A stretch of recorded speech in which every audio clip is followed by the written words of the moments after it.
Okay. Good morning. I am Rich Korn, the chair of the Convergence Board, and it is my pleasure to welcome all of you here. It's a nice mix for me because a lot of familiar faces and a lot of new folks, which is something we always enjoy seeing at these Leadership Council meetings, so we welcome all of you. Number of years ago, and a few of you have heard me say this before, many years ago, is actually as recently as probably five, 6 years ago, when we had these meetings, there were a manageable number of people, not that you're unmanageable.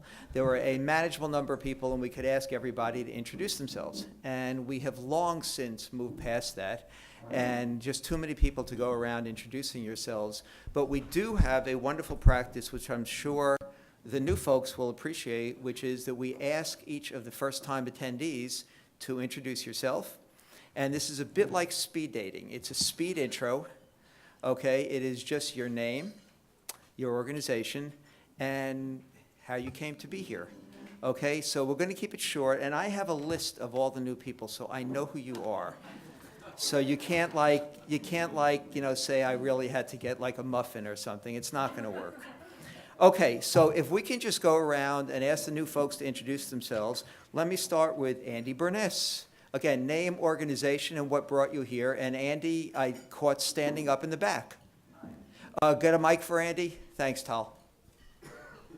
I'm Andy Burness. Why am I here? Because I believe in the mission of Convergence. I'm all about common ground. I've written about this, but I don't know as much as many and most of you know. I'm a longtime friend of Rob Fersh's, and I'm exploring the idea of potentially putting a course together in a public policy school on common ground. Excellent. Your organization, Andy? And I run a company called Burness, which is a mission-oriented communications company that works with nonprofits. Excellent. Thank you. Yep. Would the two people who are not longtime friends of Rob raise your hands? Okay. Oh, we have one this time. That's good. Last time, Rob, we had two, which was excellent. How many people here met Rob riding the metro? Okay, and how many people went to high school with Rob? I went to Cornell. Oh, yay! Okay. All right, now we're talking. Okay. Kathy DeWeer. Microphone, if you could bring that over. Thank you. Hi, how are you? I'm Kathy DeWert. I'm a executive director of the Stewart Family Foundation. We are located in Lake Forest, Illinois. And I'm here because we started working with Convergence and Rob with the U.S. Pakistani project and have continued our involvement with different projects as they've come along. All right, thank you. Yeah, Kathy, I think you guys have been Convergence funders for probably as long as 7, 8 years now, 8, 9 years? Yeah, wow, okay. Okay, Kelly Fide.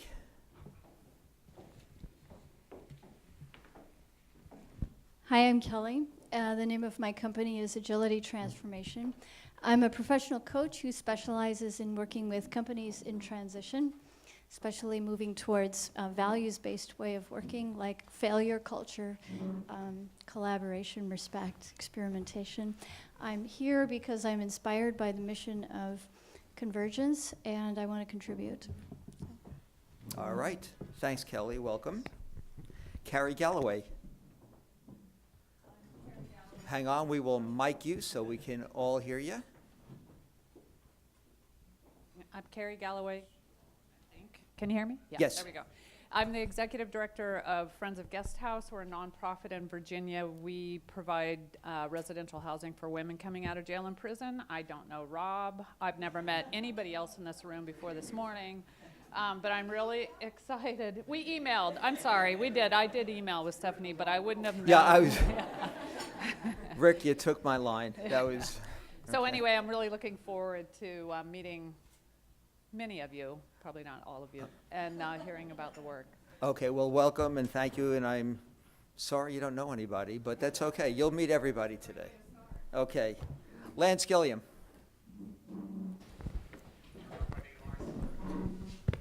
I'm Lance Gilliam. I'm with Waterman Steel Real Estate Advisors in Houston. I did Rob for a couple years, but apparently that's brand new.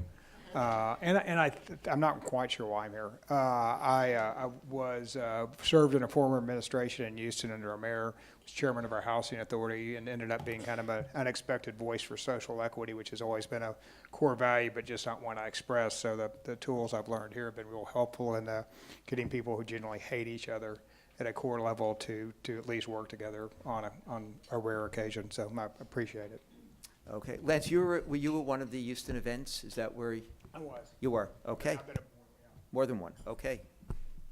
Allison Gross, right behind you. Hi, I'm Allison Gross. I work for the Patient-Centered Primary Care Collaborative, a little bit of a mouthful. I know Rob through my father-in-law, and that's why I'm here, but of course I believe in the mission as well. Okay. Adam Hodge. Hi, everybody. Good morning. I'm Adam Hodge. I'm a vice president at SKD Knickerbocker, the PR firm that's been helping Convergence since February when we launched the B3P project, and we help provide a lot of strategic communications advice and counsel and try to lift up all the good work that the folks in this room are doing. Okay. And thank you, and the help has always been appreciated. Ben Leap. Good morning, everybody. I'm Ben Leap. I'm a cousin of Doozy Casada. She introduced me to your organization. But right now I'm a student at George Mason studying public policy and just here to learn. Thank you for the invitation. All right, well, thank you for joining us. Okay. Each Convergence staff member is required to have at least 2 family members at all LC meetings if attendance is below 40. So, let me see. Wait, Sharon Marcus. My name is Sharon Marcus. I am a partner and founder of a conference planning business called Planet Now. You could say that I've known about Convergence since it was just a twinkle in Rob's eye. I've known him even longer than that and happen to be married to him. Oh, and I should say, and very proud of him. Rachel, we're going to look to you for the counterpoint, okay, as we always do. No. Happily, Carmen McClaskey. Carmen. Hi there, I'm Carmen McClaskey. I head up internal communications at a company called Gartner that is in Roslyn, Virginia. And I've been volunteering for the past several months on the Communications Advisory Committee for Convergence. Yep. And I came here via Russell Crumno, who's the director of the Working Up Project, and I'm excited to learn more. Excellent. Thanks, Carmen. Josh Sales.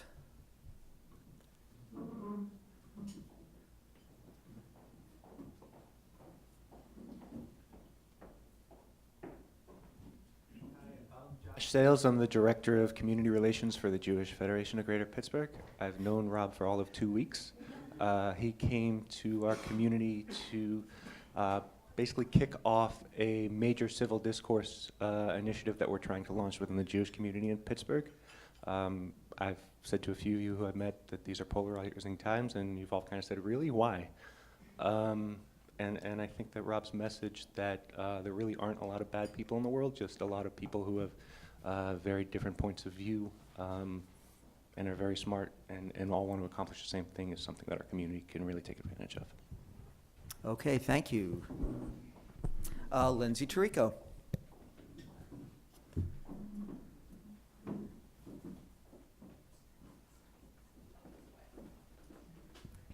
Good morning, everyone. Lindsay Tirico, Policy Director at United Way Worldwide. I'm here because Rob asked me to be here. But really, I was introduced to Convergence through the budget project.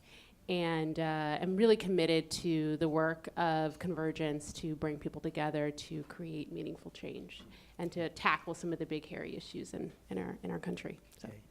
Yeah, Lindsay's one of the key stakeholders on the budget project since the beginning.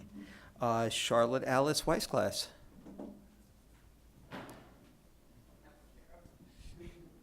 Good morning. Thank you. I'm Alice Weissglass. I'm a recent graduate of Carnegie Mellon University. I'm here because I'm interested in the work and also because my dad is sitting over there.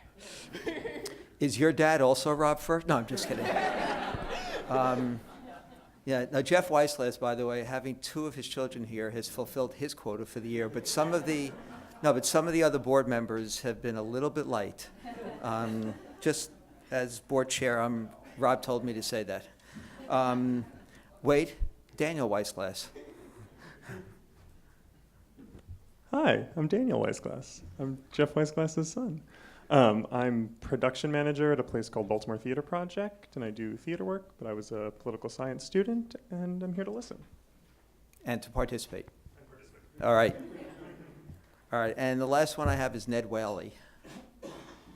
Behind.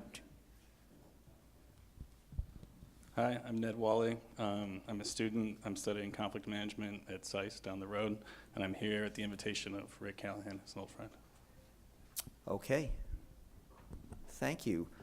Okay, did I miss anybody? Are there any other new folks here that are not, we didn't mention? Okay. We've been doing these meetings, Rob, it's been what, the LC really started about, 8 years ago maybe? And we do, as most of you know, 3 LC meetings each year. Previously, we had done 3 in DC. We now do 2 in Washington and 1 in San Francisco, where we also have a very significant presence, and wanted to bring what we think is a good forum in the Leadership Council to our friends and supporters out there. And we are constantly seeking feedback pretty much at all these meetings about what we can do to make them better, more engaging for you, and more meaningful for all of you who come here, outside of learning about our core work, the projects that we do, and our direction, and so on. And one of the pieces of feedback we got the last 2 or 3 meetings, and we do take this to heart, is that folks have said to us, I'd like to just learn more about the fellow participants who are here. You know, the day is very full. We have various presentations. We have various breakouts. We have all sorts of things, but I don't get that much of a chance to actually learn about the other people who are interested enough to come to a Convergence meeting. So we have designed an icebreaker for you that will let you do that. If I can just get the slide. Okay, thanks, Tal. The icebreaker we have for you, and I want each of you at your table to do this, is to describe an experience or an event in your life that helped to shape the person you are today. An experience or an event in your life that helped to shape the person you are today. Gives you a lot of freedom there. What we'd like you to do here, you'll at least get to know the folks at your table a lot better, and maybe over the course of the day you'll hear about similar experiences or events from other participants. Take a moment, think about what you'd like to share with your table, put it out there, and we'd like to hear from everybody at the table, and we also want to encourage you to talk with each other about what mattered to the other folks at your table, so you'll learn more about them. Okay, so take a moment or 2, and then we will get started. We're going to give you about 20, 25 minutes for this, so you don't need to feel rushed, but we really do want to listen to what you said, which is, I want to know more about these other characters who are here. Okay? Go to it.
Okay, I do hope everybody did get a chance to go. I have a sense that you all did. Is that true at all the tables?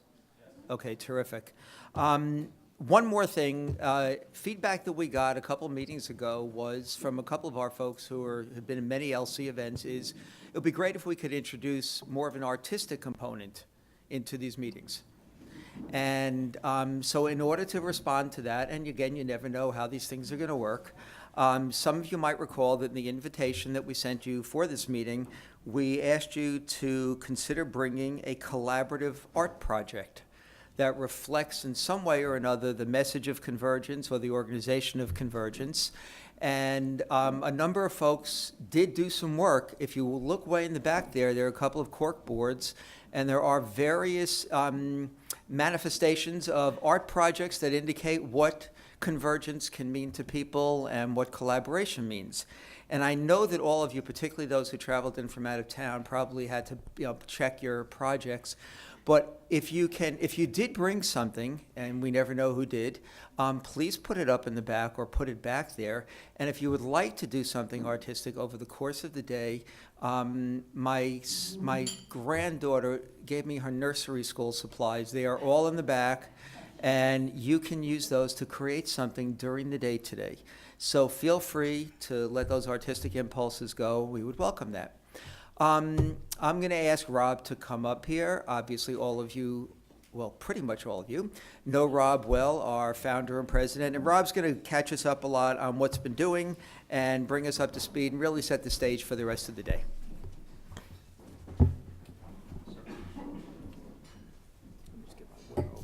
Your water's behind. I'll put my water there too. Yes. Okay.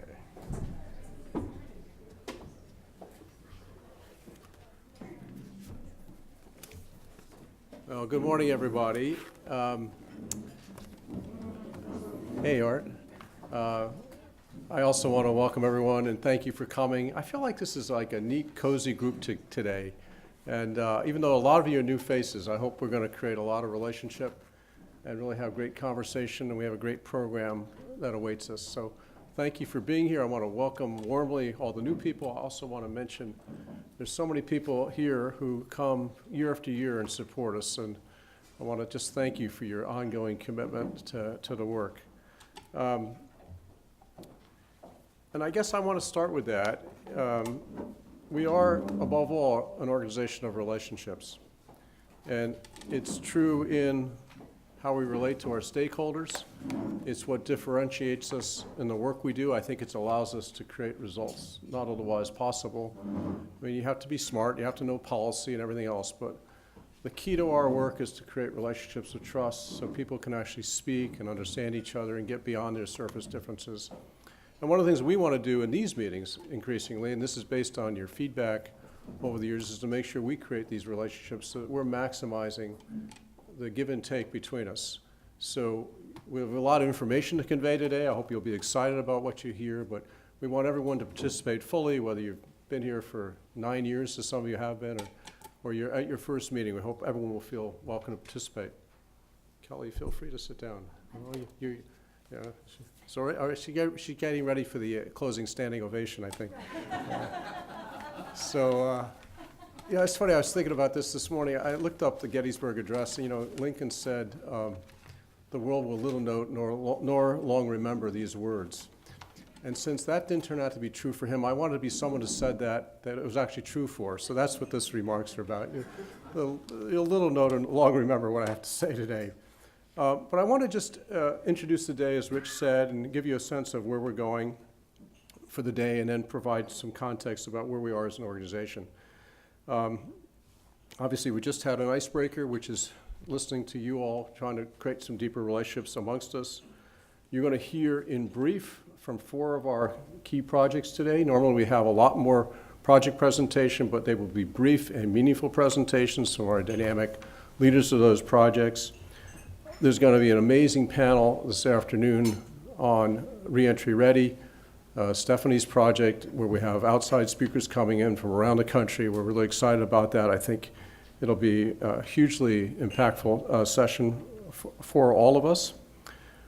Jeff Weissglass, who does double duty on our board and now serving on the new Board of Education Reimagine. We'll brief everyone on where we are with that exciting project and where it's going. And we won't have a full report on them, but they are doing remarkable work, or they are doing remarkable work as we prepare to spin off Education Reimagine. And one of the things I wanted to mention especially is that all of you who've been here before already are ambassadors for us.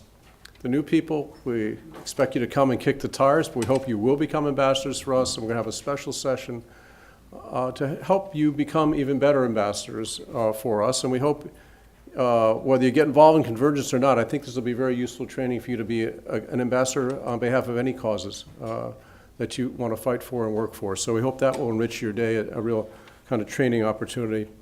And we're also going to spend a little time today on a special campaign that we are launching as of today. You'll hear more about it. We've got 3 terrific co-chairs of the campaign who are here. Rich Korn is one of them. Kelly Johnson's here. And Linda Laurel is flying in from Houston this morning. I haven't seen Linda yet. So you'll hear a lot about that. So before I try to wax philosophical and sound smarter than I really am, I want to just give you a sense of what's going on in Convergence. You've got a written report for me in your packets that I know most of you commit to memory before you come to the meeting, but just in case you won't retain it all, let me just give you a sense of what's going on here. On October 2nd and 3rd, the Reentry Ready Project held its 5th stakeholder meeting, and there's only one more to come in December. We had a remarkable group of people who hear about it in depth, but I want to tell you how excited I am about the level of conversation they're congealing on what I think could be a transformative report about how we treat people in prison and when they get out of prison. So that was a 2-day meeting that Stephanie Magenzi oversaw. On October 10th, where's Mike Veselik? Mike organized a meeting of our stakeholders on the federal budget process, and Matt Owens is here, and you've already met Lindsay Tirico, who stepped out for a second. And this was an amazing meeting. The group hadn't been together in about 8 months. There was an off-the-record briefing from the staff director of the Joint Select Committee on Budget and Appropriations Process Reform. It was off the record, so I can't say too much, but I will tell you that it seems very clear that the ideas we're putting forward will make a difference, and the important ideas that our group came up with will be part of the final recommendations. If they reach any agreement on recommendations, our ideas will be in there. And there are important lessons learned from that committee and about how we operated, a lot of curiosity about how do we find common ground amongst them. So that was really exciting and heartening and gratifying kind of meeting for us to host. On October 12th in New York City, we hosted the first of a series of salons. You're going to hear more about this. We're doing around the country to further engage people. The topic there was really the state of our democracy, and particularly how do we deal with polarization and division. Rich facilitated. We had a great dinner. This dinner is in part sparked by Steve Kamen, who's here today, who'd written us a very thoughtful memo and given us input over the years about how we need to increase our engagement. And we think this is going to be an invaluable tool, and we want to go around the country and engage people. And as I'm going to describe later, we are looking at issues of democracy that we could take on in addition to the subject matter ideas. So it was a great launch. We're going to do another dinner, as you're about to hear, on October 30th in New York, and we're looking, where's Lance? We're looking to go to Houston and Chicago and other places to hold these dinners and to hear from people who are really upset and concerned about the state of our democracy. So October 12th was the first dinner. Then on October 15th, we released the recommendations of our Working Up project led by Russell Crumnow and his team. I urge you to take a look at it. There's an amazing, I've learned a new word, microsite, that we've put up with the report. It's very accessible. The ideas are already getting a lot of great feedback from people who are reading them, taking them out into the world. You'll hear from Russell about our plans to take these ideas out into the world as powerfully as we can. So that was October 15th. That's 3 days ago. October 16th, in California, in Sacramento, and Amanda Brown is back from that meeting. We held our first meeting of a California Health Roundtable, where we're doing something similar in California to what we're doing nationally on healthcare, gathering leading voices in healthcare in the state to try to work out what can be done about healthcare there.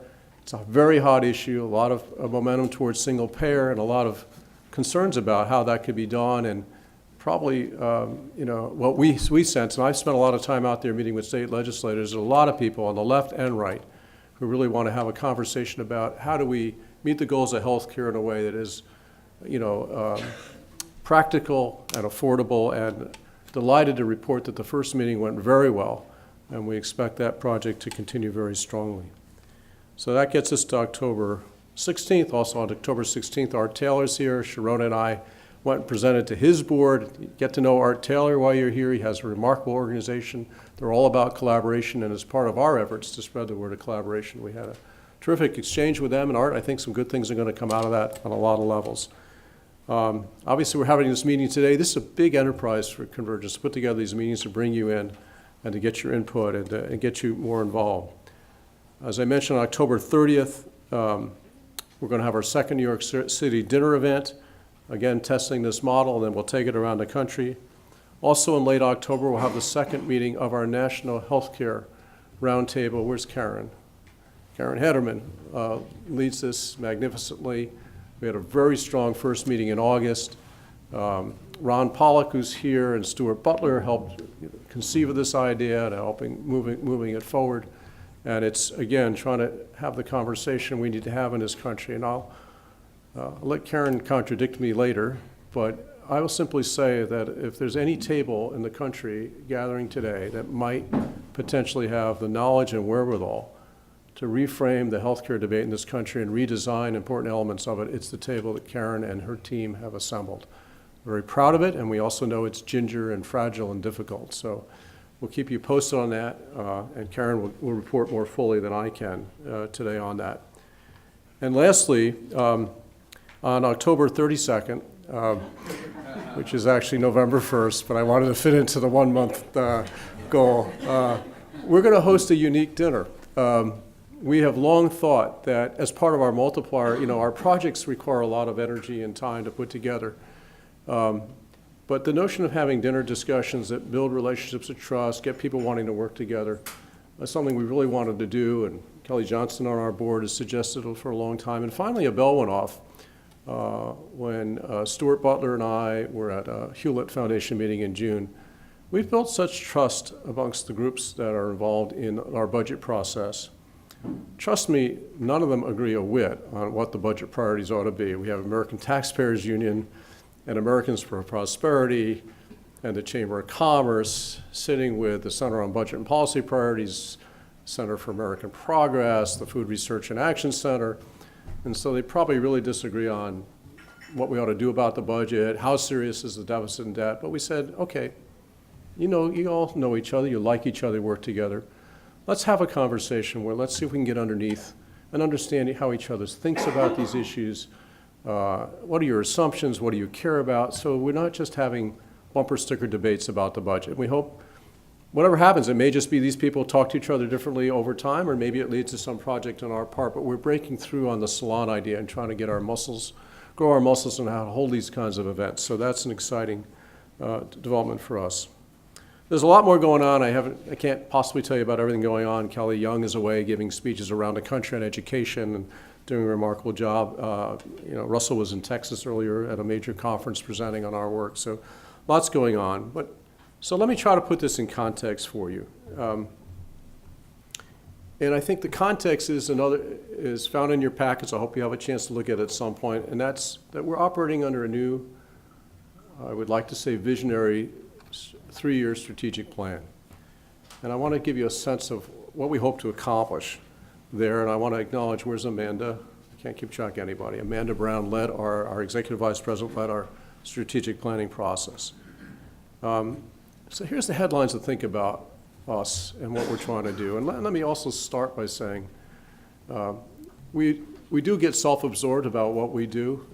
We do think we are, whatever the right term is, the cat's pajamas. We think we're great. And yet, yesterday I also, with Jeff and with John Gruber, were at a meeting of something called the Bridge Alliance we're part of. And there's lots of groups trying to make a difference in their own way about how to improve our democracy and create a more civil and functional society.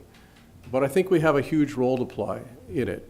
And to give you a sense of what we want to do, let me give you the headlines from our strategic plan. First, I want to point out that even though we've sort of operated this way, we've adjusted our mission statement Our mission statement used to mainly focus on, we're going to bring together people on major national issues, we're going to create trust, we're going to make a difference on those issues. No small task, and believe me, we are deluged with opportunities and challenges to do that. But what we've also learned, and I think you've heard me speak about it before and others, is that we now have learned a lot in 10 years, and we need to share that. And we're actually getting requests, even Lance Gilliam this morning mentioned interest in Houston for us to come down and do a training. So we put into our mission statement that we both want to do this work on big national issues, but we want to inspire and support other people to take this approach out into the world. So that's a big framing for us, that we're doing both, even though our bread and butter and our biggest priority is to make sure these projects we undertake are successful. So do take a look at that, and there's some ambitions we've established in the strategic plan that I won't go through. So within that, these are the main things we want to do. We want to finish strongly the current projects we have, and you're going to hear all about them. Some of them may last for a few months, some may last several years into the future, but we're committed that with all the investments of stakeholders and our time and treasure to make sure these projects make the biggest difference they can. And we've set the ambition that over the next 3 years, we will initiate 4 to 5 new projects with national consequence. We will focus on what we call the multiplier through developing materials where Sharona Schuster, right in front of right in front of my eyes, as my wife will tell you. That's how when I go to look for the scissors in the house and they're sitting right here, I don't see them. So Sharona is leading our efforts there. We're developing materials to help train and that other people can use. We're developing new partnerships. We're looking into the possibility of consulting and training. And as a sidebar, let me just mention one partnership that excites us, but it's very beginning, and would love to talk with a lot of you about this, is we've just gotten some funding to do something we haven't done before, which is to work with another group called the Rebuild Congress Initiative. A number of you for years have said, why don't you go work with Congress directly and try to help them get their act together better? And you know, in some ways I felt it was above our pay grade, but we may have an entry now with the Rebuild Congress Initiative because a number of bipartisan members of Congress have been convened who are really upset about the dysfunction in Congress.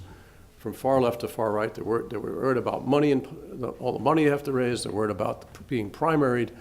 They're worried about the fact they don't know how to cooperate with each other. So just know that we'll keep you posted on this. It's in development, but we're being brought in to help with that project, and that's an exciting, if you will, multiplier opportunity for us.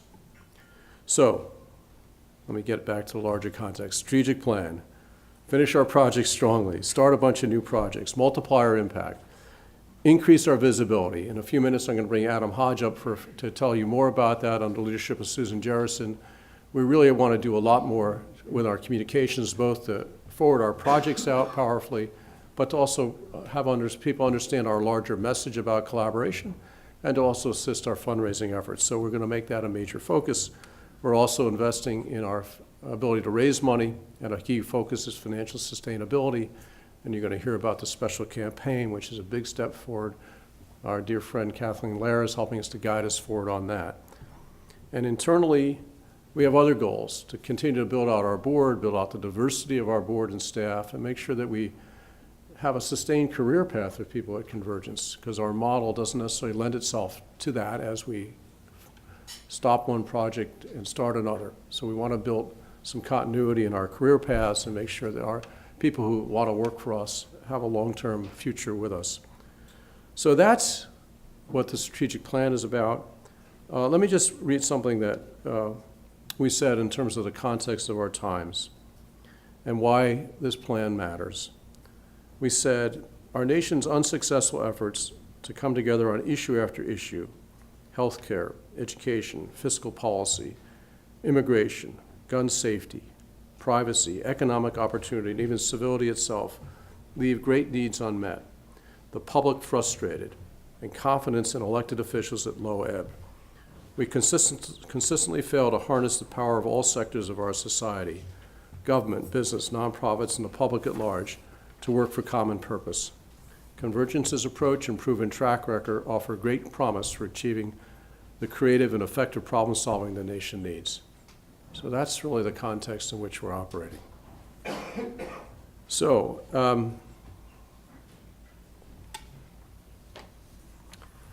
I think that I've sort of said really what I want to say mainly before I say a word about the special campaign and bring Adam up. I will say though, just so you're aware, we're busy. We're deluged with requests for people who want us to help. Most people don't even know on the staff or board. In the last 3 weeks alone, I've been approached to work on water quality in the United States by a senior person in the field, U.S.-China relations by trusted friends, end-of-life care. An email came in from a former stakeholder saying, how about taking that on, and how can I help you do that? I think this morning there was even another email, someone wanted to pitch a project. So even to weigh and consider what to do, it takes resources. But I also want to be clear that we can't be everywhere, and we have to be selective about what we're going to do. What I think the larger point is that as we scope out, as we look at the world and try to figure out where our largest impact is, we're going to need the resources to both finish our projects strongly, start the new projects, and scope the world. So I want to, without stealing the thunder of others later, simply say that we're launching a special campaign. You'll hear about it today. We just want to enroll your assistance in that in whatever way you can. And our leaders will tell you more about exactly how to do that. But we do feel this is our moment. People really are upset. They're concerned about the country. And as I said, we're not going to do this alone. We have got great partners like Einhorn who are funding all sorts of people in this field. This meeting yesterday is remarkable. So many people want to do it. But in terms of understanding how to have people, how to get relationships squared amongst people, to have people who never thought they could talk or work together, I think we have something unique to offer the world, and we want to take it out in a big way. So,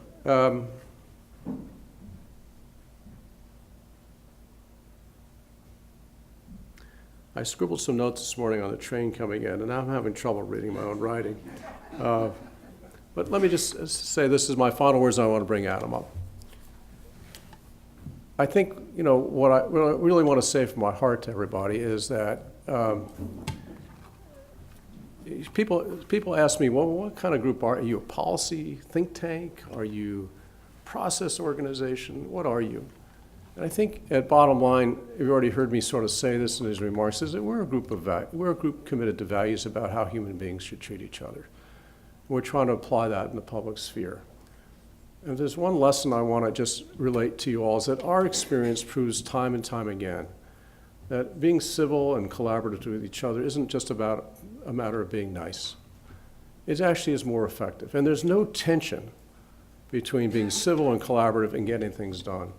What I've observed over the years, having worked in a lot of settings on Capitol Hill and elsewhere, is that some people are fiercely competitive, combative, adversarial, and they can be effective in doing so. And what that does is that it creates a culture of adversarialness. Is that a word? What's the right word? Adversity? No.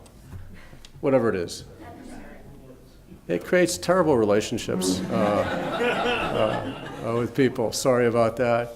And it makes people competitive. It leaves them on edge. And in the short run, you know, maybe you get some things done, maybe you bully your way, but you leave people spoiling for a fight, you leave people damaged and injured. And there's this other way. If you create a culture of collaboration and civility, you can really get things done. So that's really what my ultimate message is. So let me call up Adam Hodge.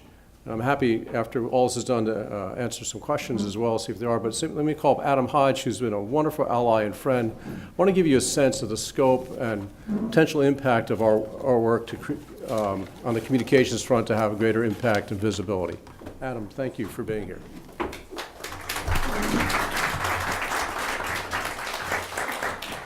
Thank you, Rob. Appreciate it. Good to be in front of all of you. Good morning. I hope you're all having a nice Thursday. Also, thanks to Susan, who's been a great partner for us at SKD Knickerbocker in the time that we've been working together. We started in February, beginning of February this year, working through a grant from the Hewlett Foundation to help assist the communications work of the B3P budget project. And we jumped right in because they were working towards the launch of the report, timed with an event with the Center on Budget. And it was really just kind of all hands on deck moment, and we worked to try to both roll out the report, finish the press materials, and pitch it to the right reporters. Ended up getting an exclusive story about the report, and then tried to work and build relationships with reporters to try to advance the communications work and advance the substance in the report through different communications platforms. And what we saw in the very first meeting, and Susan and Rob and Mike encouraged us just to come see one of the stakeholder meetings on our own. And I walked in having spent a bunch of my career in politics, just blown away at the people who were actually in the room together at the same time, because you just don't see that in Washington very often. And it helped ground us, I think, in the importance of the work of Convergence and the work that the group was doing. And the more we got to learn about the work, the broader, that it was not just on the budget, but on a whole range of policy issues and challenges that the country faces. And it really kind of dovetailed with the work of our firm, which is much more of a sort of mission-driven communications and strategic communications consulting firm. And through that work with the budget, and it was really rewarding for us as a firm. We expanded our scope in June to take on the broader Convergence push and the broader Convergence work. And the more we got into the weeds of the work and developed deeper relationships with Susan and Rob and Russell and Tal and Mike, and we really got a good feel for the work that you do and the importance that it really does play. We did sort of kick the tires on the communications and digital operations of the organization, and tried to provide some recommendations of where we could try to enhance or support the work going forward and looking towards the future. And I think it in some ways we also tried to push the envelope a little bit. And so one of the things that we did that I found really rewarding, and I think it showed some benefit to the organization, was this Twitter chat that we did with the budget stakeholders. And the folks on our SKDK team worked together to draft some social content for the stakeholders, but then just sparked a conversation on social media that got a bunch of engagement amongst the stakeholders. A bunch of reporters who were covering the issue saw what was going on. But it also spawned engagement with the members of Congress who were on the Joint Select Committee who are working on this issue. And sort of it brought it back to the mission of the original grant that Hewlett gave, was to try to broaden that scope and relationships.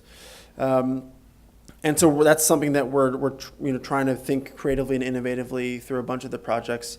And this week we just helped with the finalizing the materials on the Working Up project, and we're pushing it in front of a bunch of national reporters and columnists from the New York Times, the Wall Street Journal, the Washington Post, on down to state-based folks who cover the different issues locally. And that work continues in the days, weeks, and months ahead for us, because we do see the value of trying to help broaden the communications and the appreciation for the work of Convergence. And I think it sets up well for the 10th year and the 10th anniversary of the organization. There is as Mike Morey, the managing director, who kind of helps oversee a lot of the work that we do, who sadly couldn't make it today, talks about this secret sauce that Convergence has. And it really is a sauce. Sometimes it's spicy, sometimes it's mild. But it does really get in front of and gets to trying to, I think, break through and solve a lot of the big problems that we have. And so we've been excited to be a partner with Convergence, and we're excited to help throughout the remainder of our work together, and hopefully, that continues in the future, because I do think, and we see it, just that when we talk to reporters who are focused on some of these issues, they get that this is something that they don't spend enough time looking at, or they don't spend enough time trying to understand where people actually do have areas of agreement. And so I think our challenge going forward is just to try to help them to take that next step, and not just live in the sort of culture of the I don't know even if you can call it a news cycle these days, but to take a step back and find those areas of agreement and understand why that is newsworthy and noteworthy and why it's important. So we're excited to be a part of it, and really appreciate it. So thanks, Rob. Thank you. We're really thrilled to have this kind of level of assistance for our communications function, and Adam is such a good, strong partner. Rich is looking at his watch. I know we have to move forward, but we're going to interrupt for something Rich doesn't know is coming. For those of you who don't know it, this is the final LC meeting where Rich will be chairman of the board of Convergence. Fortunately, you will still have Rich to kick around, because he's going to stay on the board. He's going to facilitate these meetings. He remains his organizational coach. But at a time when he's stepping down from such an important leadership position in the organization, and trust me, so much of our success is due to what he personally brings and all the other outreach he's done for us, we wanted at least to this important group acknowledge his contribution. And we've asked John Jacob to come up for just a moment.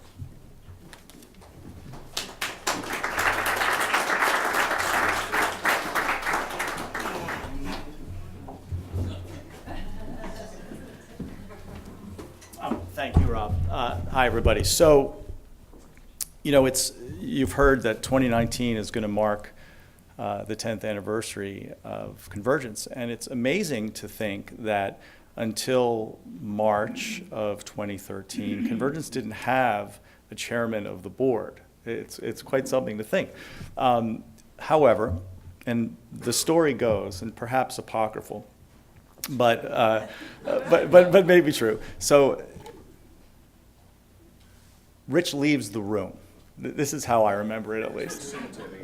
He's been, so the meetings up until that time, basically led by Rob, facilitated by Rich.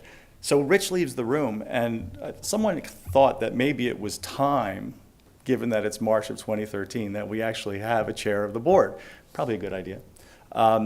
So Rich leaves the room, and I think the reason I'm standing here today is because I said, well, Rich should be the next or the first chair of the board. And everyone's like, yeah, that's a good idea. So Rich comes back in the room, and we're like, guess what? He's like, what? You're the chair. And there might have been a little more formality after that.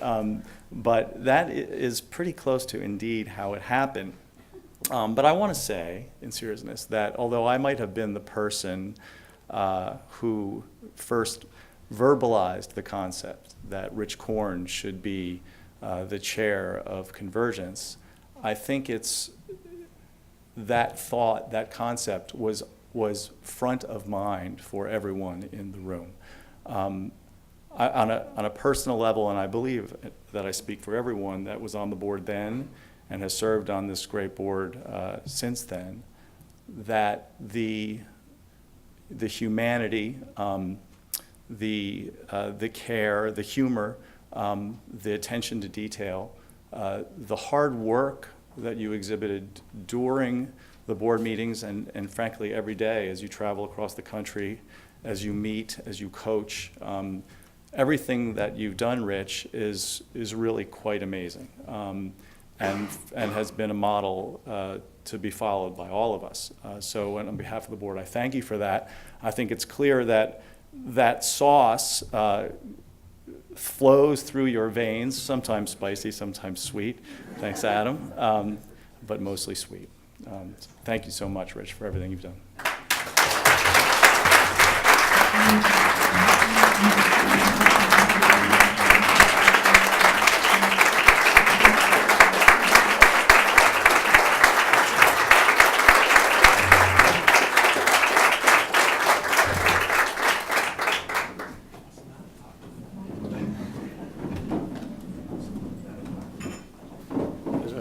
overseeing the things?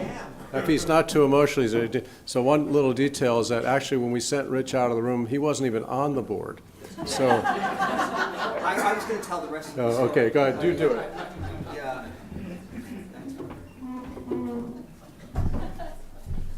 All right, here's the rest of the story.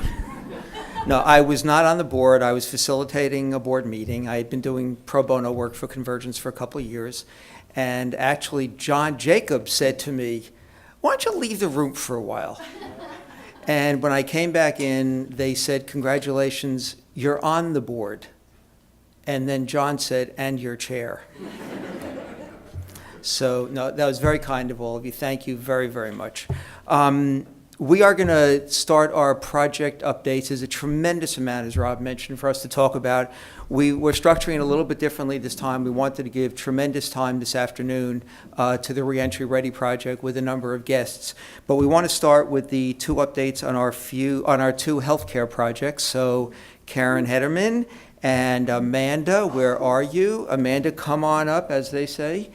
Let me just give you a little background here real briefly. We have two healthcare projects going on. We have one, the Future of Health, which is a national project that Karen is leading. And as many of you know, Karen led our earlier Health Roundtable, which was a tremendously influential and successful project that a number of folks, Ron Pollock, Stuart Butler, and others here were involved with. Amanda Brown is here in lieu of the project director for California Health Reform Initiative, Vicki Vinker, who's running that project out in California. Vicki unfortunately had a health issue and could not fly in. Amanda's been working with Vicki on that project and was at the incredible meeting they had the other day with a table of stakeholders that just blew me away when Amanda ran through who was there. So Amanda's going to represent the work of the California Health Reform Initiative. So Karen, why don't you go first, and then Amanda. Do you want us to stay seated, or do you want us to come up? You can do anything you'd like. I'm a standard case of. All right, that's what I figured. Okay. Okay.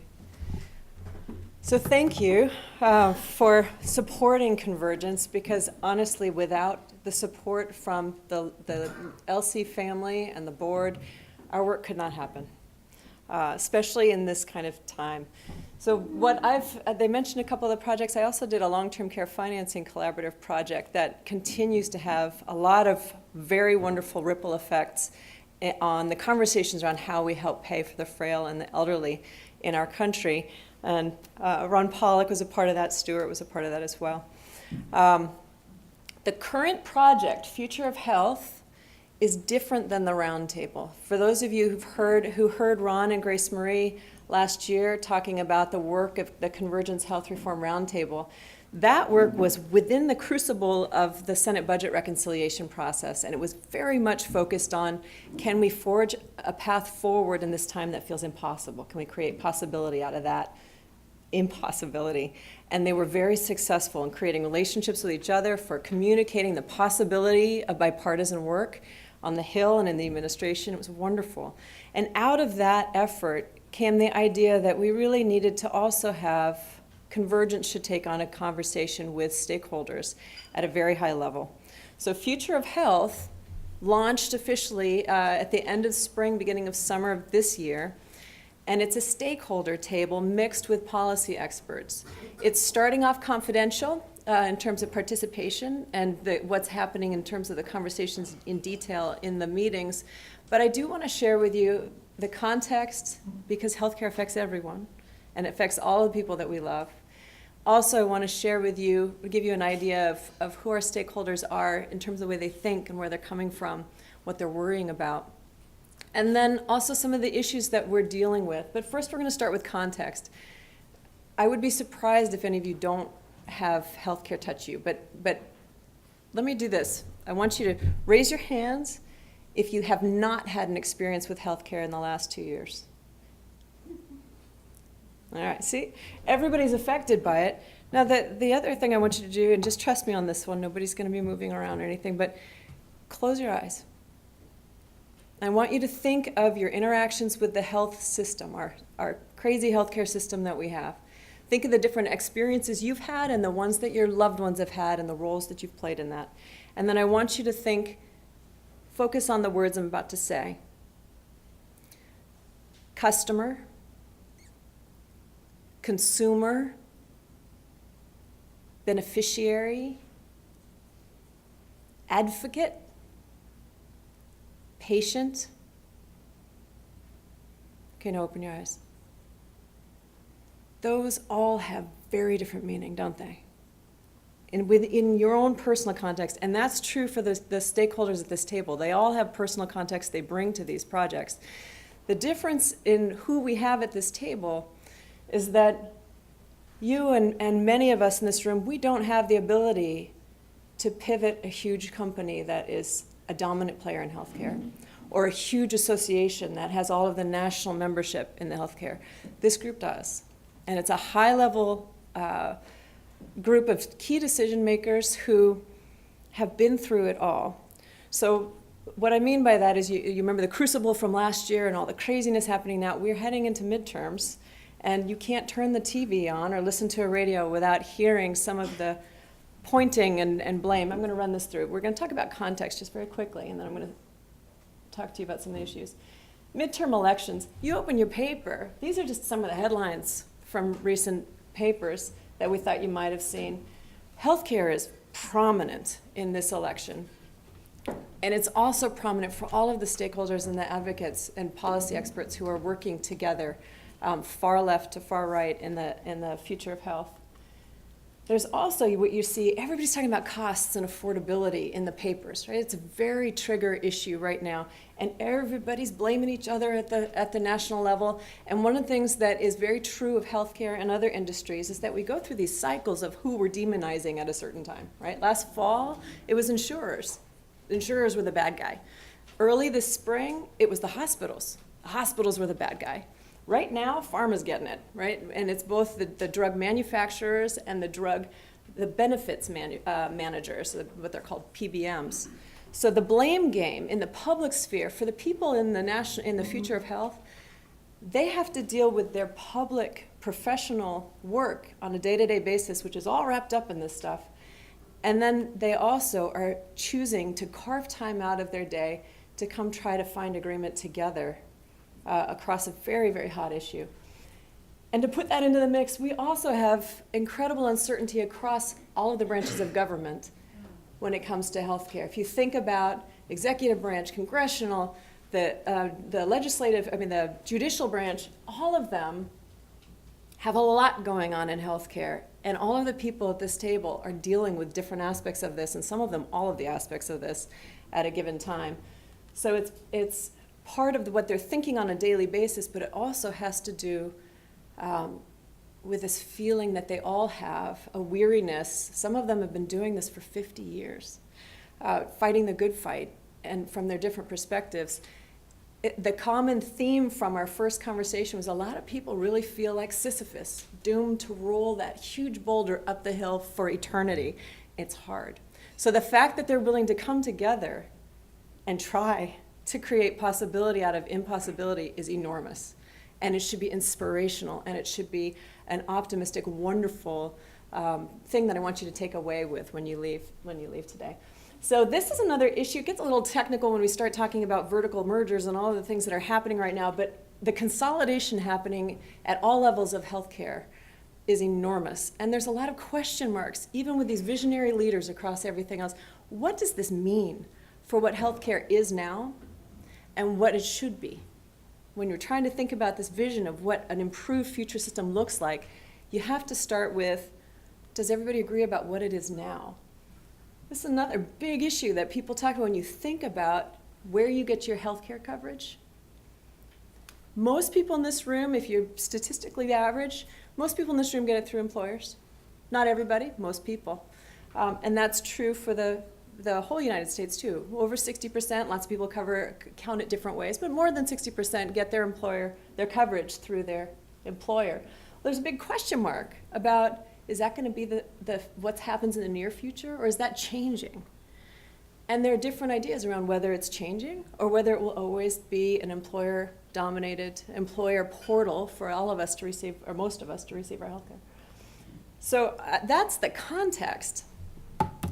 And I've given you a little bit about the stakeholders. I'm going to quickly tell you that personally there's a lot of diversity at this table too. It's not just far left to far right. Often when you think of CEOs of big companies and powerful advocates and consumer advocates and the policy experts, you think they all come from an upper middle class or an affluent background, and that is not true with this table at all. We have diversity on every front you can imagine. People of faith, agnostic, atheist. We have people who came from very impoverished backgrounds, people who come from very affluent backgrounds, all different races. We have a great diversity, especially for the healthcare field, which is not known at the leadership level for being highly diverse. It's an amazing group of people. So those are context and stakeholders. The one other thing I want to talk to you about, just very briefly, and then I'll switch over to Vicki and we can go into questions afterward, which is that the issues that these guys are talking about, without breaking any confidences, I can say they are the issues you think about every day when you think about healthcare. They're no different, and a lot of the struggles that are happening on everybody's personal level, that's what these big companies are struggling with too. They're trying to see the future in a way that's visionary for their company, but also trying to understand how all of these different pieces we were talking about fit together and how they can forge a positive path forward. So that's the other theme that came out of this group getting together in the first place, and also our first meeting, was simply that they differ on how to get there, the means to get there, but every single one of the folks involved in this group believe that everyone should have affordable coverage, good coverage to health care when they need it and where they need it. The question is how, and can we come to agreement around that? So in a nutshell, that's me at the national level and this fabulous group of the future of health. I'll turn over to Vicki to talk about California. Thank you, Karen. I'm not Vicki, but I'm supposed to be Vicki. No. She's standing in Vicki's I am standing in Vicki's shoes. I will try and fill you in a little bit. Vicki had hoped to be here to share with you what happened. This was the week that we launched the first dialogue for the California Health Reform Initiative. It was in Sacramento on Tuesday, and I had the pleasure of being there, and so I'm going to share a little bit about that. And just as a reminder, the California Health Initiative, we're doing this at the state level, and as Rob said and Rich said earlier, in addition to this national conversation, this came out of the notion of the multiplier work, right? The notion that we could take the methodology that we're doing in these national projects and try it out at the state level and see how that would work. So it's a project, sort of straddles our project work, but it's also an outgrowth of the multiplier, the commitment we have of trying a methodology in some other contexts. So Vicki had hoped to be here, but wasn't able to, so I'm going to share a little bit, and she and I thought it would be helpful to have a little bit of the context in California.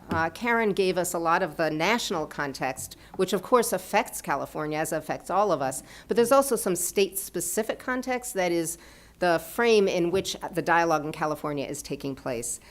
So one piece of that is the ACA Medicaid expansion that California took tremendous advantage of, has created what some describe as perhaps the most successful exchange in the country, and has reduced the numbers or the percentages of uninsured from 17% to 7% in just 3 years. So tremendous progress in terms of coverage. Also in 2017, the California legislature took a stab at a single payer bill.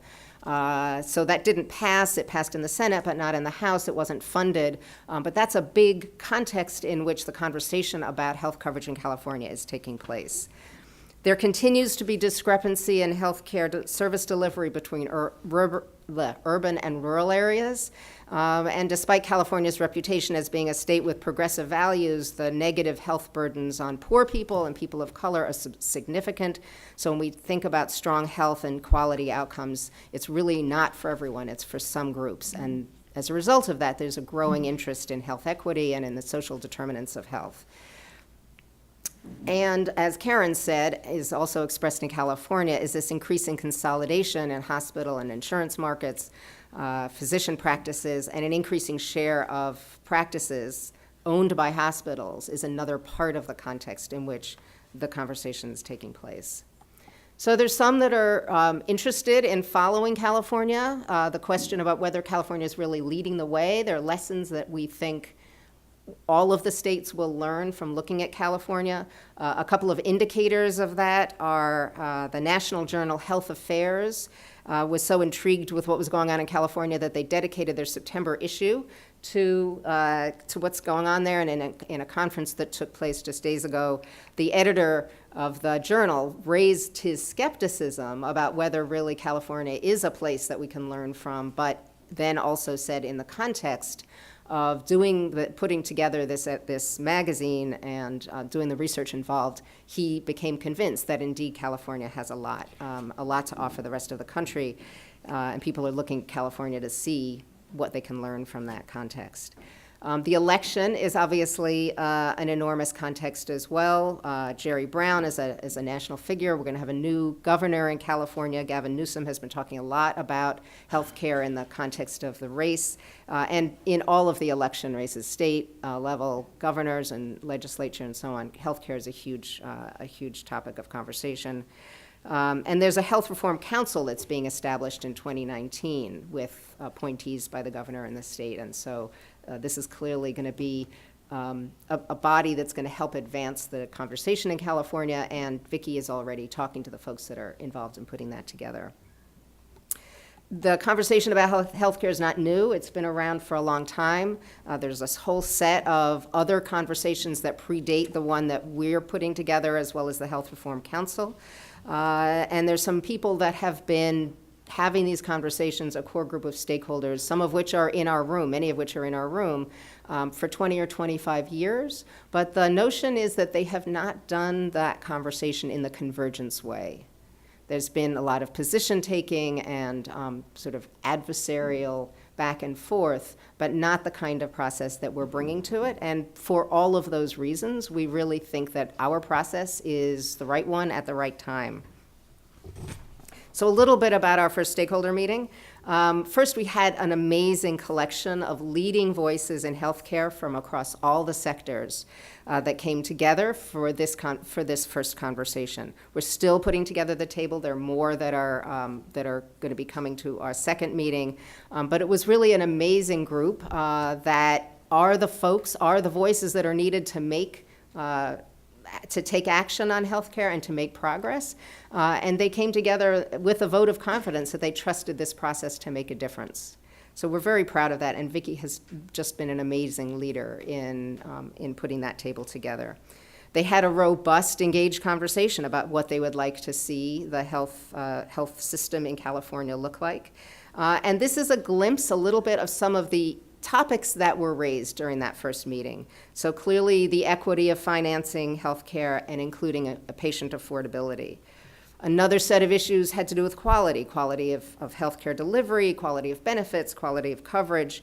And the question, and Karen alluded to this as well, of the degree to which healthcare delivery should be patient-centric. So that eye-closed exercise she asked us to do, we did a version of that, right, as well, because it was a conversation about that at the California table. There was a discussion of equitable health outcomes and the distinction between equitable outcomes and equal treatment, not necessarily the same. A recurring issue throughout the meeting was coverage of the undocumented, big issue in California as it is elsewhere. And a discussion of aligning incentives in healthcare system with the goals that the group is developing. And an interesting note as well was there was a comment that the context for the debate is really different. Many people have been in this for 10 or 20 years, but that the ACA has created an expectation of coverage so that the conversation starts from a very different place today than it did for those that have been involved for so many years. So that's a little glimpse of what we did, and again, it's just the start, but it was a tremendous first meeting. Okay, thanks, Amanda. We have time for some questions. Anything you would like to explore a little bit further with Karen and Amanda, and we're also going to have an opportunity for some further discussion at lunch for those of you who have a deep interest in the healthcare issue. So any questions you have for either of them? Susan McGee, you got a mic over here? No, but I can speak loudly.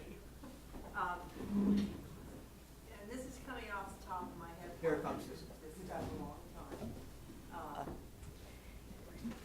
The delivery system of healthcare in this country is broken. the cost that we pay for health care are outrageous.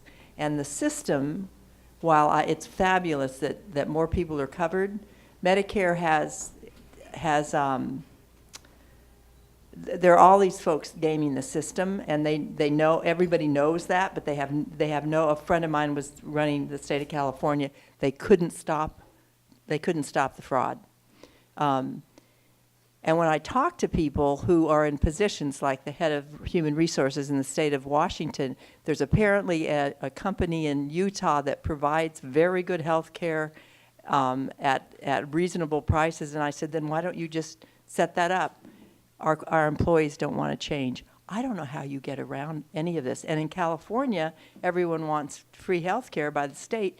No one put a budget to it. No one talked about how to pay for it. So I don't see how you handle this. I think it's immense. How do you deal with the cost? Other than that, the cost and the delivery. How do you get your hands around that? So I love to respond to this. Do you mind if I respond to that? Please. So when I was talking about weariness and frustration, you just described so many of the reasons why these folks who've been in this, trying to lead in this space, feel frustrated and weary. But the other thing to always keep in mind, two things. One, huge change can happen based on relationships of the right people coming together, maybe at the wrong time. And most of us would say, this month, not the right time to come out with a big agreement in healthcare, right? But the right people thinking about how, when the time is right, to move healthcare toward a better place. That's the first thing I want you to always think about. And that is happening. And it's not just in our group, but I do think that, like Rob said earlier, I think this is the right group of minds and hearts to come together. The other thing to keep remembering always, and I believe this for all of Convergence's projects, or I wouldn't be working in them, is that the only way to eat that elephant is one bite at a time, one bite at a time. And with something as massive as the healthcare system, and even that phrase means so many different things to so many people, right? Something as massive as that, you don't want the whole system to turn on a dime. It's too big, and the impacts are too great for that kind of a change. So that one bit of a time of eating that monstrous topic, it's the right way to go. So take that as positive. I would also be very encouraging. I know everything in the, there are all sorts of studies that say that your papers and your media and all of that, we don't read what isn't scary to us first, because we always gravitate to what's dramatic, what's scary, because we're trying to protect ourselves. That's our natural inclination. But there's a lot of really good things happening too, and there's a lot of focus on affordability and coverage, and it's all the way across the spectrum. And again, there are different perspectives on the means to make things more affordable, the means to make sure that everybody has meaningful coverage when they need it for the healthcare that they need, and that they can get that healthcare. But that common vision and importance, it's all the way across the spectrum. And you'll see it tends to be hidden. But you'll see those positive bits of news. Actually, this morning flying in, there's one little tiny thing that came up. Pharma put out this little release. There's been a lot of push on pharma for the transparency of their drug pricing. Okay? So their board came out, and this morning there's this little release saying the board has a resolution that was passed and that all of the member companies have agreed to, and this doesn't have anything to do with our work, but to make their prices transparent in response to all of the issues with television advertising. So it's not that the companies aren't thinking about it, it's that they, just like all of us, are grappling with the enormous complexity of the system. And good change is happening. Especially coverage and affordability will remain, in my opinion, the hotbed places, because nobody feels like we've solved that yet. Amanda, anything you want to add to that? No, I'm good, thank you. I'm just gonna keep calling her Vicky, and we're gonna put her on the hot spot. In one approach to transformation, whether personal, a group, an organization, called systems thinking, we look for interventions and levers. You can hear me, right? Use it. Okay. So my question is, What would be one lever that you see that could help the constellation of the healthcare situation start to shift in a positive direction? Vicki or Amanda? Not Vicki or Nick. Did you want to? No. I think she was aiming, no? I'm happy to, but. Yeah, it looked like you were about to. Go ahead. All right. I come from a science background, and I believe strongly that when you have people of goodwill, and I do believe all of these people involved in both of these projects are people of goodwill and great vision, if they share a common set of facts about what is, it's a whole bunch easier to come to a shared vision about what should be. And I do believe that there are some pretty significant differences between the way our leadership in healthcare sees what is.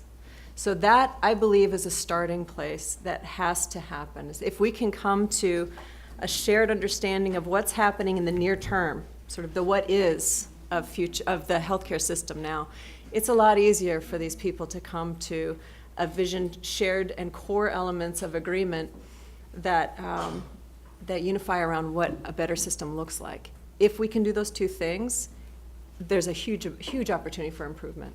And I believe we can do that, I really do. Amanda, any comment from you? And then we're going to take a break. And Yeah, I think again, we can continue this over lunch.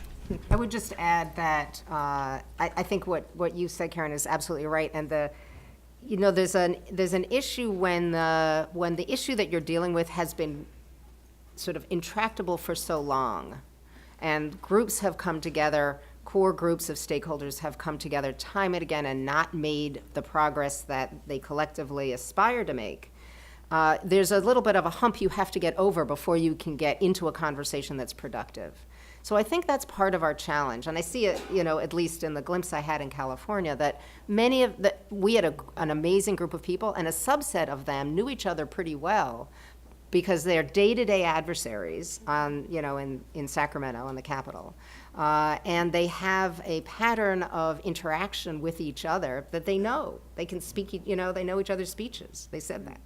And so we're not starting from a tabula rasa. We're starting from a history of sort of a way of behaving and interacting and tackling an issue that hasn't gotten us where we need to go. And so we have to take that into account. I think that's one of the levers, is understanding what's been the dynamic and kind of getting over that in order to have the conversation we need, and also bring in some others that can inform it and maybe move it ahead in ways we haven't before. That's a great observation. Can we hold it till lunch? Because there's going to be a whole table dealing with this, if you would, Kelly. Two things before we take a break. One is very important for a 501c3, a nonpartisan organization. Karen's comment about eating the elephant one bite at a time was not political. You can eat donkeys, elephants, you can eat a lot of things. That's just, we're protected. Whereas our John Jacob, as Aiken comes, we're good? All good. Okay, second thing is, I neglected to mention, I will be succeeded as chair by my colleague Jean Molino, who many of you know, who was on the LC and has been on the board for probably about 3 or 4 years now. On January 1st, Jean is just not only an incredibly capable individual, she's the general counsel of McKinsey. So comes with a level of experience, expertise, and sophistication that will be just phenomenal for the board going forward. So we're really excited about that. Jean is traveling today, which is the only reason she's not here. Okay, we're going to take 15 minutes. I've got just between 11:45, 11:50, 15 minutes. Then we're going to hear from our other two projects before we talk about the special campaign. All right, so go, 15 minutes.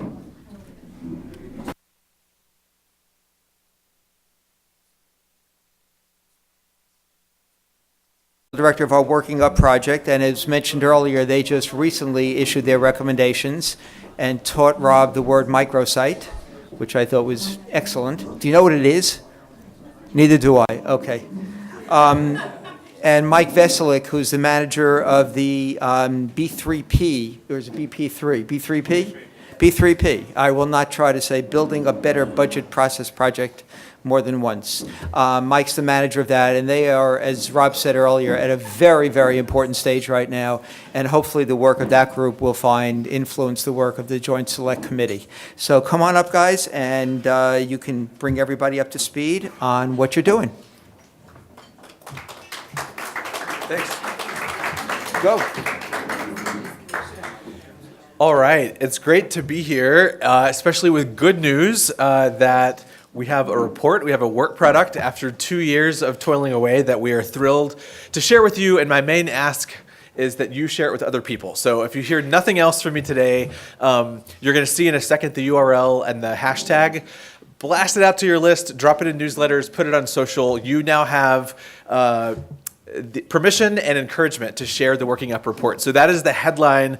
Our working group has been at it for a couple of years. It's been really tough and fun and every other adjective you can imagine. And now we are at the finish line and just getting it out into the world literally this week. So your homework today is to help us do that.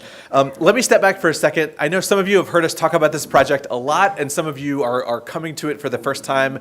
Mike and I are doing these sort of really brief snapshot updates, so we're not doing a deep dive. I'm going to try to give you a really, really quick high-level overview. We did a long update at the June meeting, so if you are really a groupie for the Working Out Project, you could go on the Convergence site and watch the panel that spoke then if you wanted to really get a deep dive. But what I'm going to do is let a couple of our stakeholders actually share via video to give you a sense of the nature of our project. For the last 2 years, we've been grappling with the question, how do we increase economic mobility and opportunity for low-income Americans?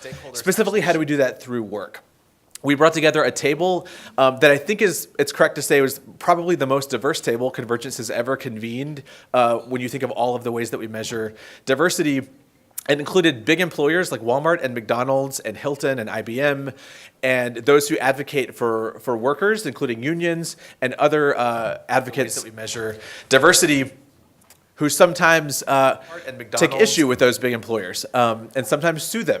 And they were around a common table along with community college presidents, community-based groups doing job training, philanthropy across many sectors to really think about how do we make work an engine of upward mobility for more people, especially those working in lower wage jobs.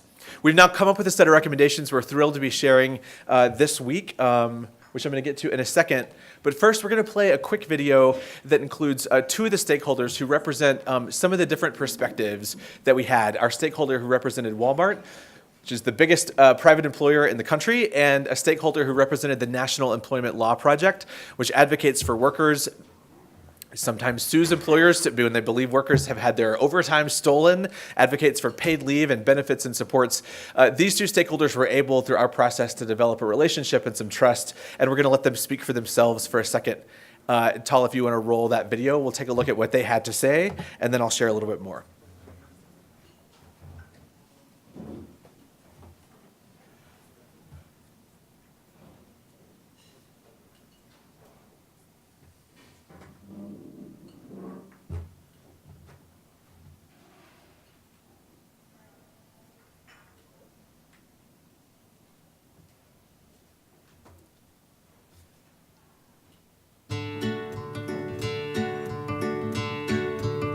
I'm Judy Conti. I am the Government Affairs Director for the National Employment Law Project, and I've been part of the Working Up Dialogue group through Convergence for the last 2 years. There's probably no employer that more stereotypically embodies what people think of as a bad employer in this country as Walmart. And it's one of those places where it's easy to sort of get into black and white mode. Walmart bad, Costco good. And one of the people at the table was Ellie Bertani. My name is Ellie Bertani. I am Senior Director of Learning Initiatives with Walmart US. I had formed a really strong relationship with a woman named Judy Conti through this process, and she is a workers' rights advocate. And what was fascinating was to see that the intents behind our positions was often the same. Very quickly, my skepticism about her and to some degree the practice of the corporation began to melt away as I engaged with her more and more as person and less as a representative of the Walmart Corporation? By collaborating, by having this dialogue, we found that there was much more in common that we felt in terms of how workers should be treated, the rights that they should have in the workplace, and the dialogue gave us this ability to be very creative in a safe setting to discuss potential solutions in that space. While still working across what are usually contentious lines, you build that on top of the relationships that you're fostering. I think it makes the kind of results that we're going to be putting in this report possible in a world in which most people would think that agreement between NELP and Walmart would ever be possible.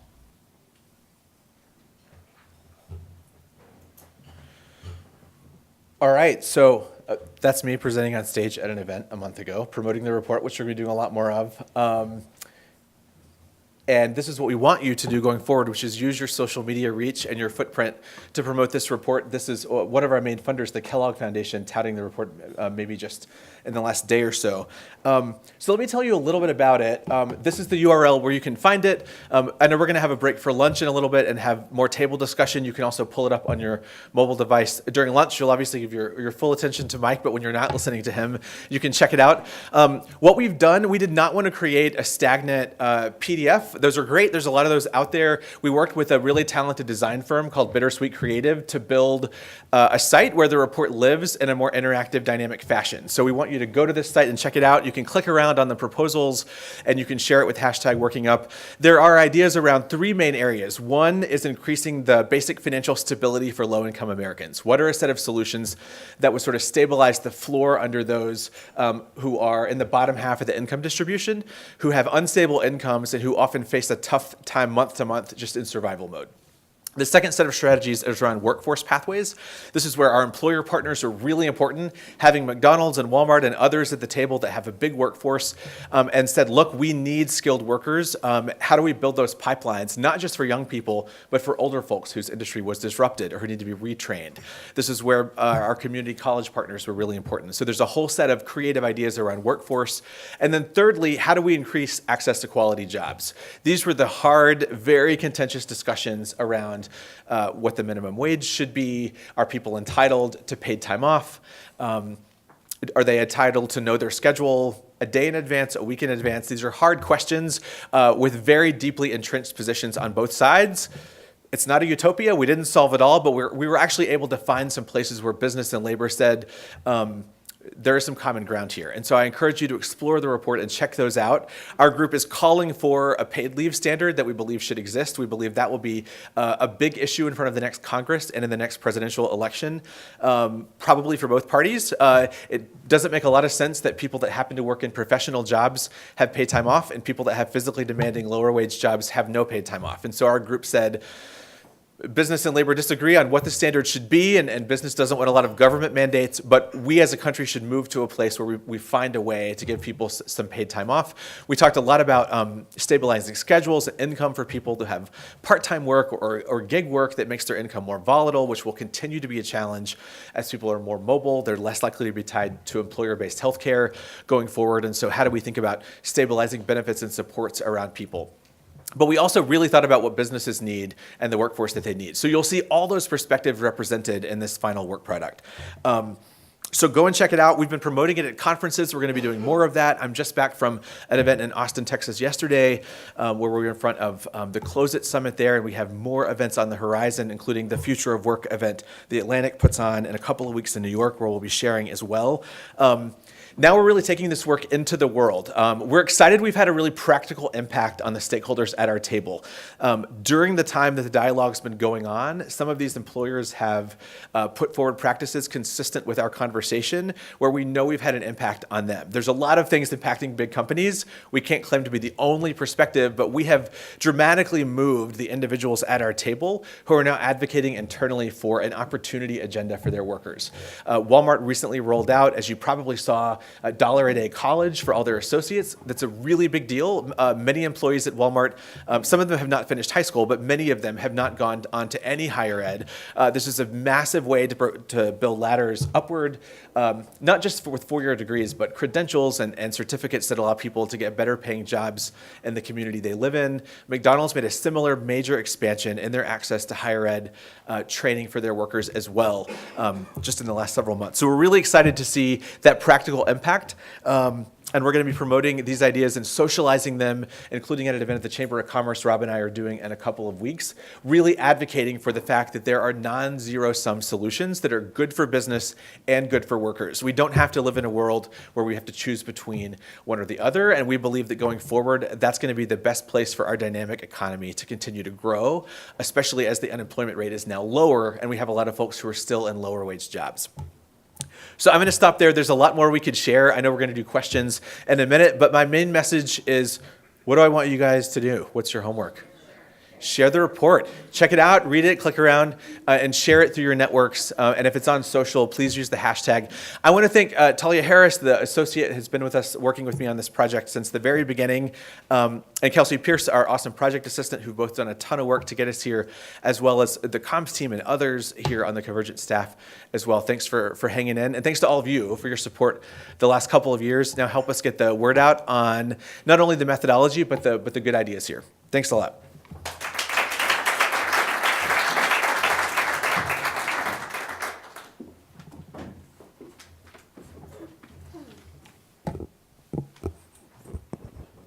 All right, now time for the real reason you all showed up today.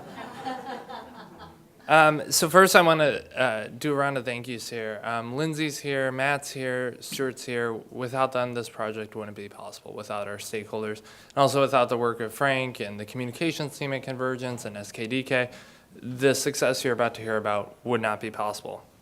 And so to catch those of you up to speed that are new, promise only 30 seconds on this. We started this project back in 2015. It began with a series of 4 drill downs to try to see if there were a few themes across where the budget process wasn't working.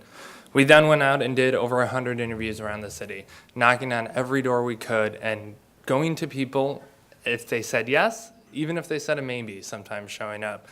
And what we found interview after interview was a common refrain, that the process is broken. It is not working for defense contractors. It is not working for state and local governments. It is not working for nonprofits of all sizes, delivering services directly to its citizens. While there was consensus that it wasn't working, there wasn't a consensus on how to fix it. Healthcare companies wanted scoring to go differently.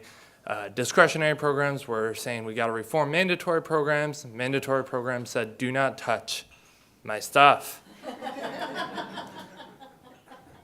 And so we had a dialogue. And as Amanda said, a lot of these people had heard from each other over and over again. It was an intractable issue. I think people have been complaining about the process since the 1974 Budget Act was signed and the ink was dry. So it's a 40-something year refrain on this. And so during that dialogue phase, we had 14 meetings to define problems, establish principles, surface themes, and eventually reach consensus on a package of 5 proposals that would yield meaningful improvements to the process. Now, one of the things we heard going around the city was this wasn't big enough. You didn't blow it up and start from the rubble. And looking at it now and looking at the people around the table, and as we've gone around and educated more and more people about this, they say, oh, this could change things. It may not be big and tear it all down and start from scratch, but it could really change things. And in February, we released those ideas to the public at an event hosted by the Committee for a Responsible Federal Budget, and it was also televised on C-SPAN. So upon release of the report, we moved into the action phase, the convergence, the dialogue leading into action. At our last LC meeting, we were telling you all about how Matt and Emily Halubowicz from the Coalition for Health Funding testified before the Joint Select Committee. That was only the start of this summer of success. As a result of Matt and Emily's testimony, we were invited by Congressman Derek Kilmer, along with the co-chair of the bipartisan working group, Congressman Jim Renacci, to share those ideas with a bipartisan caucus in the House. We had 17 members show up, both sides of the aisle, a lot of new members, a lot of younger members, and they were impressed. They were impressed with the ideas, and they were impressed with the coalition around the table. Later that same week, we went to a briefing hosted by the R Street Institute's Legislative Branch Capacity Working Group, where Lindsay, along with her fellow colleagues Pete Sepp and Carlos Fuentes, Pete Sepp from the National Taxpayers Union and Carlos from the Veterans and Foreign Wards, shared those ideas with more staff and more experts on Congress, again, educating them that this type of agreement is possible, as well as these ideas are doable and are meaningful and can actually improve the process. And the final panel that we did this summer was hosted by the Coalition for Health Funding, which is Emily Holubowicz's organization. It's 90 public health groups representing, I believe it's something between 90 and 100 million different individuals and patient groups, et cetera, or patients. And so that was with the help from Sarah Chain from Research America, Rachel Merker, our first focus. You'll see Matt's shining face on that picture as well. And I got to share that. Again, there was people were impressed by not only the groups at the table, but also the ideas they came up with. Our next goal is to go door to door. So if you see us in your neighborhood and we knock on the door, be very kind. But the involvement of all these people and the involvement of the people across these panels really is a testament to why it's so important to build these relationships up front. People time and again keep coming back with us. In addition to those panels, we've also met or engaged with over 50 offices around Capitol Hill. Some of those are member meetings, some of those are staffs, some of those are in big briefings, some are in small, intimate, one-on-one conversations. We've even found interest in budget process beyond the halls of Congress, believe it or not. In August, we shared our work on the television program Government Matters. The program's main audience is the federal government's leadership and civil service workforce. I had the unique good fortune to share the ideas that Matt, Lindsay, Stuart, and their colleagues put together to an ever-expanding audience. And then building on that communication success with the help of SKDK, as Adam mentioned, we hosted the very first Twitter chat that Convergence had done.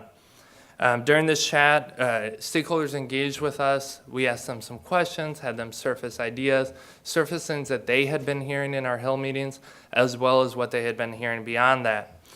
We also got engagement, as you can see here, from Congressman Derek Kilmer, who has a much farther reach than Convergence does on social media, as well as Congressman Jim Renacci during that Twitter chat, which was a really big deal. And it was big to expand that reach outside of the same people who had been having that conversation. And SKDK tells me that we had 250,000 impressions during this Twitter chat. Even as a millennial, I don't know what an impression is, but 250,000 sounded pretty good. So we continue to use social media as a tool in everything we do. On our panels, we will live tweet those. We will live tweet the committee hearings, engaging repeatedly again and again, letting people know that we are out here doing this work. The most recent achievement of the project was a publication of an op-ed written by Congressman Kilmer and Congressman Jody Arrington, a Republican from Texas, both members of the Joint Select Committee. We worked with our office to help develop the themes of this op-ed, and then they ended up writing it and getting it published in Roll Call, which is a publication widely read by Capitol Hill staff and members. And as Rob mentioned, we brought the group together for a 15th time last Wednesday. 15, it's a lot. During that meeting, they heard from Dan Kennery, the staff director of the Joint Select Committee. He encouraged our group to keep at it, that the committee sees a path forward, they see a way to reach agreement, and he called upon our group to really stick with it. And then after Dan left, stakeholders continued a conversation about what should efforts this fall look like.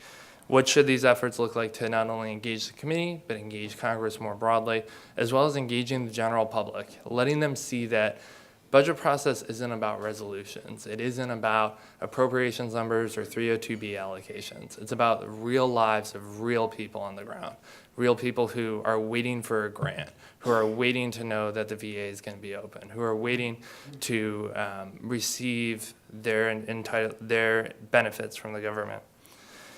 So as we go forward, that's what we will be doing this fall. And I would like to say one last thank you to all of you. Without the support of Convergence, this project would not be anywhere near where it is today. And also, thank you for your attention on this rather archaic, but like I said, incredibly important topic. Thank you.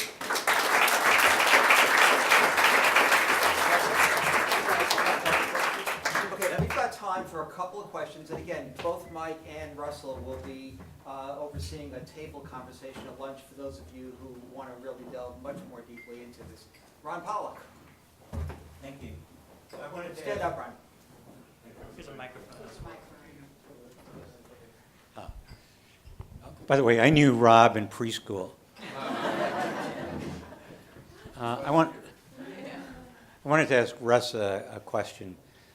Could you break down where you found agreement on the policy side as opposed to private actions by individual corporations on federal policy and state policy? Where did you find common ground? Sure, thanks. Well, it's always good to have a legend in the room, Ron Pollock. It's awesome that you're here. So the theory of the case was always for us that we needed both policy solutions and action across sectors in the private sector especially, right? There's no silver bullet with economic opportunity that's going to suddenly close gaps around our whole country that have been there for decades. On the policy side, some of the ideas to highlight are we do call for access to paid time off or to paid leave, which is something the group would want Congress to enact that currently does not exist in the U.S. And there's a few places that have it at like a municipal level where it's guaranteed. Because it's a consensus process, we didn't decide on how many days that should be. We left that sort of up to Congress, and there were disagreements in the group about how generous that benefit should be.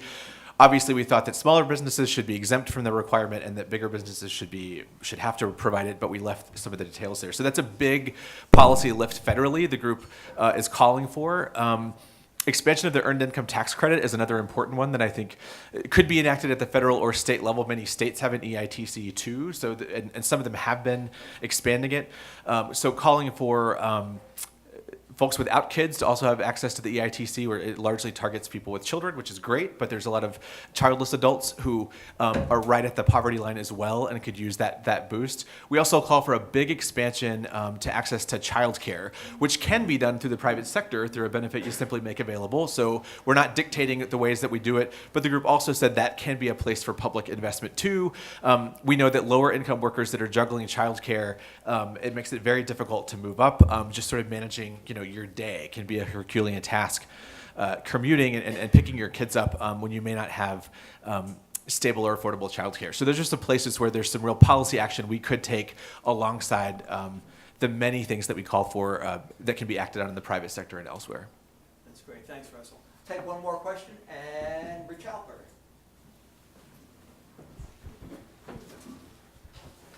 Hi, Russell. So it sounds like the mode of dissemination is primarily conferences and speeches. Hopefully it's not only by Convergence, but are members of the stakeholder group also out actively disseminating? And secondly, I didn't hear much discussion of state and local stakeholders or solutions that affect them and that they have to implement. So can you address those two things? Sure, yeah. So we want everybody to help us promote the report. That includes the people that were at our table and folks who were not at our table, if they're in our larger orbit. So the individual stakeholders are doing that in their own spheres of influence. For example, Lanhee Chen is a prominent sort of center-right commentator who was Mitt Romney's policy director in 2012. He's on cable news all the time. He's going to be helping us get the word out. We're drafting up, working with Adam Seaman op-ed. We're going to try to get placed to try to drive the conversation that will be co-signed by kind of a couple of interesting stakeholders that sort of come at these issues from different places. So we're going to do some things at a big level on comms. As far as community initiatives, there's a lot of ideas in the report that don't have to be implemented nationally. The nature of the table, we had folks from outside, about half the stakeholders were from outside Washington. So that included community-based organizations that really are living and breathing the work, that work closely with low-income Americans. It was very important to us to have that lived experience in the room. We did listening sessions with people facing barriers to opportunity as well. There was a community college president in the room who is actively building employer partnerships every day.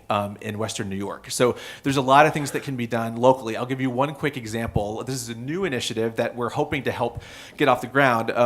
Our stakeholder from McDonald's had an idea that made it into the report. What if we had regional employer networks that partnered to help build talent pipelines and have people with a really clear ladder to move up? So for example, I work at McDonald's in some job there, and McDonald's invests in me and pays for me to get an additional credential that qualifies me to then go to work somewhere else. And they're trying to get this off the ground in a few places, like with an insurance company, for example. So the frontline worker at McDonald's, over the course of 3 or 6 or 9 or 12 months, goes to the community college or perhaps does online learning and gets a certificate that qualifies them to go work for the insurance company in the same region. McDonald's is investing that person knowing they're going to lose them, right? Which feels a little bit counterintuitive. And we think this is a pretty revolutionary idea because the notion is you keep that person at McDonald's longer than you would have. They're more engaged, they're more productive. Your turnover is actually reduced, even though in the long term, you're going to lose them. As you can imagine, employees in fast food restaurants turn over at a very high rate. Those are tough jobs. They really sort of grind through people. And so this is a way to sort of stabilize employment, even though in the longer term they would lose that worker. It builds a career ladder for them. And the belief is that that investment, even though it includes some dollars from the corporate partner, more than pays for itself and the benefit to both the business and the worker. So that's an idea they are literally pitching to communities right now to try and launch. We're going to help them beat the drum on that and get the word out. We think that could be a really big deal because that would mean businesses across sectors are in conversation about the workforce they need. And that's a conversation we could have now that the unemployment rate is lower, right? We're not in a situation where lots of people are sitting around without jobs. The market's gotten a lot tighter, which now allows employers to sort of compete for workers in a different way and build some of these pathways. So that's a really clear example of a local initiative that we'll be encouraging many of our partners to hopefully take up and pilot. That's great. Thank you, guys.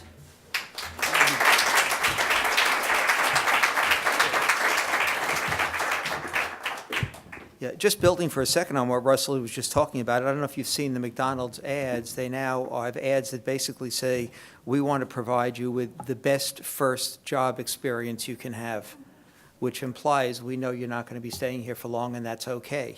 So this is all part of that initiative, I think. Okay. There is another way. Let me, before I launch into the special campaign that Rob referenced earlier today, I just want to introduce a few people. I'm delighted that I have a team of co-chairs for the special campaign. Linda Laurel, who joined the board recently from Houston. Linda, you can just raise your hand. You'll hear from Linda in a couple of minutes. And Kelly Johnston, who has, of course, been part of Convergence since before Rob thought of Convergence. Doesn't go back as far as Ron Pollock, but they go back many, many years. They're my co-chairs, and I also want to make sure everybody here understands the role that Duzi Casada is playing. Duzi, as you know, and this is unique to a nonprofit. I've worked with a lot of nonprofits for many years. Duzi is the only leadership member of a nonprofit that has the title Head of Finance and Fund Development. So she helps us bring in the money and then prevents us from spending it. And Duzi plays an extraordinary role at Convergence, as many of you know, and it is unusual to have somebody who can wear both those hats successfully. And I also want to introduce our partner in all this, Kathleen Lair. Kathleen is over here, and you'll be hearing from her in a couple minutes. Kathleen is the principal of Kathleen Lear & Associates, and she's been just an incredible source of sophisticated guidance and wisdom as Convergence has upped its game and become really a much more contemporary fundraising organization. And Kathleen has challenged us, she's given us great ideas, and has really moved our game forward very, very quickly in the last, I'd say 9 months or so. So you'll hear more from Kathleen, and she's been just an incredible partner in this process. So let me talk to you about what we mean by there is another way. This is a special campaign, and let me tell you why we're doing it now. That's called Move the Slide. Guys, I have it. Okay. I already said this. All right.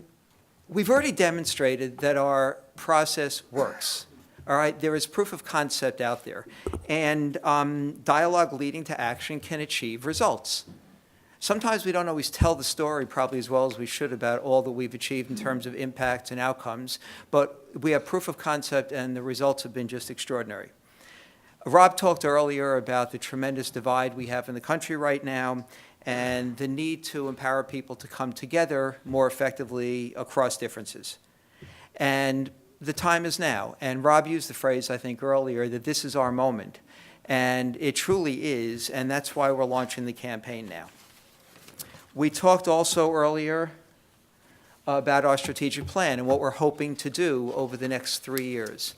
And the process of building this plan was really, as robust and systematic as any nonprofit I've ever seen over the years. We engaged not only internal people, but external people, funders. We engaged people who've expressed an interest and a passion for what we do in the process of helping us think it through. People like John Gruber from Einhorn and others really helped us look at this and say, hey, is this what is possible? Are you being bold enough? And the plan is a bold one. We want to launch 4 to 5 new projects over the next 3 years.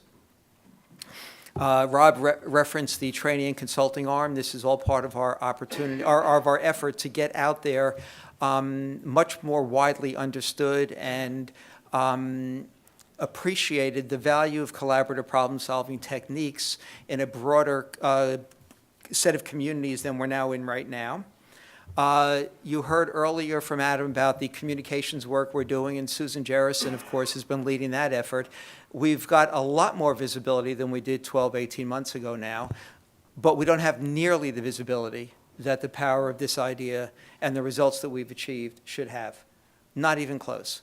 And that takes resources to do that. Finally, we need to grow a reserve. Most nonprofits try to have somewhere between 3 to 6 months of their annual operating budget in reserve. And I'm very pleased to say Convergence now has $11 in reserve. No, actually, that's what I added to it today, Rob. We actually, through a generous gift from Maya Kristen, who's been one of our greatest supporters and funders for many years, because of Maya's generosity, we took about $55,000 of her last gift to Convergence to start a reserve. So it's peanuts, but we now have a stake in the ground which says we're serious about building financial security for this organization going forward, and we have every expectation that the money we raise in part through the special campaign will help build that reserve. And that's our commitment, is that some of that money go into that. What are we looking for? We are hoping to raise $2.5 million on top of our annual fundraising goals by the end of next year. So we've got about 14, 15 months to do this. And for those of you who don't remember, Convergence's annual budget is, $4 million and change this year, about 4.3, 4.4, somewhere around there. But we really want to raise that $2.5 million. And again, we think there is another way, and we think the moment is now to go try to raise that money. And before I talk about a little bit about why I personally got involved in Convergence, and then ask Linda and Kelly a little later on today to talk about their involvement, I've got some really good news. In the silent, or at least actually it wasn't silent, it was sort of quiet. In the quiet phase of the campaign, we've now raised about $400,000 already, and that is just from board members and former board member.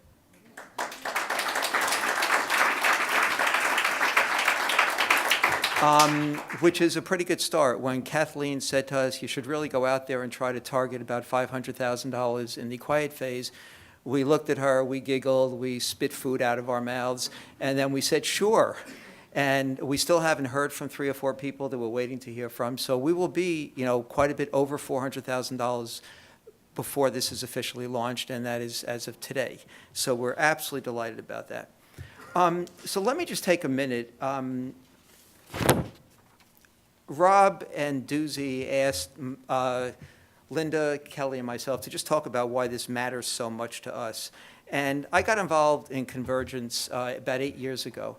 Dave Lipsky, a former Convergence board member who actually was my PhD advisor many years ago, said, I'm on the board of this organization. It's a nascent organization. They're doing interesting stuff. The guy who founded it is going to come talk in New York. Why don't you come to the dinner? And since I trust Dave totally, I said, sure. And I went to the dinner. Rob was deeply disappointed because Dave said something about a rich person will be there. So Rob did a really terrific presentation on a very serious note, and I bought in, and I went up to him afterwards and made what is the largest mistake of my life, but also one of the things I'm most pleased I ever did, which is I said, I'll write a check to you, but more importantly, I'll make myself available to do pro bono consulting to help you build this thing, which at the time was about this big. And a good idea, but no real money to speak of, no scale or anything like that. And what drew me in was the elegance and power of the Convergence vision. And I just want to emphasize that for all of you as we ask you to take our message out there. It's very, very simple. It's getting people to work together across differences. And it's about action, it's about change. It's about building relationships, but not just for the sake of building relationships, for the sake of really having a significant impact on a seemingly intractable issue of national importance. Now think a little bit, for those of you who have been here before and those of you who are newer, over the last 8 or 9 years, just pull back and, we report these things as if they're just like these simple things that we do. Economic mobility, incarceration, nutrition and wellness, the really simple one we took on early on about U.S.-Pakistan relations, all right? The federal budget process, healthcare, we finished one and we're doing 2 other healthcare projects now. Financing for long-term care. And we're looking at projects like gun violence and affordable housing. And as Rob said, we're getting requests literally every week. And we do this on not a lot of money. Think about the scale of those projects, but we are a leverage organization. We count on our stakeholders, we count on our supporters to make this happen. We don't do the implementation, our stakeholders are there to do that. So we can run very lean, but we still need resources. And I've been chair now for, as Rob said earlier, about 5.5 or 6 years, and the best way for me to illustrate why this campaign matters so much and is so important right now to this organization, and it is incredibly important to us. I want you to imagine that Convergence disappears tonight. It's gone, okay?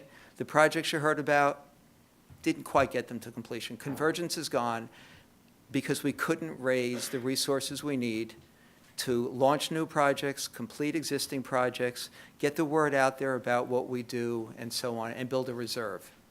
What would be lost? Let me hear from some of you. What would be lost if we went away? For the country, for communities, for individuals? Let me hear from a few of you. And I know all of your names. What would we lose? Go ahead, Kathy. Hope. We'd lose some hope. Yes. Okay. Hope that what? That these intractable problems are in fact solved. That progress can be made one bite of the elephant donkey at a time. Exactly. Okay. What else? Hillary? Opportunity for change. Okay. Excellent. What else will we lose? Yeah, Rick?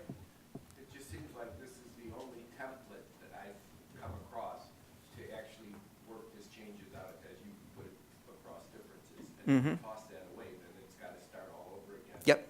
Magically by some other offshoot of Rob, who's on the subway right now meeting people. Well, actually, that's why Rachel is here, Rob's daughter. So we have generational continuity here, which is really good. Matt? Community, expand on that just a little. A community that sees that hope, that is willing to make that change, put effort, and leverage this organization. Excellent. By the way, some of you may have noticed, Matt, as you saw, was a stakeholder in the budget process. He actually has a job other than appearing in Convergence videos and pictures. I just wanted to reassure people, Matt, that this is not just all that you do. Lara. Say it again, a neutral? A neutral actor that does not take sides. Okay. So anybody else? What else might be lost? I mean, these are really big things. These are important. One final one. Rachel? All the progress we've already made. All the progress we've made. That is so on the mark. A lot has been accomplished already. And the campaign now, and it's a fairly aggressive campaign for an organization our size, is absolutely essential to allowing us to continue to do this work. We are not a financially secure organization yet.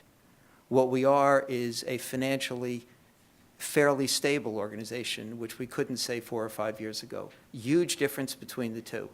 We need financial security to continue to do this work for many, many more years and address some of the problems that Rob raised that we've been approached about. Let me hand it off now to my co-chair, Linda Laurel, who just flew in from Houston. I'm just glad the flight was on time. Linda is one of our 2 newest Convergence board members. She will be at her first board meeting tomorrow.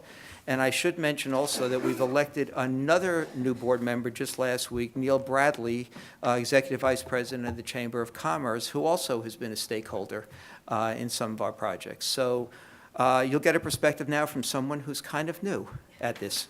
Linda. Hello, it's so wonderful to be here again. I was asked to share how I got involved in Convergence and why I jumped in with both feet, actually my whole body, the day that I met Rob. I guess, was it 2-3 years ago, Doozy, when you guys first came to Houston? 2 years ago. I was invited to attend a small gathering where Rob and Doozy and others from the organization were in Houston to talk about Convergence. And they were just beginning to go outside of DC, different cities around the country, and talk about the great work that is being done. And I was invited by a friend. And as soon as I sat there and heard what the vision is and what kinds of work had already been accomplished, I was hooked. And I started thinking about, and then I sat next to Rob at dinner that night. He couldn't get rid of me. And I said, okay, so I need to introduce you to this person. And do you know about the prison entrepreneurship program in Houston? Because they really need to connect with what you guys are doing on incarceration. And my brain was literally spinning in multiple directions. And the reason that this was so resonant with me is that, like so many of you and so many of us around the country, after the election in 2016 and the divide that became so blatantly in our faces, I was distraught. And I thought, okay, what can I do? This is not a time when anybody can sit on the couch and just wish for something better to happen. We all have to go out and do something to make it happen. And so I was talking to my husband, I was talking to friends, I was meditating and just trying to figure out what I could do, how I could use my skills and my talents to help bridge people together, help bring people together.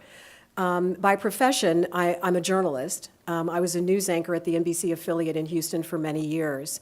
I'm also the founder of an education nonprofit that is right in line with what Russ was just talking about in Working Up, and I will go into that later. So I'm very vested in the community. I'm vested in young people. I'm vested in this country, which I love with all of my being, and I can't stand to see it being torn apart like this. So when I heard about the work of Convergence, I was hooked. And they recognized it, invited me to a leadership council meeting. I came. Then they invited me to another one, and then they invited me to lead a panel discussion in San Francisco, and then the board word started coming around, and really didn't have to twist my arm at all to ask me to join the board. And then in the next breath, and would you be the co-chair of our special campaign? I'm like, yes. So I literally resigned from 2 or 3 boards in Houston. I'm very active and involved in the community there beyond my own nonprofit. And so I literally resigned from some other boards so that I could spend more time devoted to this, because I don't think there's anything more important than this. I mean, this is about who we are as a country, as a people. It's about the fabric of our democracy. I know so many people in Houston who are working within their own small groups and trying to figure out how to have the kind of conversations that Convergence has figured out how to have. And so I know there are people who are hungry for this information. They're hungry for a process that works. And to be involved in an organization that is able to articulate that and get it out to the masses, I can't think of anything that would be a better use of my time. So that's why I'm here. And I'm delighted to be on the board, delighted to be co-chairing the campaign, and let's do it. Let's do it.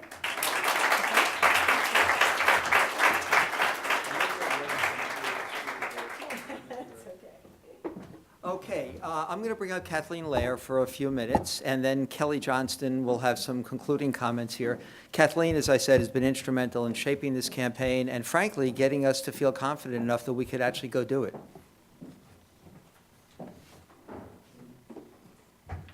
Thank you, Rich, and thank you all. I stood up here this time last year with an assessment of Convergence's fundraising that you are totally under capacity of what your potential is. So here, we have a challenge to raise $2.5 million, and actually so much more is possible. But $2.5 million is the right number for you all at this point where you are. And this is not a campaign of $100 billion or $100 million, and we only need the top high capacity. This is a campaign for everyone to give at their levels.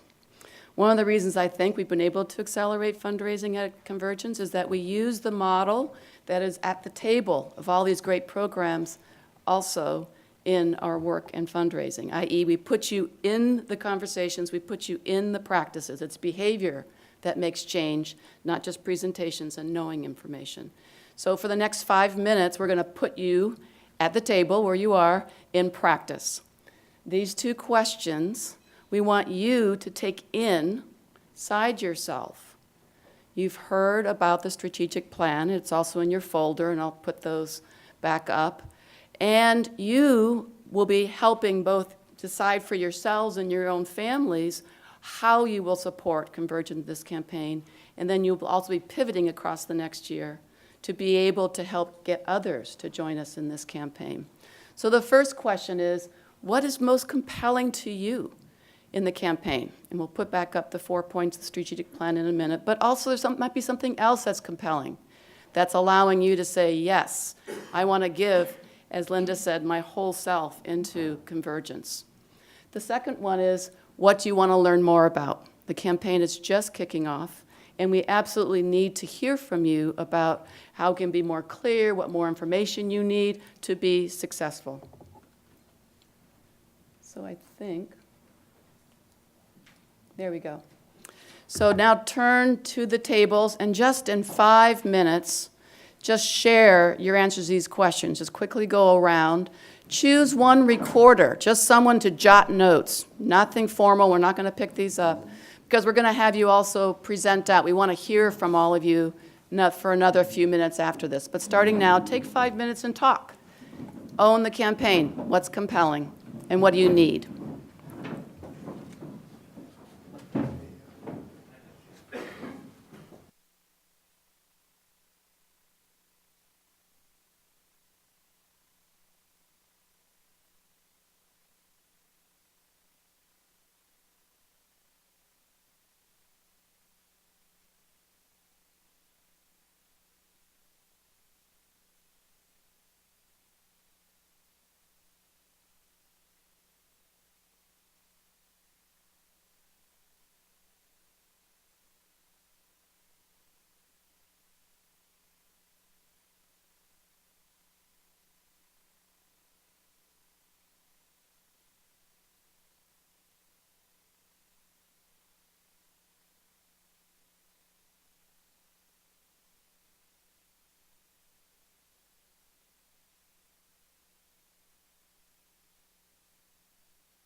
Just take a couple more minutes and then we'll close.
Okay, wrap up this last conversation, the last sentence.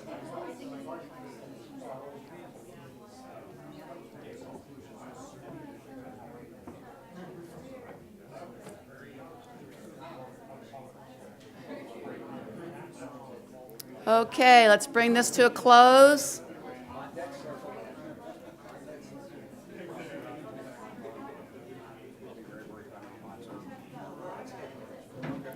We're going to give you a chance later this afternoon to continue a conversation around your roles and support of Convergence. But for now, just before we bring Kelly up, we want to hear just a few of the ideas, commitments, resonance that came up. What was the most compelling or resonant for you about this campaign? And what do you need to learn more? And I'm happy to take both questions, and the team can take down the notes. We make sure we capture this. So which table wants to start? And then we'll just go around. I'll call on, great, thank you. So our table talked, really zeroed in on the idea of the multiplier, that the work through the projects is great and it's a great starting point, but the multiplier is a way to do it in smaller bites and smaller chunks around the country or in different communities. Also spoke a little bit about the reserve and the idea of an ability to weather those storms and have some money to do the things that Convergence is trying to do that it's hard to raise money for. Thank you, Mike. We'll take a couple more tables. Who else wants to speak? Yes. Thanks, Rachel. I always get voluntold to do this. One of the compelling things was the small size of the campaign was pointed out that it means that each donor can actually have an impact. And that makes it appealing, and especially for the amount of work that goes into it, small money, big output is good. And also that the training and consulting arm, we were excited that it would mean that the intellectual property of Convergence could actually get out there and make a difference and also bring in money. The questions people wanted to know more about is one of the bullets, one of the 4 things was launching 4 to 5 new projects, which is probably different than executing 4 to 5 new projects. So what that money actually goes to. Yes. So maybe explaining the assessment phase that Convergence does. Beautiful. And then if there are any specifics of the training and consulting that can be shared. And finally, how, one member specifically, but I assume it applies to many, how we can leverage our current relationships and networks in order to get them involved, and besides just monetary contributions, but also the connections. Great, and whoever said that was not paid. You're going to be doing that this afternoon. But excellent point. How do we do this? It's not just these people in the room. Just one more table, and then we'll close. Anyone else want to speak? somewhat of a hand. Okay.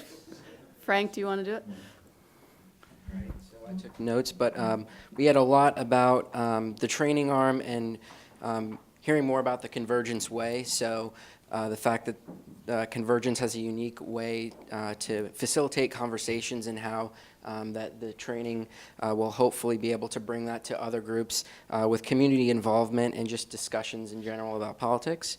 But also talking about how the organization kind of is good at bringing together multiple issues and multiple people in a professional way, and how we can continue to lead through action and broaden our research on existing projects and future projects as well. That's great. Thank you all. There's so much more at the tables, I know. Keep the conversation going, but we really appreciate it, and we want to have our third co-chair speak.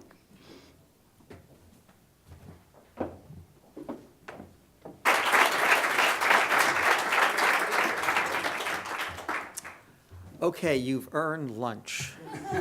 By the way, this is all kind of a cone of silence here. The secret sauce is soy.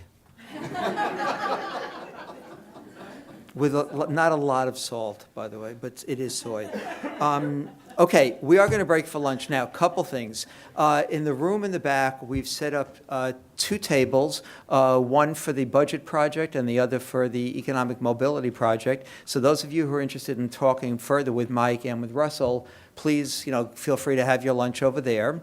We've also got a table in the back here, right there, table 8, I think it is, which is going to be a healthcare table for those of you who want to ruin your appetite discussing healthcare. No, for those of you who want to talk with Karen and Amanda about just the unbelievable complexity around the issues these tables are dealing with, which is just extraordinary, the work that they're doing.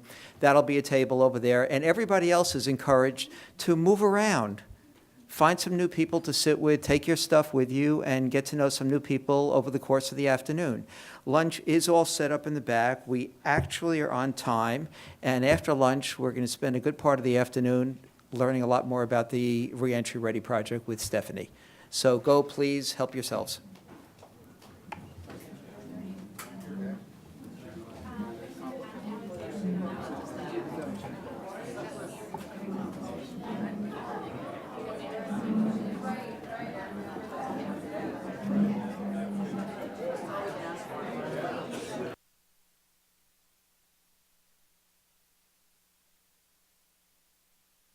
I want to just bring you up to speed quickly on what we've been talking about and where we are in the process. Rob mentioned that we just had our 5th meeting.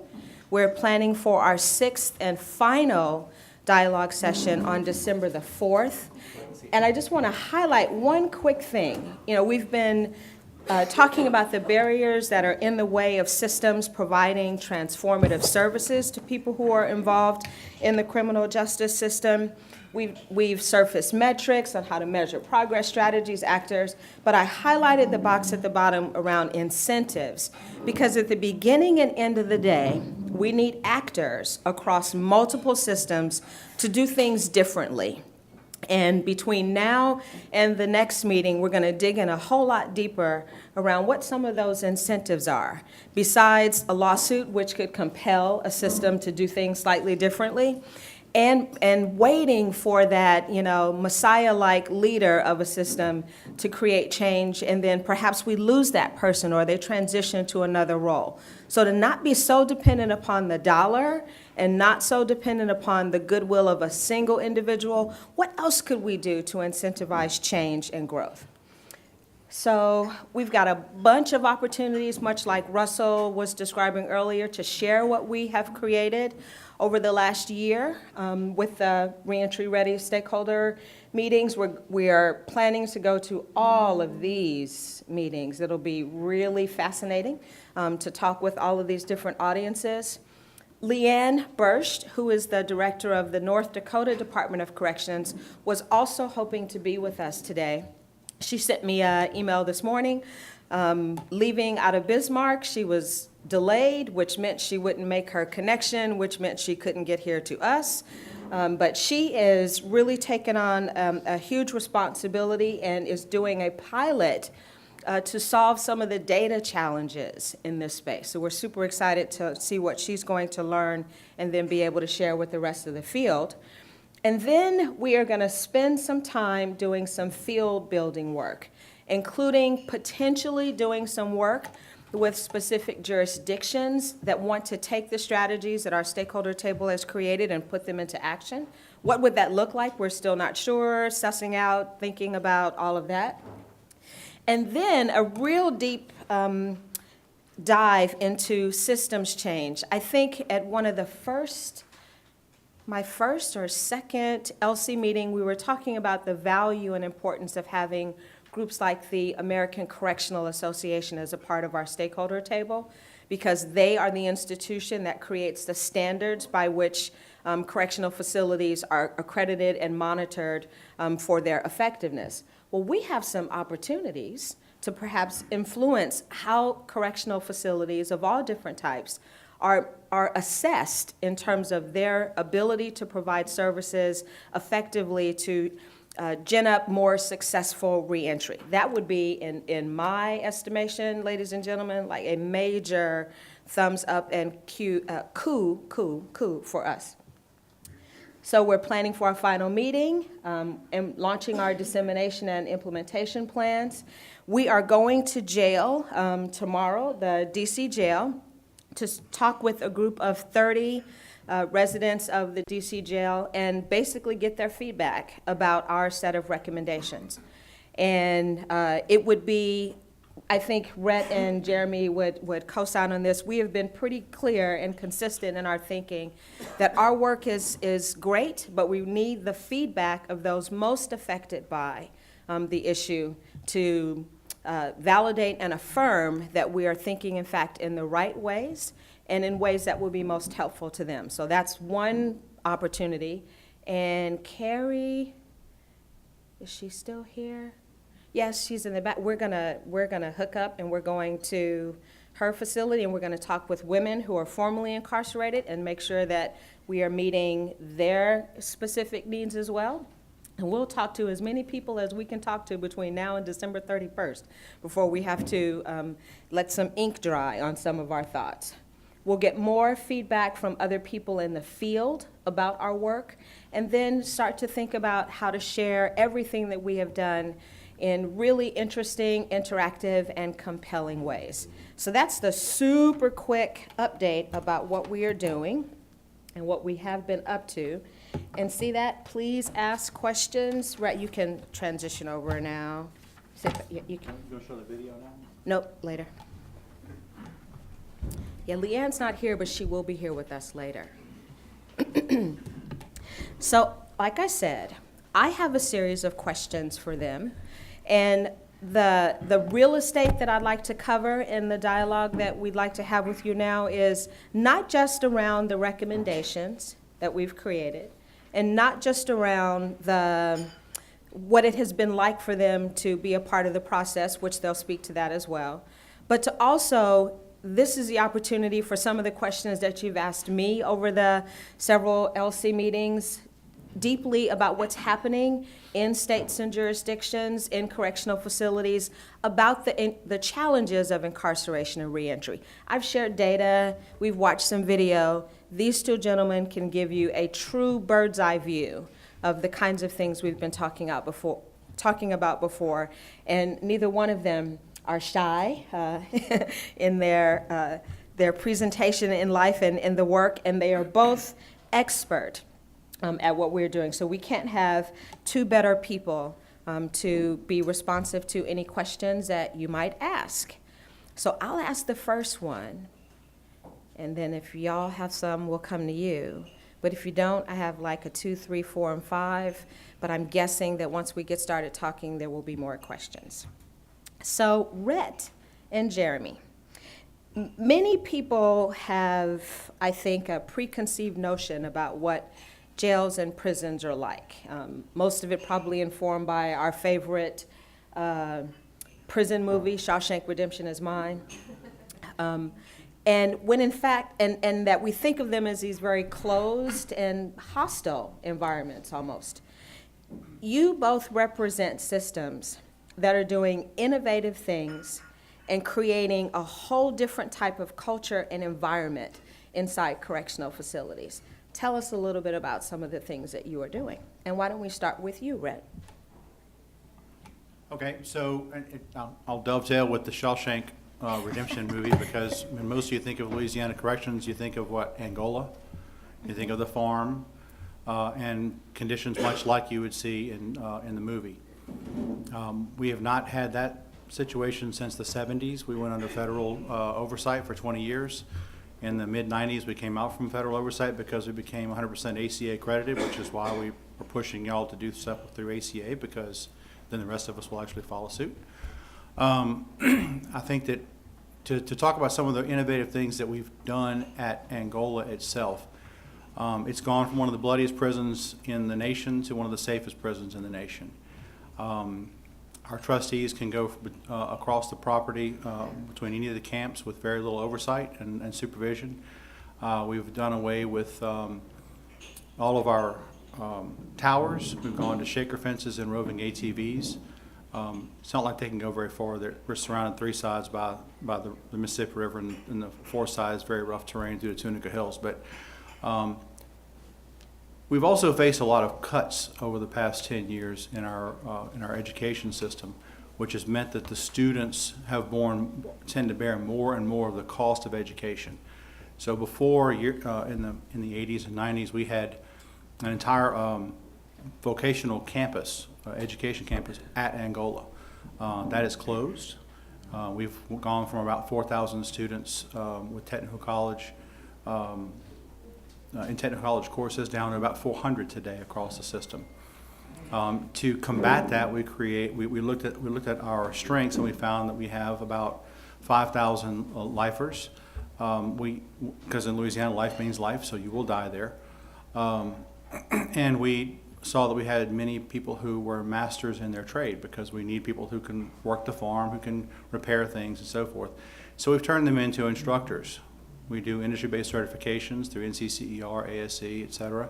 We have a reentry court project where we work with jurisdictions through a specialty court process where they refer short-term offenders to us.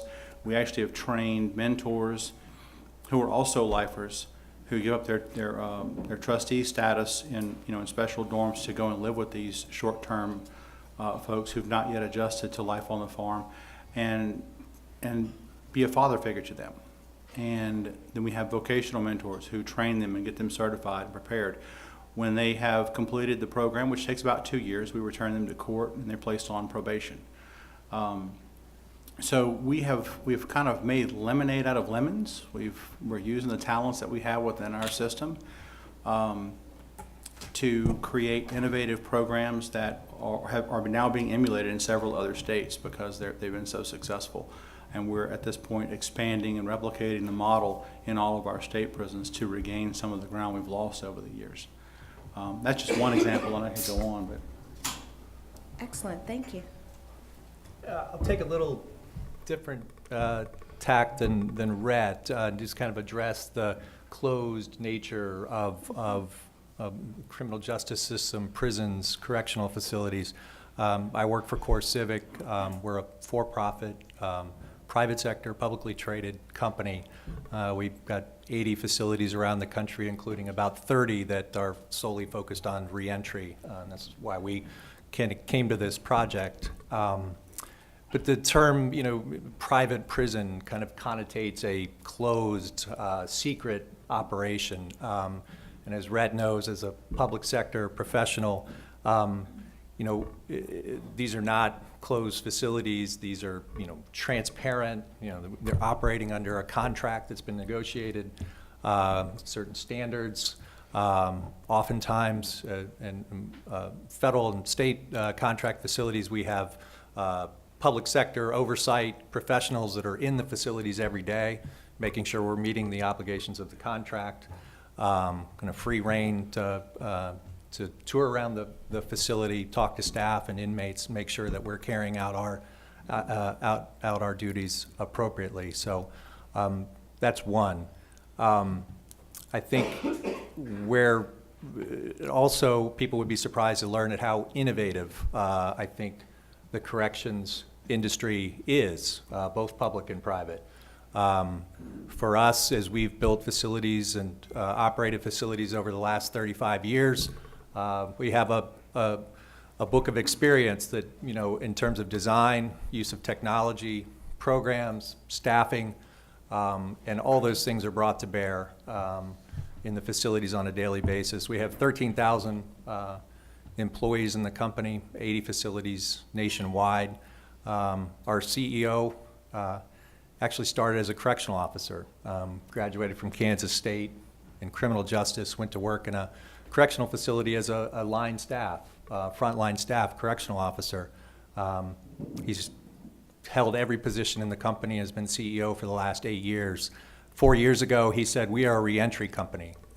Everybody from me on down is a reentry professional, and it starts on day one with staff, the individuals in our care, and he's really set the tone for what this company is doing.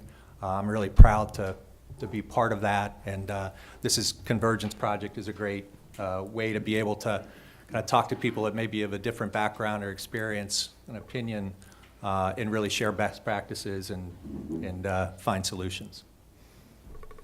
So we've talked in our dialogue process a lot about how to get people that work in the system to do things differently. As I mentioned a second ago about creating some incentives for leaders and systems to do different things. What would both of you say about how hard or what the challenges are to get your systems and the ones that you partner with to actually move and to scale on some of the good things that you've been describing, innovations that are taking place in facilities? How do we get that to happen? Well, we've done it through a number of ways. You know, we rely very heavily in a lot of our facilities on organizations that are out in the community providing volunteers for various programs, whether they be drug treatment, faith-based programs, work training programs. So we are very used to partnering with outside organizations. And I really think that's the solution, because that's where you find the best ideas. For instance, in Georgia, we're partnering with the Department of Corrections. We operate a adult male correctional facility there. We went out and surveyed the job market in Georgia. Found out that there was a huge lack of diesel mechanics and welders. So we partnered with a technical college and the Department of Corrections. And we're now doing a certificate program for diesel mechanics and welding. They earn those certificates while they're in the facility. And then once they're released, hopefully matching them up with employers for those jobs once they're released. So just programs like that where, you know, in some respects, that's the benefit of being, you know, a private sector company. You can innovate. Your hands are less tied on who you can talk to. So we really make a commitment to understanding our communities that we work in, understanding the individuals in our care and what they need, and how we can leverage those outside relationships to bring them in and be part of the solution. Well, I think that at the end of the day, when you talk about gaining support for any new progressive undertaking, whether it's this one or any other one, you have to find champions that can help carry the water, at least initially. In our state, it's the governor, the secretary of the Department of Corrections. You have to give them the information that they need in order to not be shot down and to be able to defend it. And much like we try and rehabilitate, or in many cases, habilitate our prison population, we've got to rehabilitate the consciences and understandings of the general public. We are trained through mass media from infancy that the way you solve crime is to lock people up. The most popular television shows are all about crime, and what is the answer at the end? You put them in prison. What people don't see is what happens after that time. Prison is time out. And that's the message that has to be sent to people. So if you don't tell a child or a dog while you're putting them in timeout, they have no idea what you're doing to them, and it doesn't change anything they're doing in the future. When you let them back out, they're going to do it again. So we have to have champions who understand this and who start to move the conversation in the right direction.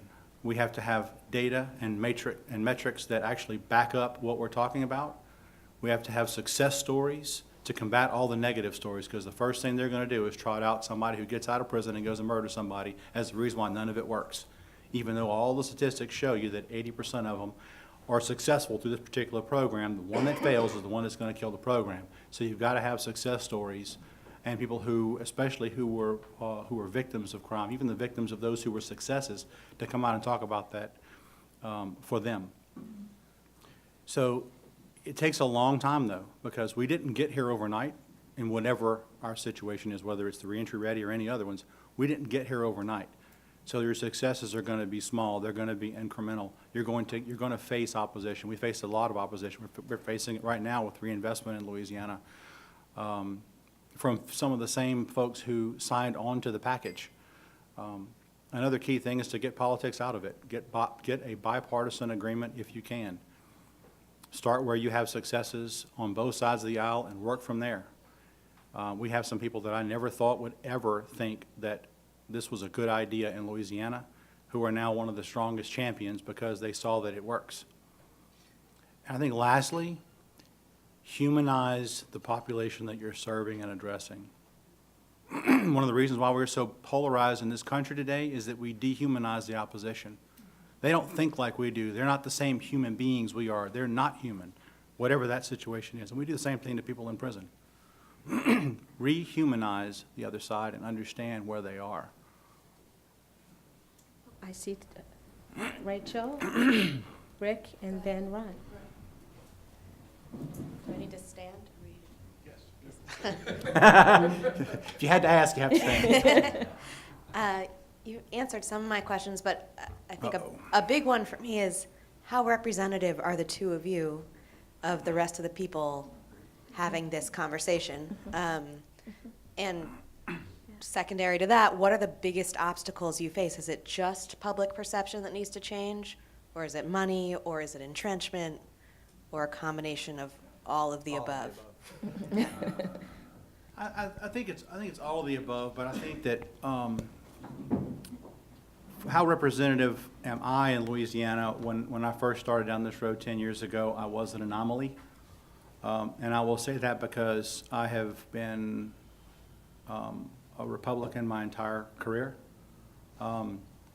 And no one can understand how I could have an R behind my name and espouse the things I'm talking about. I just said because it makes sense and it's logical and there's data to back it up, so why would you be stupid and not follow it? So, Ladies and gentlemen, Rhett Covenant. She said I'm not shy, and I'm not shy. So over time, people start to follow. And as I said before, there are people now who I never thought would join us who are now following. So the momentum grows. We have district attorneys, we have judges, we have people on the right, people on the left. Yeah, we still have our detractors, but they tend to get shot down pretty well by their own side whenever they speak up. But it takes a while. 10 years ago when we first started going down this road, it was not like that. So you have to persevere through it. And again, it takes proving that your ideas are not wrong. And that's where the rubber hits the road, which is one of the concerns I had when I was first invited to be a stakeholder in this group, because I see things in Washington as being this policy stuff up here, and how do you apply it down here? And if you can't apply it down here, I can't make anything of it in Louisiana. So, but I think that it's actually showing some promise, and so I've stuck around. I just might add that I think people would be surprised at the spectrum of folks that are interested and passionate about these issues. I think that's displayed through the Convergence stakeholders, from the right to the left to everywhere in between. I've been honored to be part of that conversation, because I think there's a lot of agreement, especially on reentry. Preparing people to reconnect with families and their communities, the power of redemption, second chances, I think folks on the right and the left can all agree on. No matter what happened, how they got there, the ability to have a second chance and a chance to redeem yourself, reconnect with your families and other institutions that can be helpful in your lives, I think a lot of people can agree on. And I'll say, add to that, Rachel, that I think innovation exists throughout this system. The challenge that we have, and we've talked about this in our stakeholder meetings, is the success stories are buried underneath the failures. And one of the things that we hope to do, and whatever our final product is to surface where the success stories are actually happening. And to track it all the way through. So if a challenge that we have in meeting the needs of currently and soon to be formally incarcerated individuals is providing them with a quality learning experience when they are incarcerated, where are they doing that already, right? And how are they, if it's not that same place, how are they then making a handoff so that the person could continue their education if they choose to upon release? And shine such a bright light on it to start to dispel the myth that it can't be done as much as it can be done. Here's how, here's who you talk to, and here's how you measure the effectiveness of what it is that you've set out to do.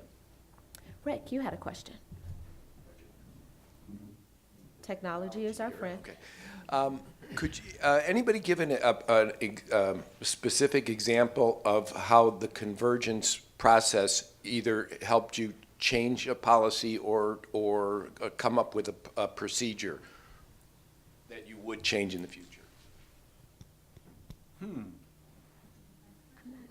about that one for a second. I don't know, are we at that point yet? I think we've been lots of discussions. I have a colleague, Darren Swenson, who is head of all of our reentry facilities, and he's sort of the practitioner in our duo, and he's been involved in all of these sessions. I think those are still kind of being talked through, developed. I'm speaking for CoreCivic. I don't know that we've made any changes in the last 10 months that this project's been going on that have been a result of these conversations. But I think in some respects they've been a confirmation of things that are already doing, and just given us a better sense of comfort that we're heading in the right direction with the folks that we're talking to and working with.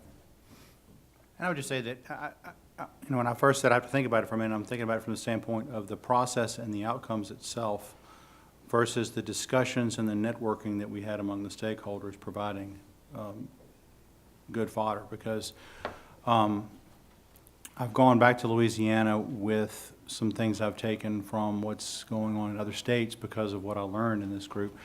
And we are looking to try and implement the same things there. So, for example, tighter communication with Medicaid, getting the process started before they get out, articulation agreements with our colleges so that when they start, before they get out, they can continue even if it's a different college system that they're moving to. So there's a lot of ideas that came out of this group to help me think through where we need to go next in our area. But as far as a formal response, I don't know. I think the first thing we did was what Leanne is doing now in North Dakota with the recidivist. How are you measuring success in what you've already changed? In other words, is the rate of recidivism drop Yes. significantly? It goes down 1 to 2% a year, but it has been going down for the past several years. We've had we continue to see a decline in our prison population in Louisiana. We went from number 1 to number 2 in the world just recently. Oklahoma overtook us, so they now have that dubious distinction. But when we had 42,000 people locked up in 2012, and we have 33,000 people locked up now, and it did not impact the probation and parole population because their population went from 72,000 to 68,000 people, and it continues to drop. And we're seeing that our crime stats are remaining the same. These are early indicators that what we're doing is not harming things and actually saving us money and allowing our officers who are seeing them post-release to go from caseloads approaching 150 on average, and if you know anything about specialized caseloads and turnover and vacancies, it's much higher than 150 in practice, to an average of 125. And so as those caseloads start to come down, they can then focus on those folks who are going to be the problems for our communities versus running around after people they don't need to be following because they're going to be doing fine. And part of that also helps to rehumanize folks because we're now saying that somehow these people are okay, this group of people are okay not to be supervised, and people just can't figure that out. It still blows their mind. And I'm like, you were going to let them off in a year anyway. What was the... Did they magically become human and law-abiding in a year? Or is it a lifelong endeavor for us all? Ron.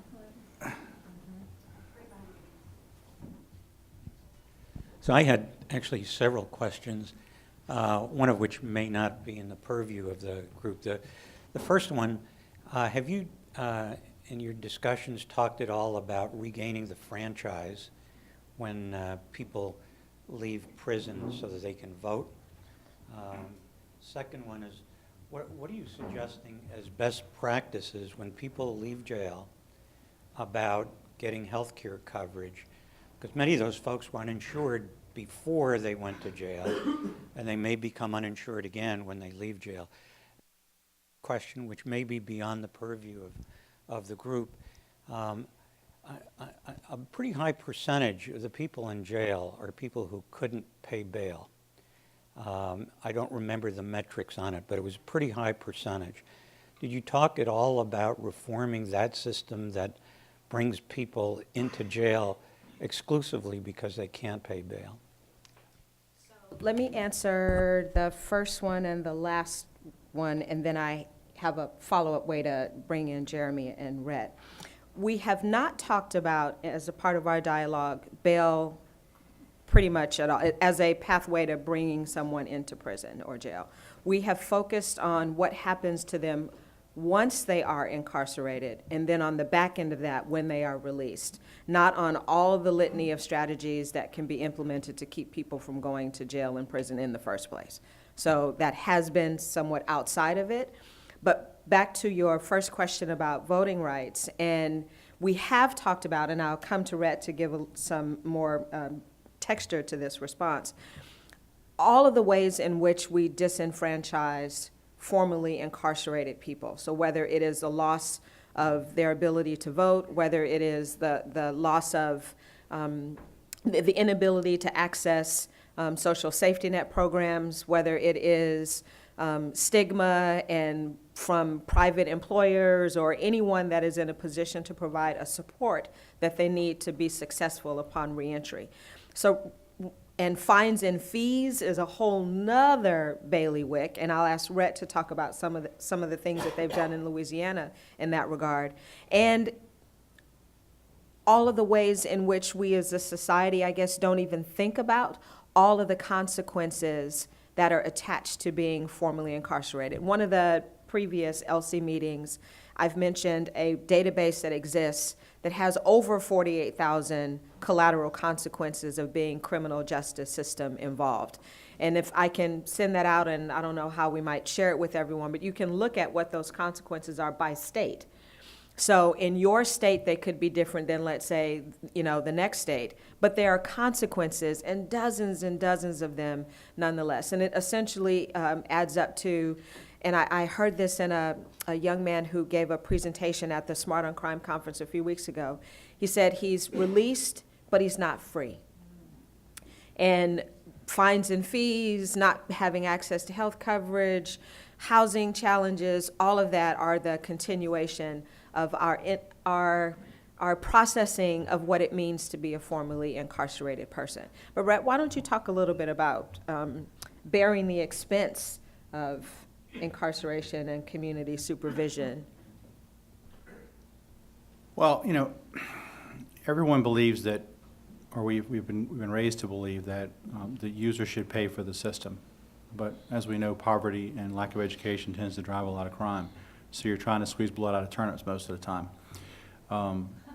When we started doing the war on drugs back in the 90s, there was massive increases in cost of not only incarceration, but just prosecution, arrest, detainment, everything along the way. Who's going to pay that bill? The general public wants everyone locked up, but they don't want to pay for it. So we started making the user pay, and we've gotten ourselves into a hole, much like we have in Louisiana with other areas where we've created a funding finance paradigm that doesn't work.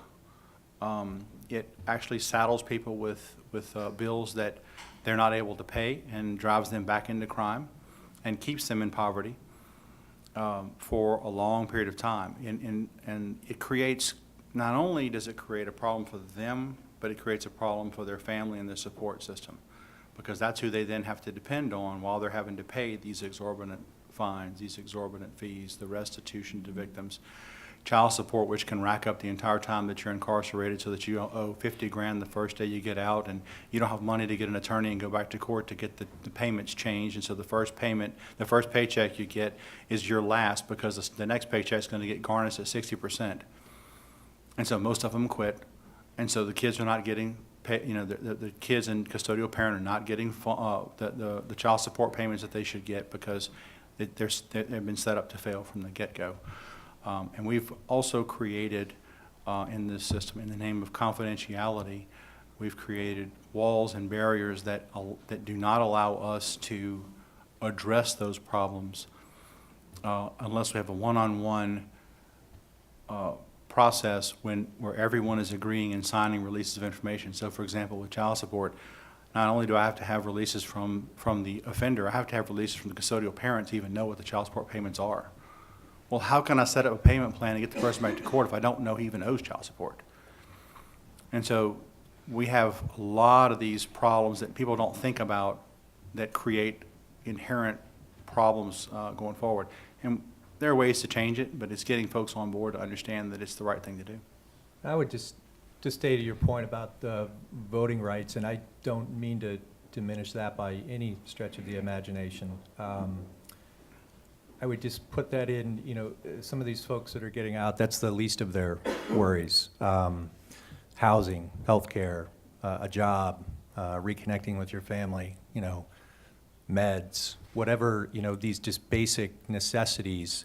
I work and have been on the board of a nonprofit here in DC called Voices for a Second Chance that works with folks that are housed in the DC jail and just recently released. And they have a office just down the street from the DC jail. People are released, you know, sometimes in the middle of the night. They come, they've got nothing. They've got, you know, they've got some clothes, but they don't have money.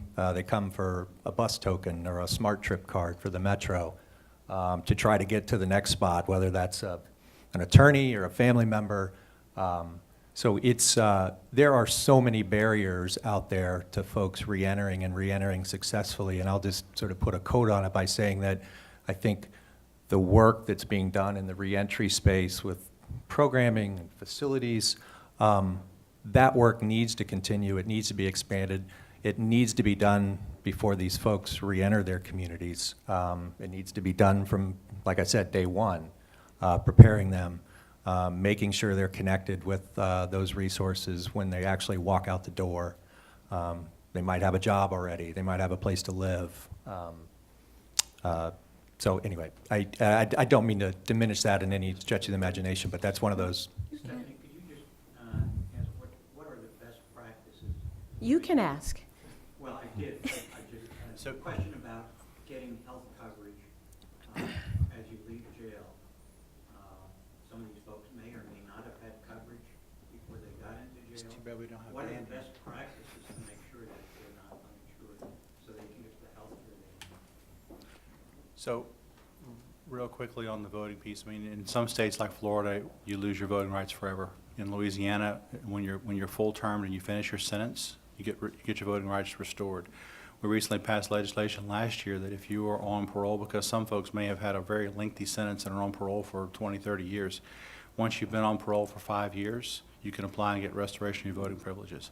So it's just the first 5 years of parole or the period of probation where you would not get the right to vote. So it's a temporary loss.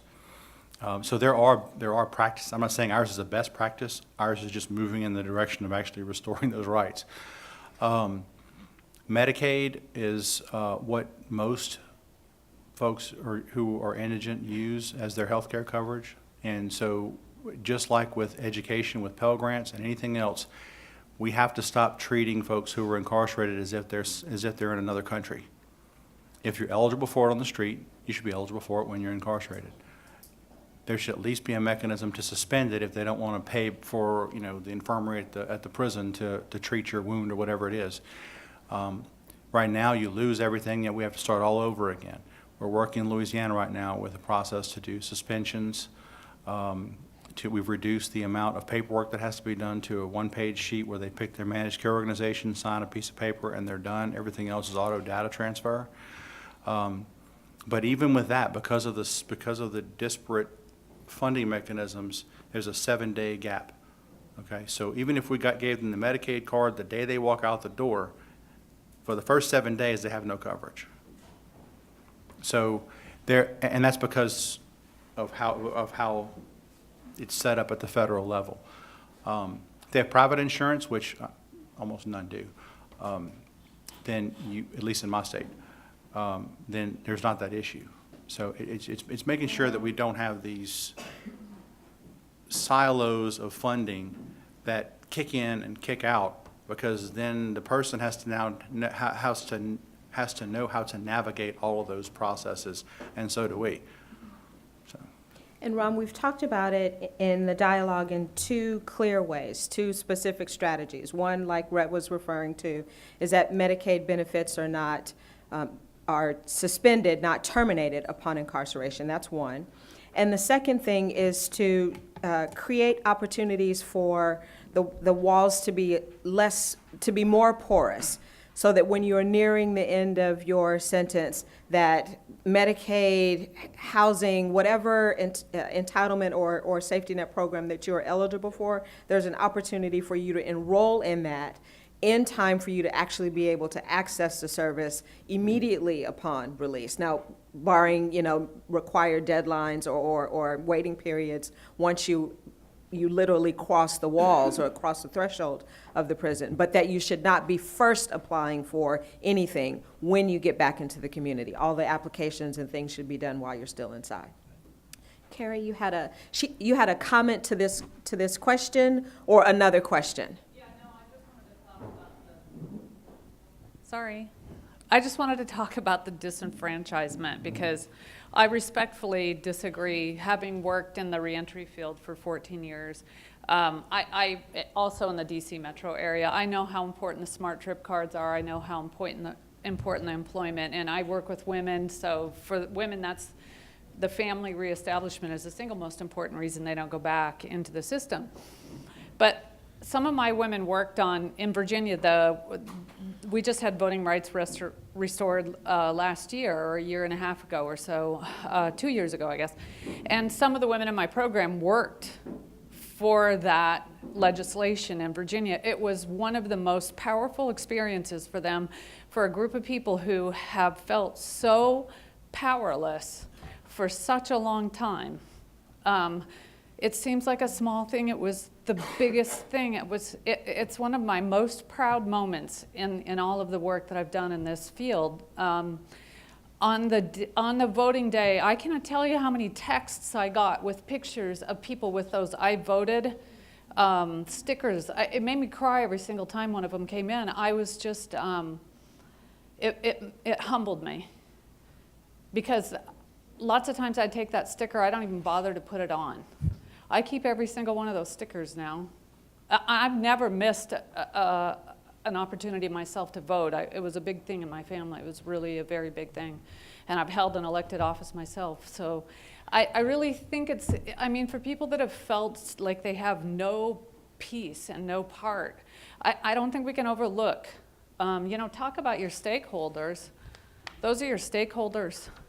Some of those folks need to be in these conversations and in these rooms to talk about the impact of stuff like that.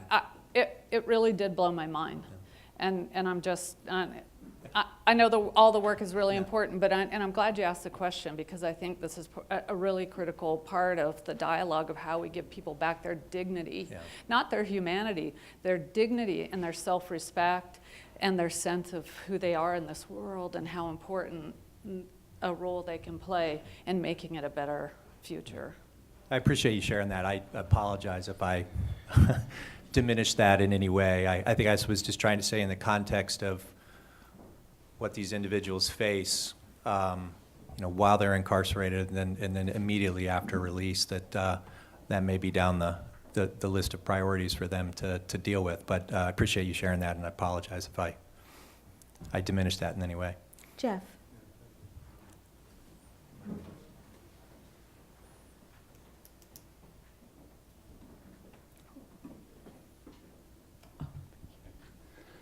So most of the conversations I'm in these days about incarceration are conversations about race. I think that the biggest conversation is up front about arrests and incarcerations and the disproportionate number of African American men in particular who are engaged in the system.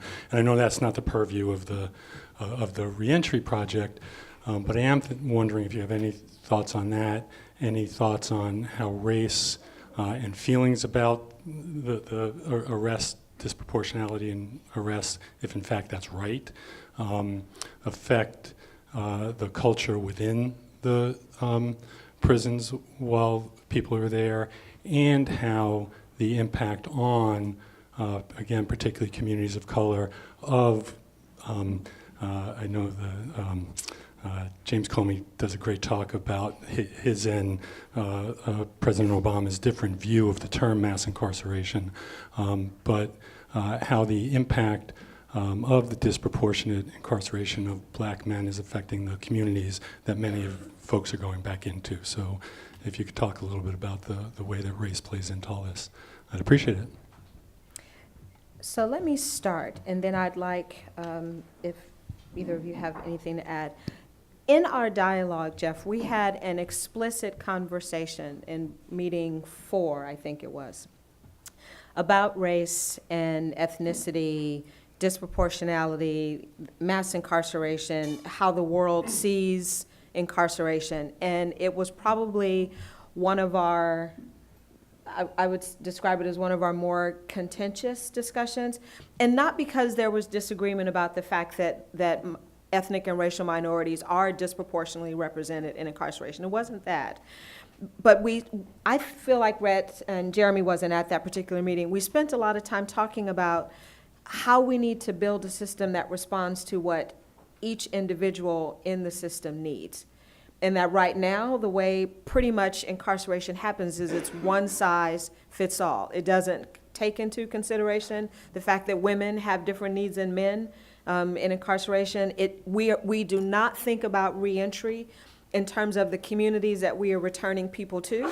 Just we're going to do something with you, and then we're going to send you home and go with God and do better, and not factoring in or not considering that we are returning you to a community that is disenfranchised in so many ways. And we tell you to get a job, get a place to live, do this, do that, and do it in 90 days, or else you have to come back. Basically, what we're telling you is we'll see you in 92 days. Because we're returning you to the same community and the same conditions.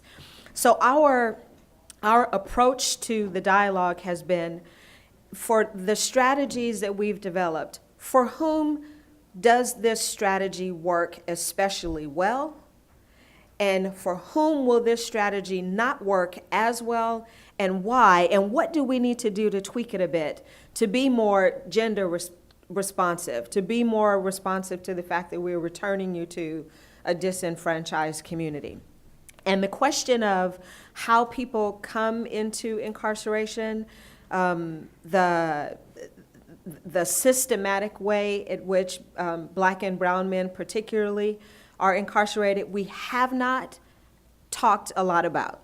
Because again, we're focusing on you're here, and what can we do to support you so that ideally you don't come back, and we break this vicious cycle and try to create a more virtuous one where you get the supports that you need inside, and we connect you before you get out with the supports that you need on the outside. And as much as possible, how do we strengthen the communities that you're going back to so that they are better grounded in their ability to provide support to you? So, education reform, housing reform, Medicaid reform, all of those questions are swirling around as a part of our dialogue. And I just remembered something that we asked one of our stakeholders to do. I need to connect you with Dan Mistak. He is now works with Legal Aid in Hawaii, but he is our resident. Red is smiling. He is our resident expert on healthcare and Medicaid specifically, and he has agreed to put some thoughts on paper to inform our 2 healthcare discussions about the unique and specific needs of formerly incarcerated individuals as it relates to healthcare. So what happens with it, we just simply want to put it into the lexicon and have those 2 stakeholder tables consider it. But it's the race and class, gender, we are there, and we struggle with it in pretty much every conversation. Rhett and Jeremy, do you want to add anything? And again, I wasn't there for that discussion, but I would say my company in the reentry programs, the reentry process, there's really a commitment to treat everyone on an individual basis. When you come in that first day, there's an assessment done of your needs, your deficits, your potential barriers to reentering successfully. There could be addiction, educational deficits. Could be a number of factors that go into you ultimately being successful. So we call it in our company a life plan. You're putting together a life plan while they're incarcerated. That's customized to fit their situation and their needs and their deficits and their strengths. And I think to the extent that you can treat everyone on an individual basis, customized assessments, treatment plans, life plans, that's ultimately the way you're going to be successful. Right, and as Stephanie said, we wanted to start where our focus was, which is on those who are already incarcerated, and that's sort of where we have been in corrections for a long time. I mean, we don't really drive those who are initially sent to us. At least we shouldn't be. In our state, half of our admits every year, though, come from our own probation and parole officers who are revoking people. So understanding the conversation and the steps that are being taken, and are they following through on individualized plans, and are they respecting the person's individuality or not, and individual needs, and responding to them appropriately. Those are things that we've been working on standardizing and training, and again, I go back to the humanizing folks that are in our charge. I mean, one of the questions that you gave us as an example question that you might give us was talking about the effect of working in this industry on the people that work in this industry. When you're constantly working around people who are society's, quote, worst of the worst, and every one of them is black or brown, it skews your view of people. And so we constantly have to train people that that's not the case. These are humans like anyone else. You should not be looking at that based, and assuming that because someone is that color, that's going to be the case. Because we're constantly being fed the narrative through our own practical experiences that this is who we're handling. In Louisiana, I mean, that's 3/4 of our population that are locked up. So it's not something that's easy to combat. But I think that continuing the narrative that providing people with skills, alternative decisions, yields better results for all society, regardless of what your background is, regardless of what your gender, regardless of what your color is. You just have to know what this person needs and what drives this person is the key. And we're seeing a lot of progress in this area in Louisiana, I think because of the momentum that we've generated around reentry and around criminal justice reform. It's also helped that a lot of stuff in New Orleans right now is under federal consent decree. But I think that those things drive the conversation where it needs to go. But it has been a big topic of our conversation. So we had a question in the back, and then we'll come to you, John. Completely sure how to even frame the question, but I guess it goes to the idea that are there really strategies or approaches that some people like me can be assisted with to make the reentry easier for a person whom we know? So I'll give you the situation. A friend of mine committed a horrible crime about 25 years ago. And he was re-entered into society about a year and a half ago. And I know this because he's reached out to me on social media, and he said we should get together sometime. And I have said to him, soon. But I don't know when soon will be. I'm feeling ambivalent about whether I should reach out to him and see him personally. I'm not yet comfortable with the idea of meeting him and potentially helping him. And yet, if I look at the data, if I look at the fact that he has re-entered society, he's served his time, he should be treated like everyone else, I am not ready spiritually, maybe, or emotionally, potentially, to be with him. I'm not ready somehow. And yet it seems, given my history with him, I should be one of his biggest supporters. I should be the person who embraces him immediately on reentry. I should be doing everything in my power to help him get a foothold into society and make his way back. But there's something going on with me that I don't quite understand.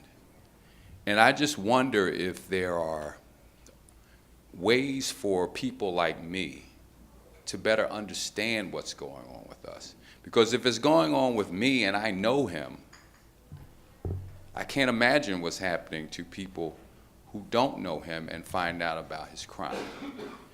So I just put that out there. I don't know if it's for you to answer, but I think it may lay somewhere fundamentally in the problem of reentry, because we can have all of the systems in place that we want, but if the people aren't ready to accept and embrace their new status, then I don't know how we get back to them actually being functioning and able to make it in this very challenging world that we live in today.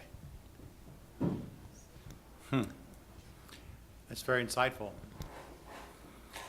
I think what you just described is what most Americans feel when we start talking about someone coming out of prison and living in their neighborhood. And I think that what you're grappling with is what is key to turning the tide in the area of reentry. Because I'm told time and again that you don't look like me, you don't have my background, you don't know where I've been, how are you going to help me? So people who do look like them, people who have walked through their steps, need to be stepping in and saying, we can help, but they need to be equipped. The folks who are caught up in the system today because of bad choices that they've made, I look at it as that they have skills. They have training. It's just not pro-social training. It's not pro-social skills. And so their decisions are foreign to us and often hurt society as a result of it. And in order for anyone to change our habits and to change our skill set, we have to get educated and we have to be around people who are going to hold us accountable and help us to reinforce it. Whether it's losing some weight, whether it's going through college, whatever it is, you've got to have somebody who's going to be there to help coach you through and walk with you through that. And we struggle with that in the community, getting them to help and to know how to help. So I commend you on being that insightful and admitting that you're having these struggles, and I hope that you can find help and to gain the skills that you can to help this person. But at the same time, you got to protect yourself, you know. I would agree with Rhett in that you've articulated one of the challenges that we talked about in our very first stakeholder meeting, which is how does change happen around this issue? And more often than not, it didn't happen because we as people rose to some high and best good. It was litigation, bad press. I mean, they were all perverse incentives for change in the way we think about this issue. We decided as a part of our process that we would articulate a set of principles on how to look at reentry. And I would say we've struggled a bit with the principles. There's agreement that something needed to be done around reentry. That's pretty clear. But the pathway to that and the motivation behind change in the individual actors who work in these systems, and then the broader reform and change in the systems themselves. And our principles speak to dignity and to humanity. They speak to empowerment. They speak to probably a very central belief that everyone that is criminally justice system involved is greater than the thing that they did that got them involved in the system in the first place. And to the extent that we can create opportunities for the world to see them bigger than the crime that they committed, and for the recommendations and the strategies that we put forward to help meet them at their point of need, whatever that point of need is. So the fundamental way that we're thinking about this is what Jeremy described. When you come into the system, you have needs. Let's assess it and find out what your needs are. But also, what are your strengths? And what kind of environment can we create inside a correctional facility that will play to your strengths and that will help you to address your challenges? Because at the beginning and end of the day, it's a vicious cycle if we just simply stigmatize and otherwise label someone by their crime and not by their potential. So you've hit the head, and to the extent that all of you can have conversations with other people and, you know, examine your own values and beliefs about who these people are that are involved in this system, and like that core belief, see them beyond the penal code crime that they committed. John had a question, and then we'll come to you. But thank you. Thanks so much for sharing all this with us today, guys. You know, I was struck, Stephanie, I think a comment you had was kind of the one-size-fits-all problem with incarceration and as we're talking here with kind of reentry ideas. And I also then think of an analogy in our Education Reimagined program. And this is a comment, I hope there's a question here. So Education Reimagined has found pockets of innovation and helped identify pockets of innovation in education throughout the country. And I'm wondering, like, between the state system and the federal system and public, private, local prisons and jails, like, are there pockets of innovation out there? And is that like, and is there a way, assuming that we can get you guys lots and lots of money to fund, you know, this next step, but like, is there a way to kind of continue this and identify or create a process where we can identify and continue to identify those pockets of innovation throughout the country?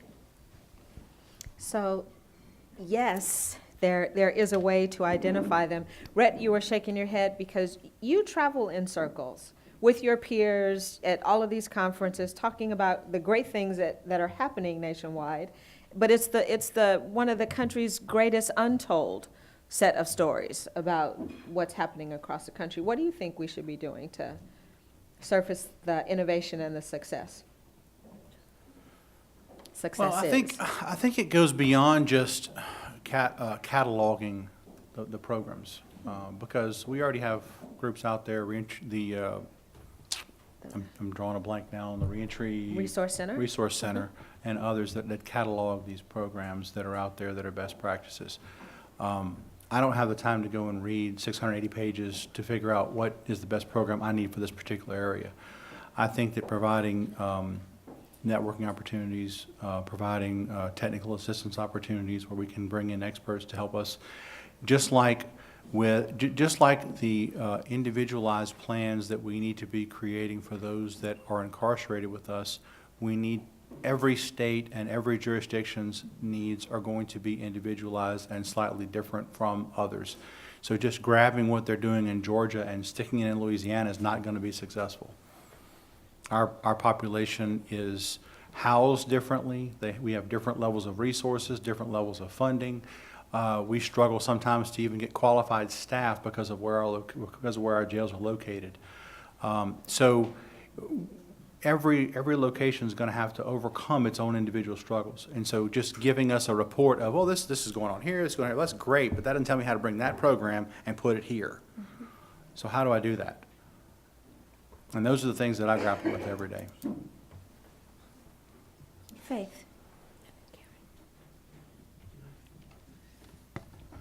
I'm interested if there was anyone that participated in your group that came from the federal system, and if so, or if not, if there's any observations to make between what the states are doing and then what federal prisons are doing. When you think about federal prisons, just the type of population you would have, I'm assuming would be very different in terms of federal law being broken. And in particular, American Indians, who are subject in many states to federal jurisdiction if there's a crime committed by an Indian, person. So I'm really interested in finding out if there's any thought or any analysis that's been done between state and federal prisons. So what we decided early on in our dialogue, Faith, is that there was a very small chance for very small changes in the federal prison system. So we have focused pretty much squarely on state and local systems transformation and change. But I don't know, Jeremy, if you have a point of view given. I mean, we do operate reentry facilities for the Federal Bureau of Prisons. We have, I think, 5 or 6 of those facilities around the country. I think they're probably more limited than the state and local governments on these types of facilities. But I mean, in our world, the programming and the operations, the philosophy behind what we're doing in these reentry facilities is the same whether you're in a local, state, or federal reentry facility. It's about preparing you, well in advance of walking out that door. Again, matching you up with resources in the community, jobs, healthcare, housing, families, support systems. So I think, those federal facilities, a little different type of population there, but, the underpinnings, the infrastructure behind running those facilities and in those programs is very similar.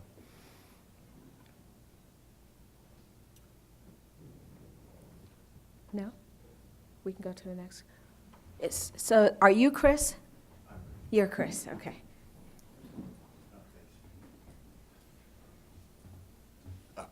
I was wondering, in the context of the reentry programs, to the gentleman's point in the back where he had trepidation engaging a friend who was incarcerated.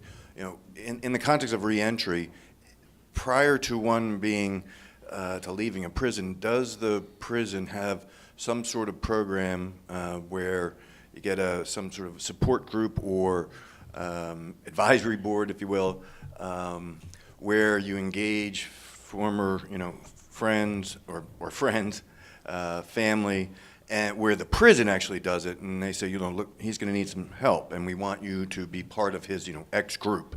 And that may be obvious, but I was just wondering if that is formal. That's a great question, and that's part of our programming in these facilities, in addition to victim impact programs, being able to connect with friends on the outside and what their expectations are, and preparing you to do that. So that in a perfect world and in a well design program and facility, that would be part of that, preparing for that part of the sort of social, emotional reentry as well.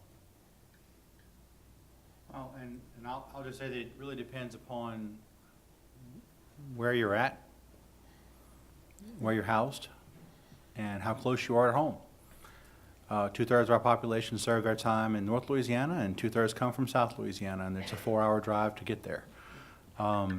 They are in 100 local jails, or half our population, versus most people who are serving state time across the country are serving them in state or private prisons, where they're more centralized.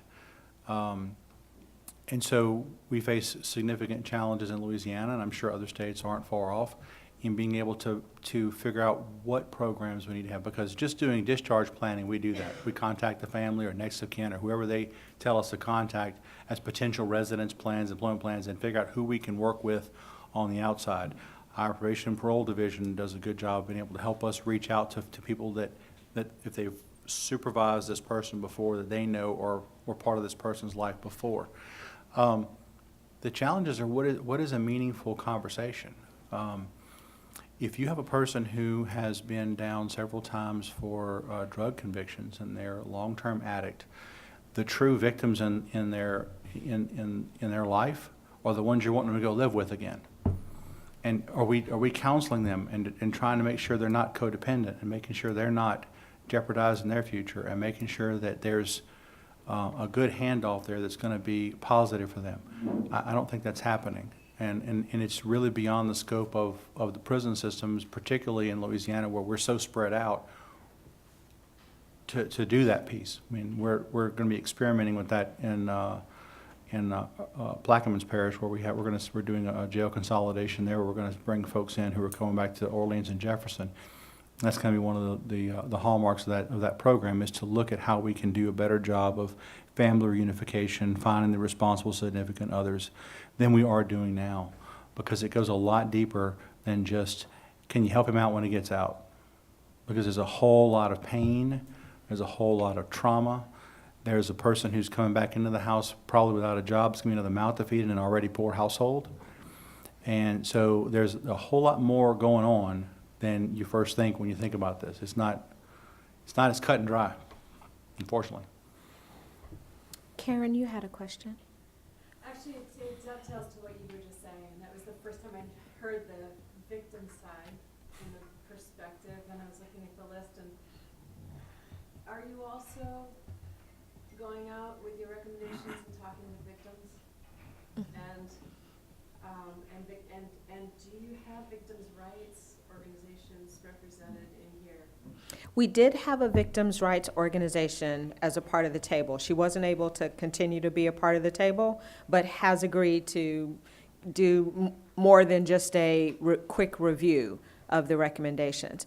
One of the things that we've talked about a lot in our discussions is just trauma in general, Karen. So the trauma that the individual experiences as a result of being incarcerated, what happened to them before they came into incarceration, the trauma of working in the system, the trauma of being a victim, and how does the behavioral health side of the house address the needs of all of those different populations. So as a part of the assessment for the individual, what do I need as a result of either being traumatized before coming here and as a result of the experience? And what do I need to do to be able to connect with and be engaged in any kind of restorative justice initiative that might be taking place as a part of either as a condition of my release or as a part of a service that's provided in my community. One of the things that I think we heard pretty loud and clear from Mai Fernandez, who was the former stakeholder in the beginning, is that victims, for the most part, the members that they represent, they want reentry to work well. That they are just as invested as reentry advocates in successful reentry, and that the myth is that most victims want their perpetrators to be locked up for as long as possible in the most harsh conditions, and their data says absolutely the opposite of that. That they are looking for and are hoping that their perpetrators receive the support and the services that they need so that when they get out, they don't commit another crime against them or someone else. Rob, and then we'll make our way back this way. I see there are other hands. Not sure how much more time we have, but I wanted to put out for you and for our panelists. First of all, thank you guys for being here. And for me, I mean, what I think people are getting, they're getting an understanding, an inside understanding of how the system works. Got a lot of curiosity about that. So just debunking myths and providing pathways of how things can change. I guess for you, Stephanie, and the panel, I want to sort of maybe gear us a little bit before we go about what might be the unique value of this dialogue. And I'll just say, as someone who sat through almost all the last meeting, where you went through a draft report in detail, you've got people at the table from state and local government groups who can take these ideas out. We've got Right on Crime, which has former mainly Republican governors and attorneys general who can take these ideas to policymakers and otherwise. And I know what I would say from what I've observed is that despite the diversity at the table from, very progressive liberal people to formerly incarcerated people, all different stripes and so on, to very conservative people, the conservative political activists and so on, there hasn't been that much disagreement about what needs to happen. What you've been trying to do is design how to make that happen, how to shift the systems forward. So I think maybe giving a feel for a little bit about where we're going, what might be the value of this group saying what it's going to say, the principles at some point we ought to share if we haven't already. There, a woman from the Council of State Governments who was there said, these principles are great, and it's not just these principles are great, but who's now saying it is going to have unique power to potentially transform the conversation. So I wonder if we could, take it a little more global for everyone here to understand what the might be the long-term unique value of what this dialogue can create. I also say there's dozens of ideas. Stephanie had a great draft report, and then this group went at it almost throughout, and it gave great ideas, inputs, and it's going to be even much richer because of it. Anyway, just wanted to throw that up for you to potentially have people get the more global vision now that we've dug into the details of how it operates. So let me start by saying that in our dialogue, the focus on state and local, jails and prisons, we've talked about what supports and services the individuals in the system need to be more successful upon reentry, and to think about transforming all of the systems that are in play to move from punishing failure to facilitating and supporting success. So I'll ask a different sort of take on that question, Rob, if you don't mind. With Jeremy, from your perspective, what has it meant for CoreCivic to be a part of this kind of dialogue and this kind of discussion? And then, Rhett, for you, we have put together a table of more than your peers. We have one of your peers obviously sitting around the table, but there are a whole bunch of other people sitting around the table representing different systems. For you, what has been some of the takeaways from having an opportunity to have the deep conversation about the changes that everyone would like to see happen with people who are not necessarily a part of the system in the way that you are? So we'll start with you, Jeremy. Oh, it's meant a lot to be part of this effort. I think it's confirmed a lot of things for us about the direction that we're heading and where our priorities are and our focus is, what works and what doesn't. We try to focus on sort of evidence-based, proven programs and operations that result in success and somebody successfully reentering the community. So it's been good to be around other practitioners, public and from other areas, healthcare, the victims groups. So it's meant a lot to be part of that dialogue, to have a seat at the table, to have a really rational, substantive conversation about what works and what doesn't. So that's been great for us. And the other thing I would say, and you can say this about a lot of issues that seem intractable, and we talked about champions earlier. I think this is a hard issue to find champions for. But unlike some other issues, I think, going back to my earlier point, I think people from across the political spectrum, the ideological spectrum, really agree on the importance of this work in getting it right. And I think you may see that in Congress moving forward, you know, on they can't get anything done, but they're very close on some things around prison reform that, with the right and the left, that I think will have an impact and will you know, show people's ability to work across the aisle to get important things done. Right. Well, I guess I'm going to show my own professional history here because I came from probation and parole in the community and not from the prison system itself into administration.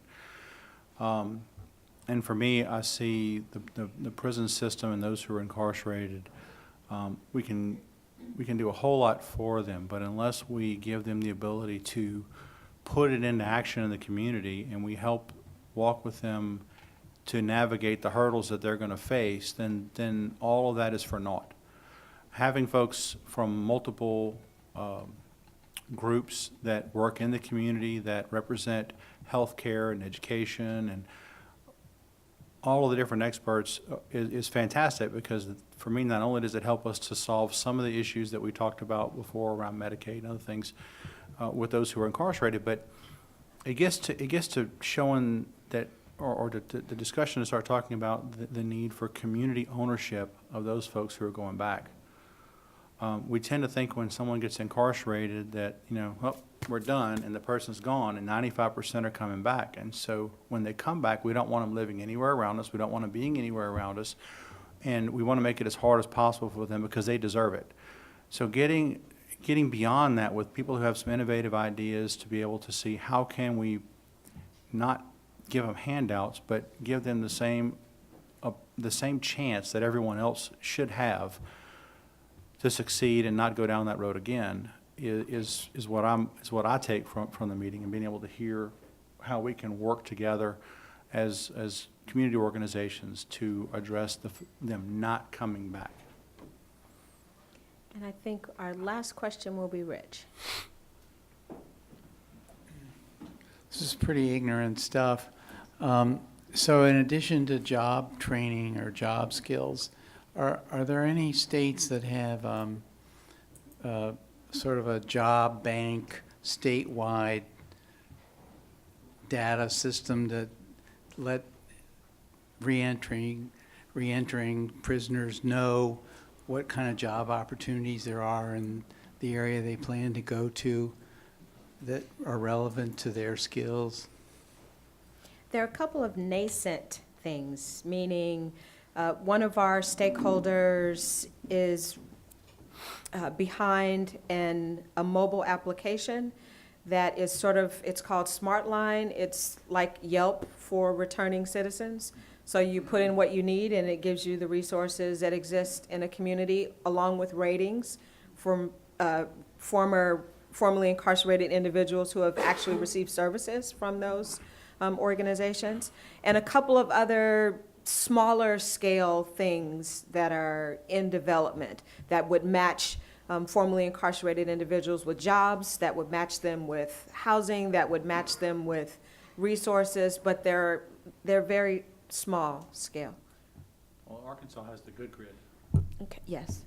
So they partner with an organization that actually runs a resource database, and they have live counselors to help pair them up not only with employment, with all their other resources. Yeah, well, it would cost us more to engage their services than it does for us to incarcerate someone per day, so we can't afford it. But there are programs out there. It's scaling it down to where we can actually afford it. I mean, in Louisiana, we're a poor state. We can house someone for 365 days out of the year for less than $9,000. So when you start talking about them being on the street, we're going to provide services to them. We're not saving a whole lot by having them out. It makes the discussion for reentry that much more difficult in our state, because it's not always about, are we saving money in DOC? It's how are we saving money in the community and doing what's right. to get beyond that. And I've been very surprised that we haven't gotten more opposition because of where we are. I mean, if we were in California where it's $50,000 a year and the average median income is 60 grand a year, well, it's pretty easy to see how you could save money, but not in Louisiana. So, I mean, I think there are programs out there, but they're not anything that at this point, I think we could scale up. Mhm.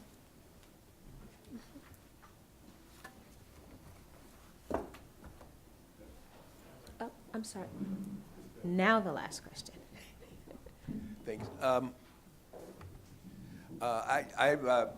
Like the guy in the back, I have somebody who's coming out of jail, but it was a completely different situation. It was a guy who, well, he's extremely well educated. He was a lawyer. He worked for a federal judge. He was assistant U.S. attorney and online to be a U.S. attorney, and stole several $million from us and a couple other people.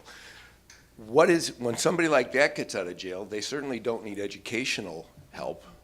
He's got a network of other lawyers, but at the same time, I know his ex-wife, and he said, she called me and said he's talking to some guys that he met in prison who have a bunch of money someplace else for what sounds like another scam.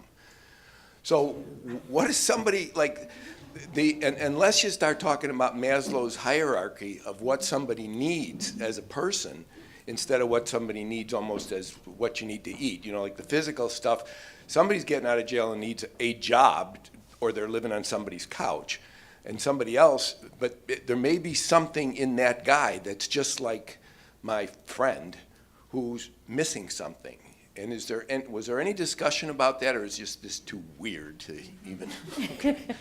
Well, we talk about the hierarchy of criminogenic needs. There's been a lot of research over over the past 50 years. There's been a lot of research in this area, and the top 3 criminogenic needs have to do with antisocial thinking, antisocial friends and associates, and dysfunctional family.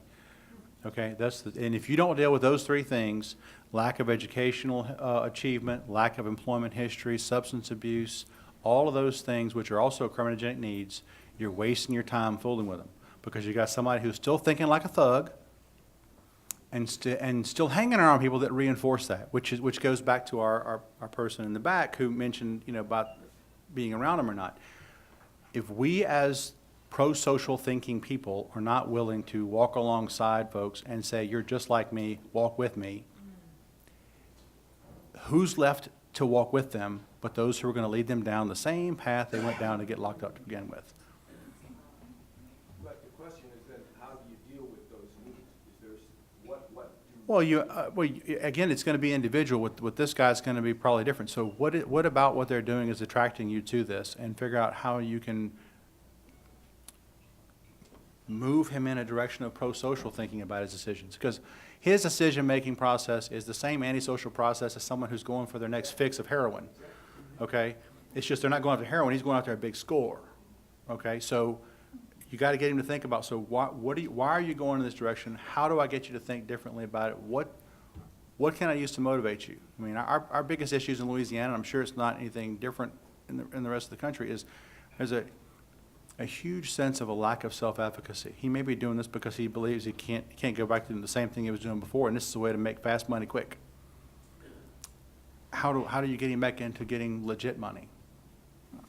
Again, you got to figure out what motivates that person and where he's going, and he very well might have a legit reason for being with these folks. I don't know. Might sound like a scam, might not be a scam. Okay, I'm trying to get the benefit of the doubt, man. Just trying to. But it seems to me that there's something from looking at like what we call the white collar criminal, of the motivational factors in a white collar criminal that could be extrapolated and plunked on somebody else. And I think what you described is incriminating. Criminogenic needs. So, right. And the needs part, okay. That type of thing could be plunked into the discussion with the other guys too. And my question was, is it? And Right. that's that comprehensive, gender-specific, culturally competent assessment tool that we were talking about at the very beginning. So not to make any assumptions about what a person needs and or brings to the incarceration experience and what they need to be successful when they go home. Some of the members of our stakeholder table are formerly incarcerated, and some white-collar criminals in there as well, or they committed white-collar crimes. And to hear them talk about their needs, they're really not as different as you would think. So I'm an attorney, but I can't practice law now because of the crime that I committed. So what do I do in terms of reestablishing myself in some kind of in some kind of career, or whatever? Or I've lost a relationship with my family as a result of the crime that I committed. So I don't have anyone to go home to and no support system. So the needs are the same. Some of the challenges are what communities are they returning to, and then of course you add the complexities of being female, the complexities of being a person of color, the complexities of being a person who's disabled or a veteran, and that's why we have to stop treating everyone that comes into the system as if they are exactly the same, and to do as much as we can to assess what their individual needs are and create that life plan that they need to be successful, not just assume, all right, so you're here, you need a GED class. It's like, actually, no, I went to, I don't need that. And Rich is giving me the evil eye. Can't you feel the heat coming from this side of the? So thank them.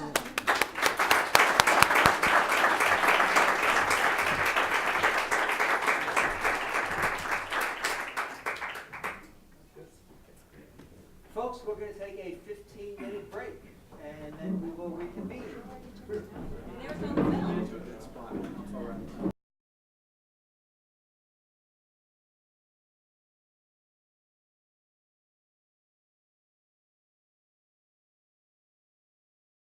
The next piece we want to spend some time on is, and it was alluded to earlier, I think, by Kathleen, is really what we call ambassador training. We've launched the campaign, which is one thing, and we do hope that many, if not all of you, will be Convergence ambassadors going forward.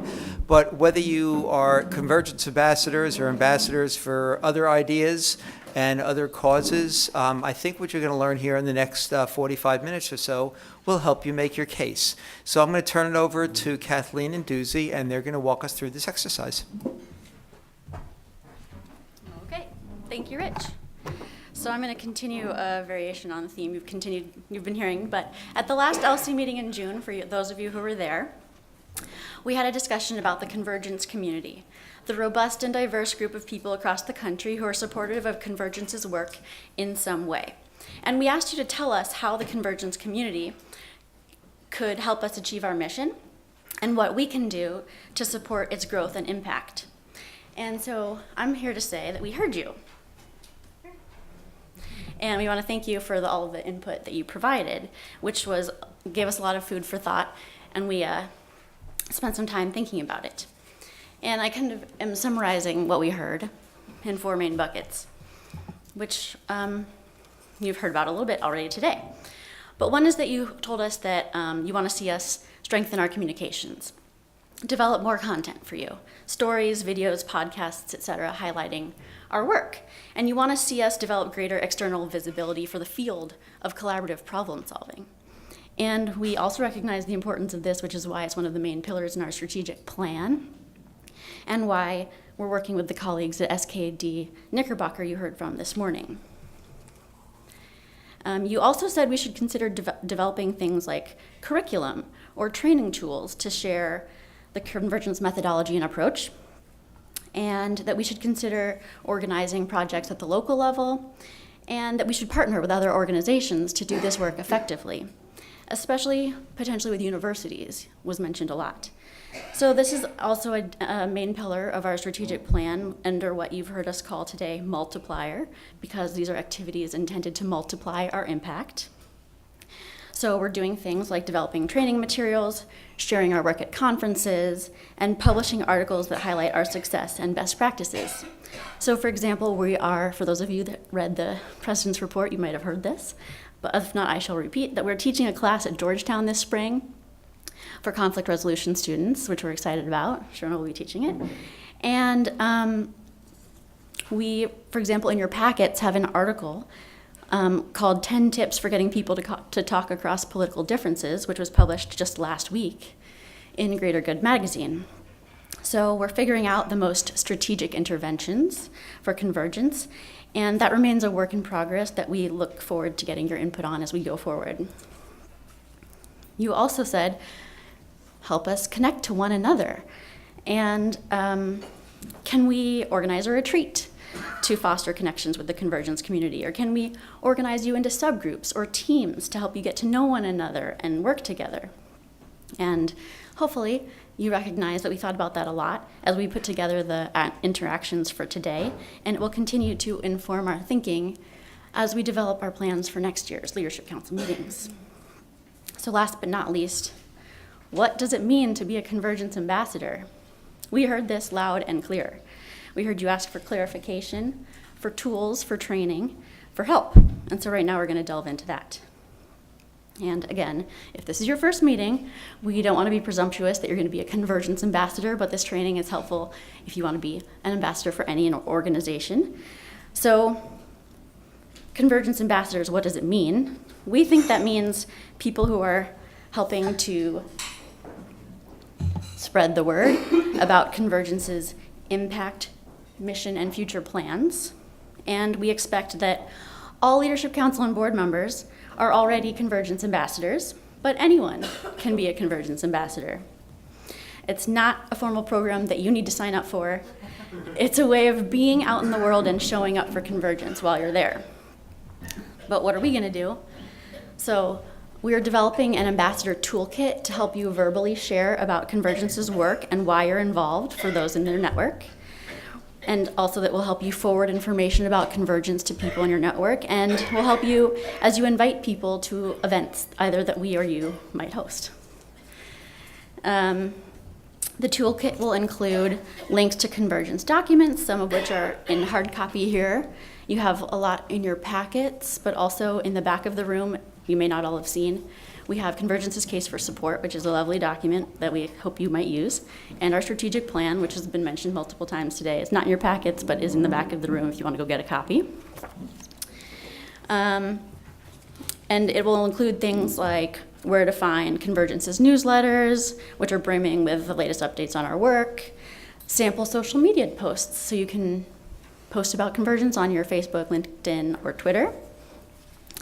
It'll include things like sample language you can use to describe Convergence in a sentence, a paragraph, or a full introductory email, and frequently asked questions about us, about where you can find information, who to contact if you have questions, and what Convergence staff are here to do to support you as you're going out into the world. So, one thing we ask of you is if you have ideas for things to include in the toolkit, please let us know. It's not final yet, but we're going to finalize it and send it all to you and the rest of Leadership Council and our network after this. So for now, we're going to put you into practice so that you can use this lovely toolkit once it's done. Kathleen.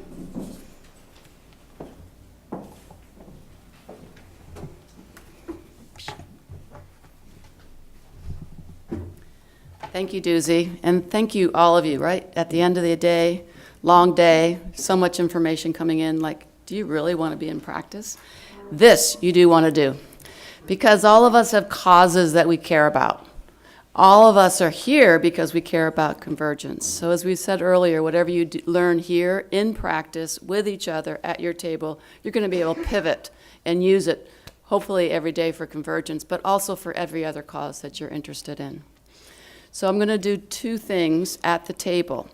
You're going to be first self-reflecting, and then I'm going to be putting you in practice where you're going to practice speaking, in this case about convergence. But before we do that, I want to walk through what being ambassador is really about.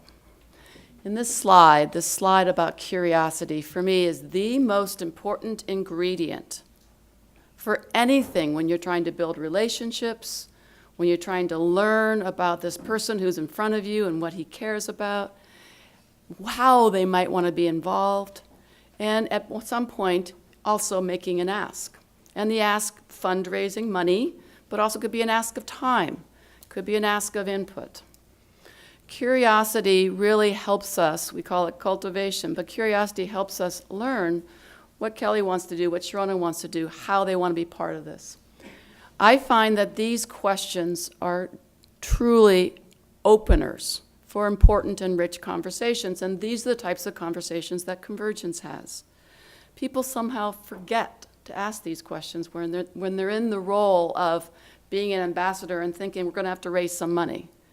Every person deserves to have these questions asked of them. So what matters deeply to you? Like, why are you here today?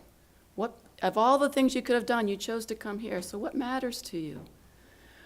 What do you want to preserve or promote? And in our conversation, obviously, we're talking about democracy. We're talking about what's happening in our country. But get people to talk about that.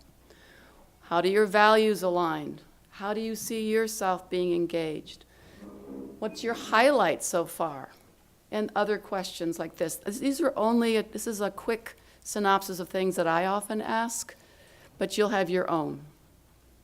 Just because of who you are, your own curiosity bubbling, and what the person in front of you may have already said a second ago, questions will come up. And what I'm here to say is being an ambassador is to start with questions and get to know them. That's very, very critical. I'm going to start with this before I go to the next slide, because I want you to move into the first exercise. The first exercise is the entire table. Like we did before, you're going to take a turn just going around. And we want you to plumb for yourself with curiosity and say out loud for others so they hear and think and maybe have their own curiosity. 2 questions. And I don't think we put them up. They may not have been so smart. Nope. But they're pretty resonant. They're pretty basic, I mean. The first one is, for those who know Convergence well, I want you to say out loud to the table, what is it about Convergence that most resonates with you, right? Slightly different question than we did this morning on the campaign. What resonated about the campaign? Although many of you went down the path of what resonates with you, this is now in particular, what really brought you to the room today? What really resonates with you about Convergence? And I want you to speak that to the room if you've been involved with Convergence for a bit of time.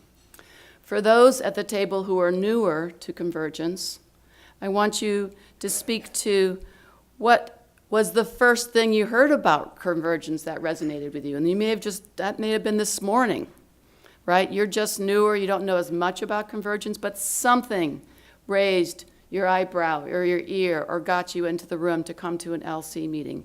Either way, we're talking resonance. So I'm going to give you time, about 8 minutes, at the table to listen to each other with that curious ear about what resonates with you as a member of Convergence for some time, or what resonated that got you into the room, that got you into this table.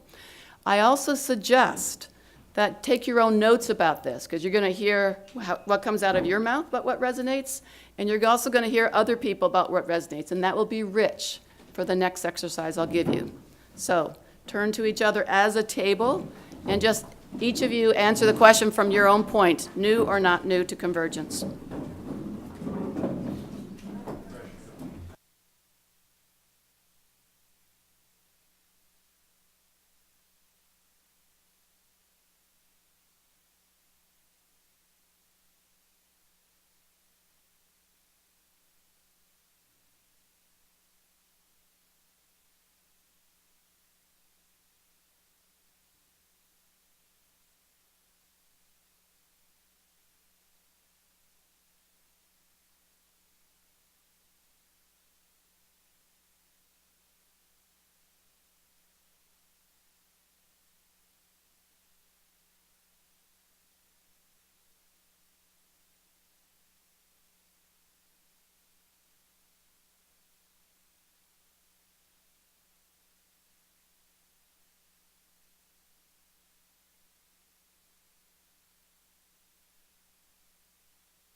Okay, have you all gone around your table? Raise your hand. There's one more.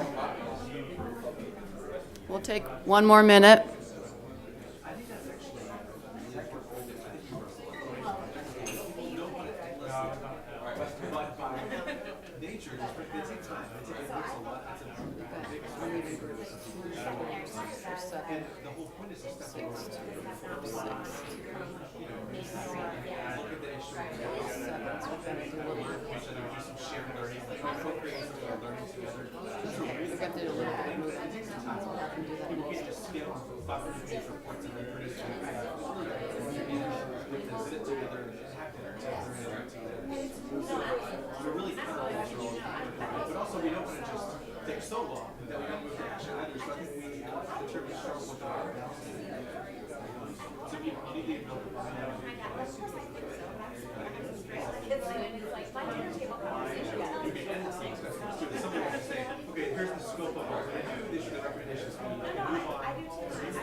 Okay, I think our bigger groups are done.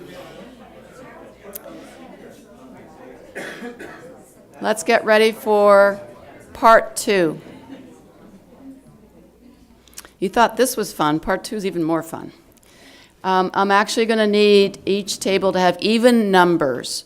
So those with 7, look around. We've got to just jigger, either get tables of 6 or tables of 8, because we're going to do the next piece of work in pairs. So choose your pairs at your table. There's no rhyme or reason. It doesn't matter who you choose. Rachel's going over there. Tom's moving. Okay. It'll all work out. So this next piece is still about you. The richness that you've just done, what resonates. I hope some of you have either taken it in or written it down, because it's going to help you with this next piece. The next piece is you.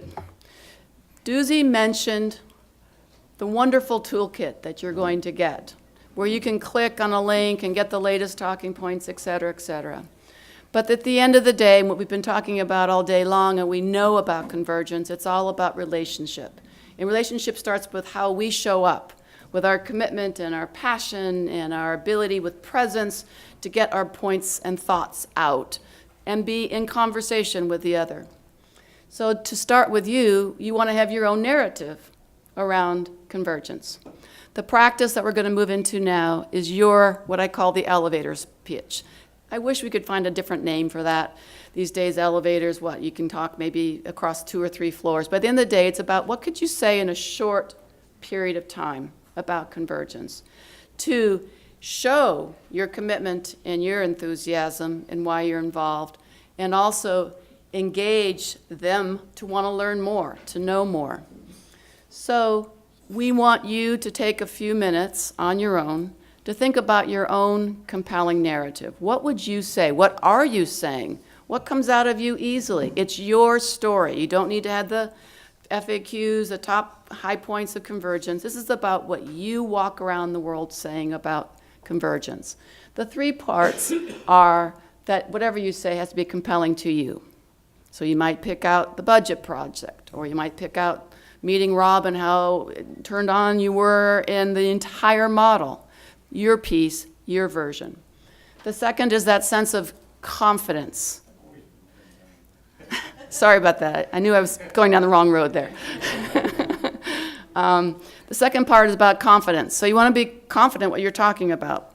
You don't want to say, oh, I think they said maybe 2. I'm not remember the numbers, but anyway, it's great. Just whatever you're saying has got to come out of you articulately and with ease. The third is you may have your own story. Those who are new may not yet have them, but you've heard a lot today. Make that your story. I heard them talk about. I was so excited when that was shared. So that is your story. Your elevator speech probably would be no longer than 2 to 3 minutes max. And it really is how you come across in talking about convergence. I'm going to give you just a couple minutes to jot down your own notes right now. And if you've been involved with convergence for a very long time, challenge yourself to try to do it slightly differently. So take just a few minutes on your own to write down your own thoughts, because they're going to take whatever thoughts you put together and you're going to practice it. Just a few bullets.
Okay, whatever you have, you have. More will come, right? When you start talking, more will come. Whatever comes out is right. This is just practice. Now this is how we're going to set this up. Turn and find a partner, and in that turning, decide who is A and who is B. And there's no right or wrong. A just goes first. Okay, so you found your partner. You know who's A and who's B. Okay. Quiet. Okay. Let's turn back up here. A will go first, and A means you are the person from Convergence talking about Convergence, and B is the person hearing about Convergence. This is not about fundraising, it's not about asking for dollars, it's about literally sharing stories, etc. A will be wanting to know more about the B, about wanting to hear who they are. So I put back up the curiosity questions.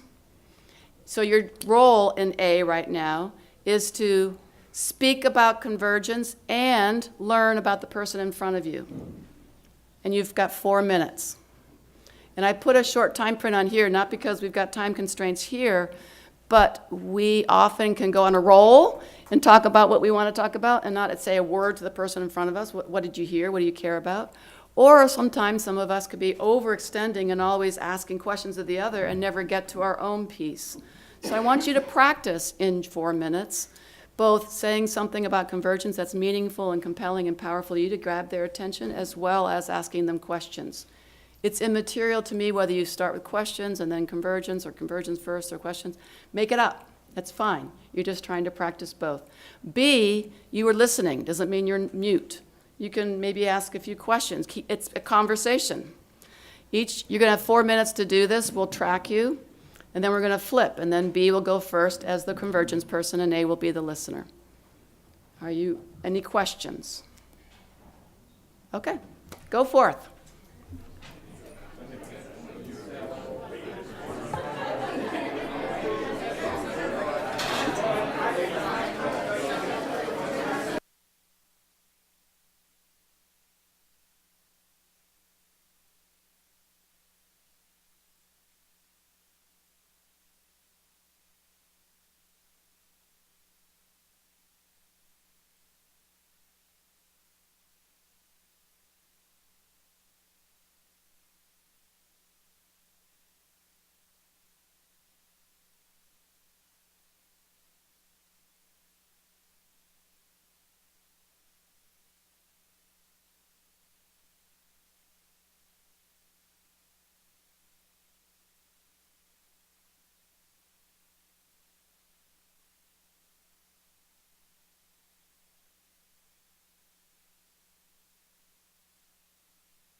Okay, wherever you are, just finish that sentence. You haven't switched yet, have you? Okay. Okay, just finish. Shh. I used to run Girl Scouts. Wherever you are, you're done. We're going to switch now without debriefing. So now B becomes A and is leading the conversation, and A is listening and asking questions as it's natural. Get to the next conversation.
Okay.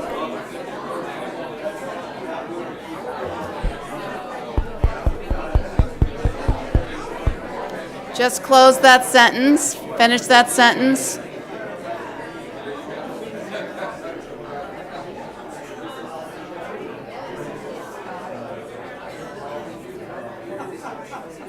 Thank you. The energy in this room is great. You can feel it. This was not just a role play. You guys really got into conversations. Congratulations. That's wonderful. For the sake of learning, it doesn't have to be every table, but I just want to get some report outs. Like, what did you discover about yourself? What did you hear that really caught your attention that you might try? Just general, just what showed up. You'll have to wait for the movie to come out. Is that right, Rich? Okay. What would you like to share with the group for the greater learning about what you noticed about yourself? Yes, Kelly? I heard about consonance or fit between, I heard about fit or consonance between personal values and the values of convergence, and how satisfying, gratifying that is, not only personally, but the sense of being part of a broader thing, engaged in something that matters deeply. Sure. Beautiful. And definitely, how might you use that as you now go out into the world? Do you recognize that as a potential anchor? Is that a leading question? It is a leading question. Kind of like a North Star. Right. A guide. Yeah.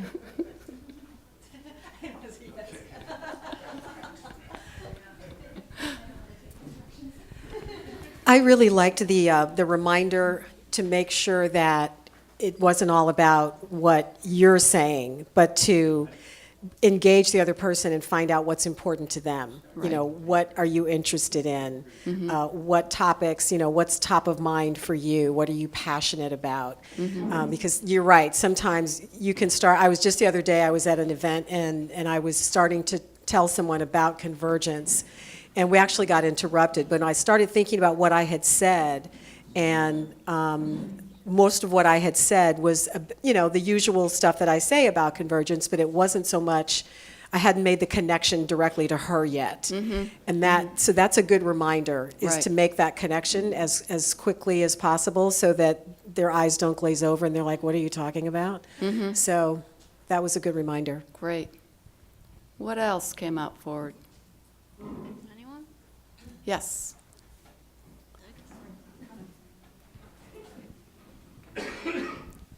Thank you. I think that sometimes when you have an elevator pitch, you're not necessarily listening to what they were saying.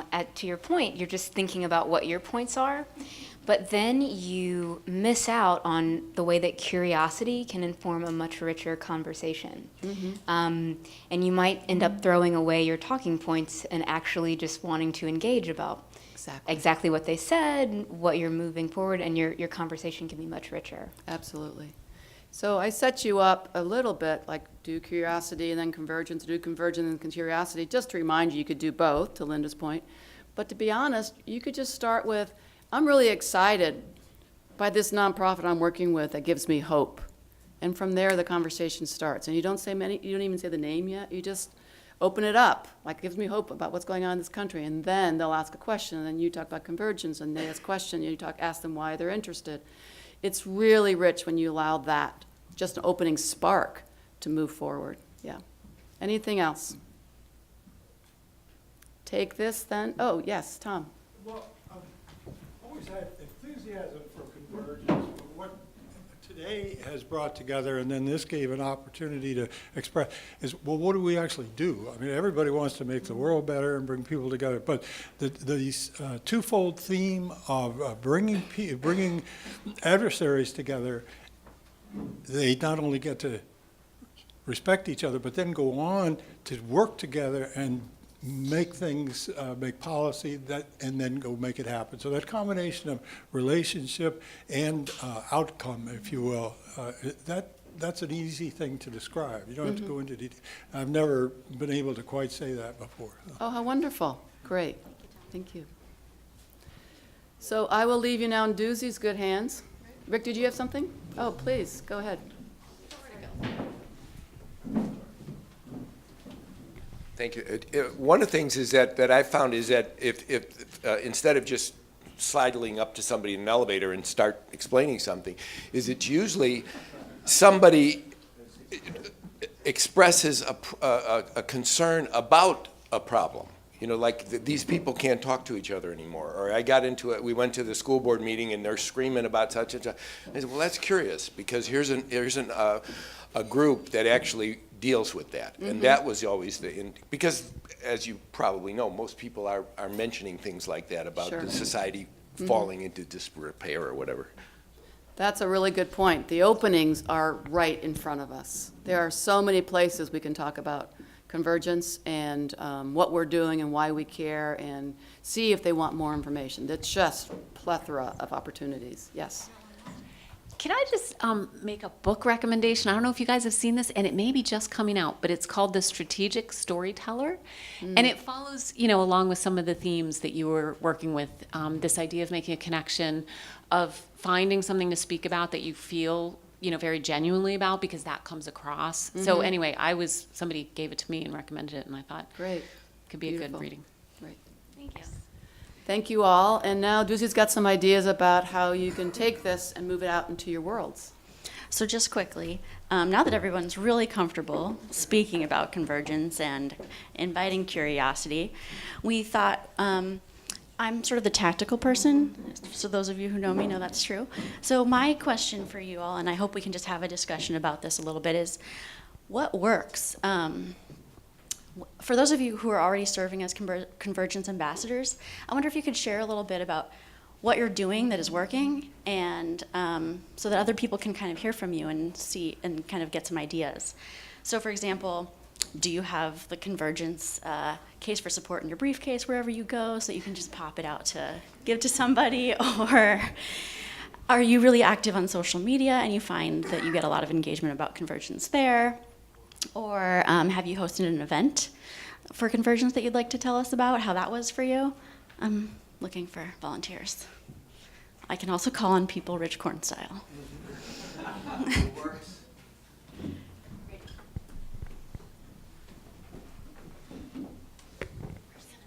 So none of those things work for me, but but they're all great examples. I mean, maybe everyone shouldn't be doing this, but I give out my dad's email address. Seriously, like I meet someone, but more than that, Chinese callers. Chinese callers from Nigeria.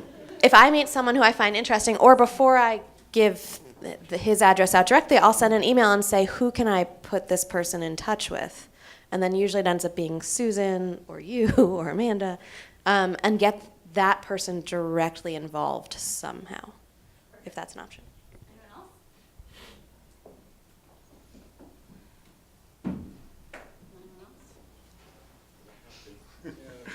So this summer you asked for a few copies of the case for support. How's that going? So I do carry the case of support around and hand it out to anybody who expresses any interest. I think I've hosted or co-hosted 3 events or so over the years for Convergence, including ones this summer co-hosted with Rick and Dennis. So co-hosting is really helpful because we were able to get people from different parts of the Chicago area together to do that. And I'll tell you, the other thing I'm doing right now is one of my big quests in all of this is to try to continue to grow the community of more right-leaning folks who are involved. My own networks are not deep there, so I've been meeting with people, including a couple state legislators I know, and asking them for, telling them what we're doing, and then asking them for to make recommendations of people they know. And I've got a couple recommendations. We're particularly focused on former Republican state legislators right now in Illinois, and I'm trying to do a little networking into that world. Can I ask Jeff a question? No. Maybe this is for Jeff, Yeah. Rick, and Dennis. Yeah. What Yeah. was the format of your co-hosting reception or whatever it was? Like, in case others here might consider hosting. Yeah. Do you want to talk about it, Rick? Yeah. I'd just like to say, what the format was just Rob came up and talked, and just, we had a bunch of people, and. Were you at your house, or was it One was at my house, one, I think you guys. The most recent one was at the university.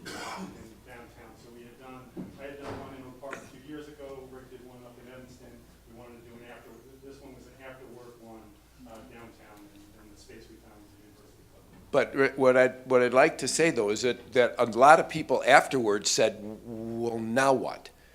And that there was a really kind of a lag there. And what happened in the beginning today, they mentioned having a salon type of thing instead of just somebody coming and say, here, there's this organization that does this. And then people would say, well, what do I do? I mean, do you want some money? Do you want me to make, and the idea of making contacts from that, I think that was an important thing of saying, do you know anybody that could help us? And you say, like with Stephanie with her project, well, I knew some people that were medical directors at a jail. So, you can do that to help an individual project or give money. But I like the idea of doing a salon better, because I think that what happens is the people get engaged in what happens there. And that I think is a much, I don't want to say hook, like we're trying to con people here, but, they could buy the encyclopedias and, do this, So I like the idea of the salon better, so. All right, well, we're a little short on time, so thanks everybody for sharing, and there's a lot of ways to be an ambassador. The tools will help you. We're going to ask you to please fill out this little response card we've passed around. What we're wondering is to please give us your name. What are you currently doing as a Convergence ambassador, if you are doing anything? What in addition might you be willing to do? Is there anything you would commit to doing? And what do you need to be successful? So how can we help you, / what could be in the toolkit, whatever you need. So it helps us as we develop this and strengthen our support for you going forward. So thank you. Please fill that out. And actually, yes, when you're done filling it out, you can just keep it at your table, and at the end of the day, you can place it at the end of the room, and we'll pick it up. Thank you.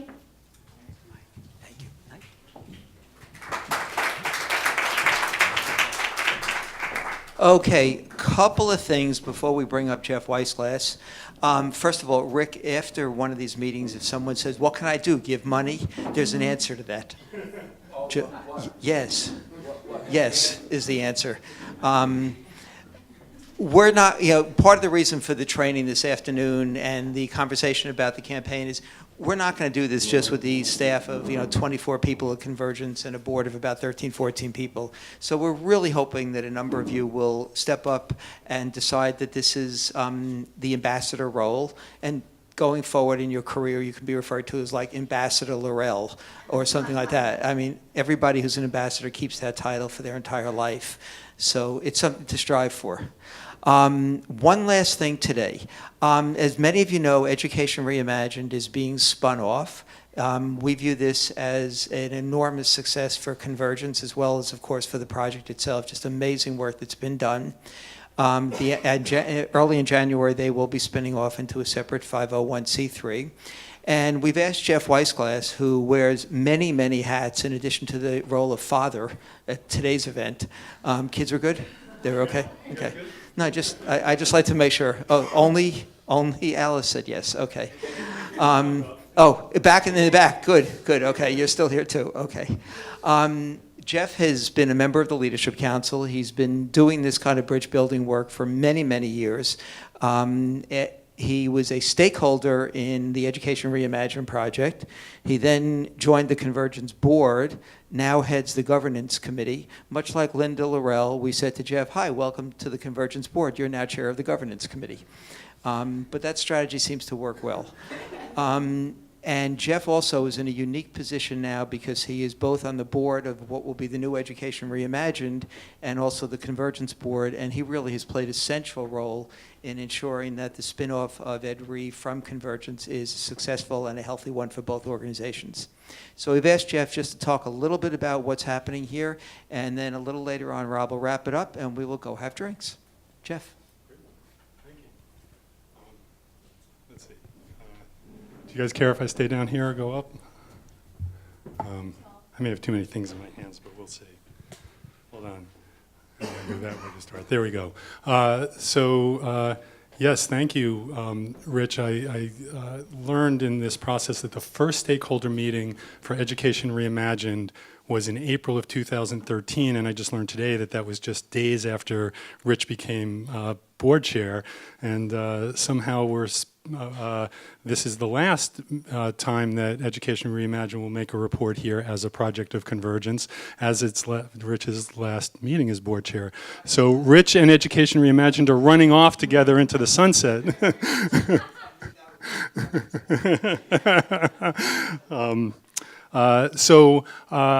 From this perspective of having been involved both in Education Reimagined and the Convergence Board, I'd like to tell the story. We've been talking about storytelling. We'll see how this story goes, about convergence, about Education Reimagined's journey over the last 5.5 or 6 years. And it's really a story in three, what we're thinking of as 3 eras of Education Reimagined. It started, like so many projects of convergence do, as a dialogue project. I was talking to Kelly about forming this, and she said, "Boy, we've been in a lot of conference rooms, haven't we?" This is a group of the stakeholders who were an enormously diverse group in the education world. We had charter school leaders and leaders of both major national teachers unions, which in itself was a huge coup. We had big businesses in Lego and Disney. We had educational technology businesses who were fostering the use of technology in education. We had principals, teachers, administrators at state and local levels, the dean of the Hopkins School of Education, where I'm also on the board, and left and right thinkers and left and right funders. And it was the power of this group was part of what made the conversation so successful. Early on, the group decided we cannot continue to fight the education wars as they've been waging up until then. We came up with the idea of reimagining, did what I call really a simple gap analysis and saying, okay, let's look at the future. If education were really working for young people, what would it look like? And what we decided it would look like after an 18-month well-facilitated process is that the learners would be at the center. It would really be about learners. And we identified 5 major pieces of what learner-centered would look like that we got broad agreement across this group on, which was remarkable, we felt. And so we talked about learner agency, learners being in charge, and it mattering to them. We all talk about, boy, wouldn't it be great if we were doing work that mattered to us, that was really relevant, really personalized, and that it made sense, that it took advantage of the big world out there that we're all doing 24-hour, anywhere, anytime learning. It's what we call open-walled. And that it was happening still in community, not necessarily in traditional schools, but still in learning communities. What we didn't do in that period was figure out exactly how to make this happen. But we identified a long list of systemic issues that would be needed to make it happen. And as we were coming to the end of the 2-year process, the group was starting to say, this is great, we have more work to do. But let me talk about the this is great first and then the more work. So reflections from a few of the members of that group.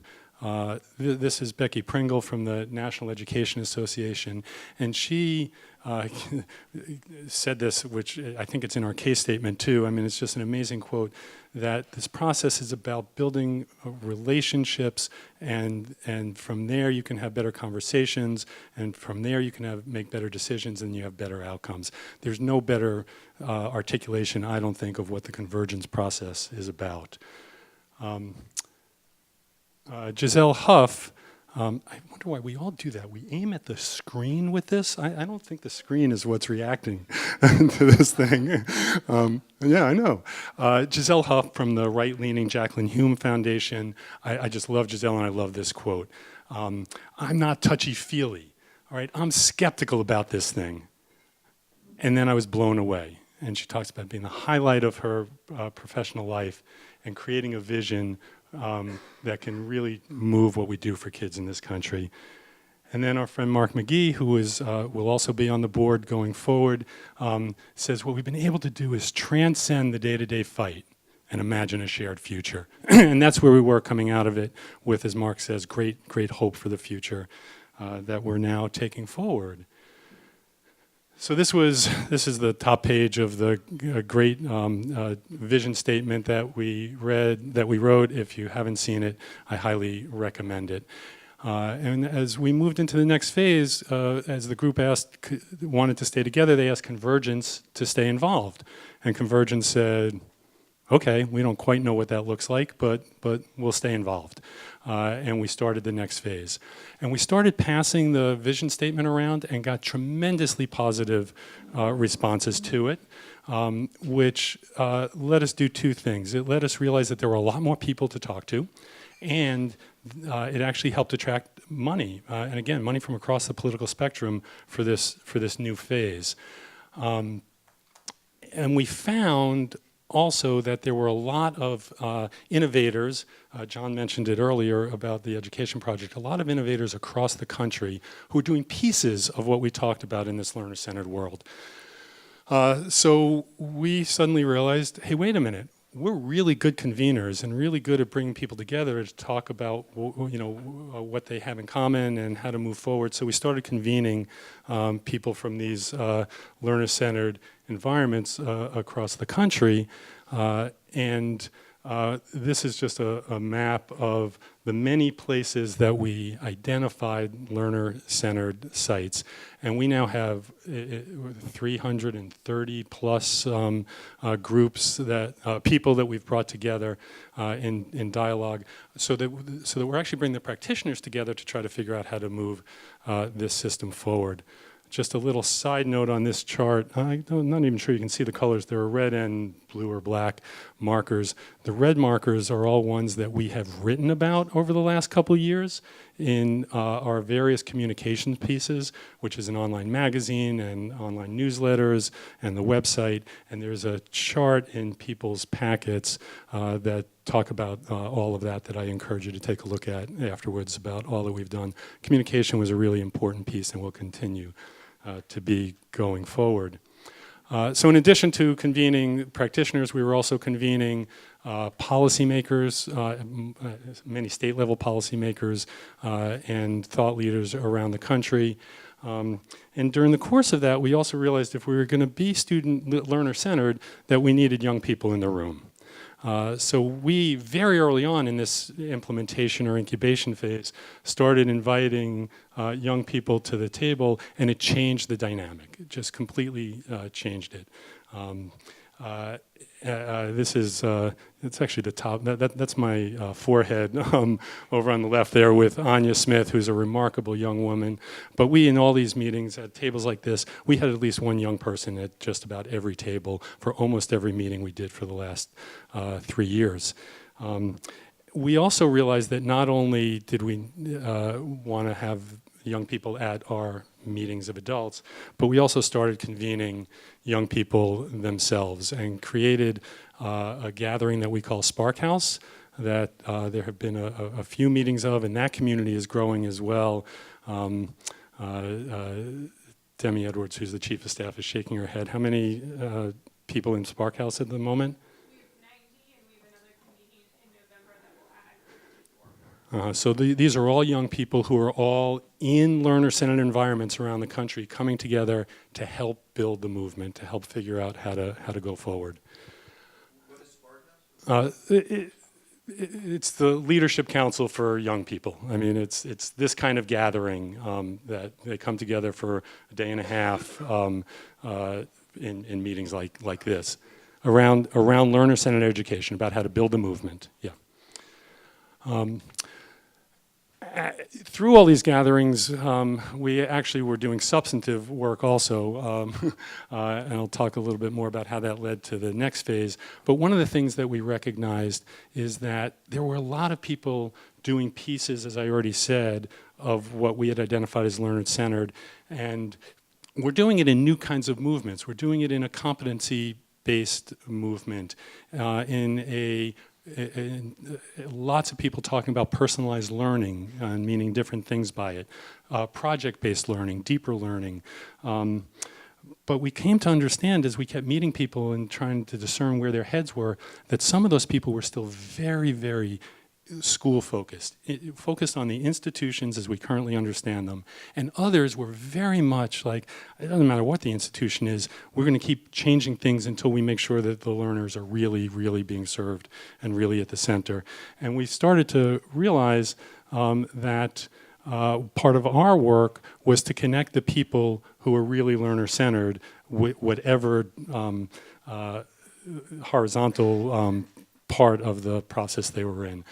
So that became an important part of our gatherings, who we're inviting, and is part of what we think is our work going forward. Can't remember exactly what comes next, so I'm just going to click the next. Oh, I know, yeah. So I do. A great picture of Rob and Kelly comes next. Because we got to a point where this work was going on. It was going on under the Convergence umbrella, and we kept wondering, yes, Education Reimagined is doing a lot of convening, and a lot of this is about dialogue, and a lot of it is about diversity of opinions and helping people figure that out, what to do.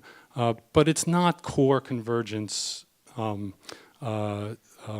work, and how far away from the dialogue to action should we go. And honestly, we don't know exactly why and how we figured it out, but there did just come a moment where it suddenly became clear that it was time to move on.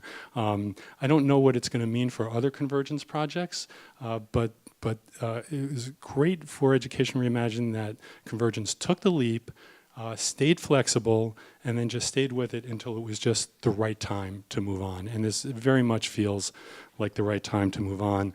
I credit in large part the deeply trusting relationship between Rob and Kelly. This is Kelly Young, the project director, by the way, for those of Education Reimagined, who is off at Grant Makers in Education today, and so couldn't be here. Kelly was a co-founder of Convergence, and will now go off and lead Education Reimagined. So I'll just briefly talk about what we're going to do in Education Reimagined going forward. The current purpose statement is that we exist to accelerate the shift to learner-centered education and to make it inevitable and irreversible.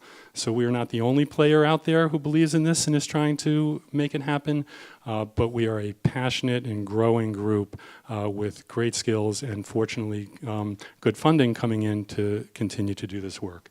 We see 3 levers that we need to work on to make it happen. This is the top line of the strategy at the moment. On the right-hand side, you see system-level design. That's where we are convening practitioners and policymakers to try to deal with some of the big questions like what does success look like for a learner in a learner-centered environment? How is that different than in a school-based?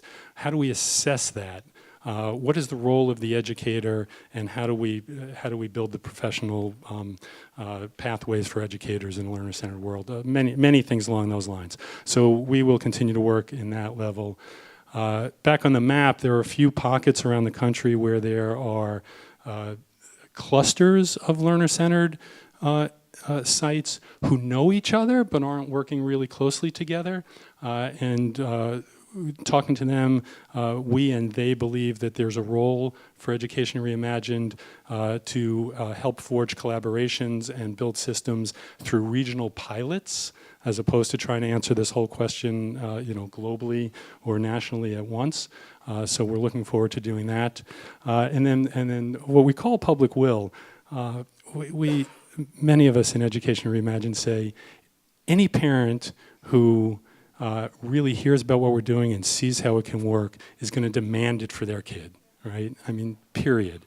And so we see as part of our role to lift up the sites that are happening. We're trying to help them grow and build, and nobody's doing all 5 elements, by the way. So it's part of it is to really help create this world and to help create demand for the world. So we're going to do something called a Year of Learning, and is that kicking off in January?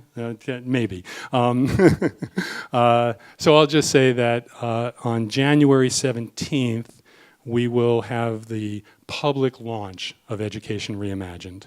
And by then, we'll know exactly what we're saying to the public.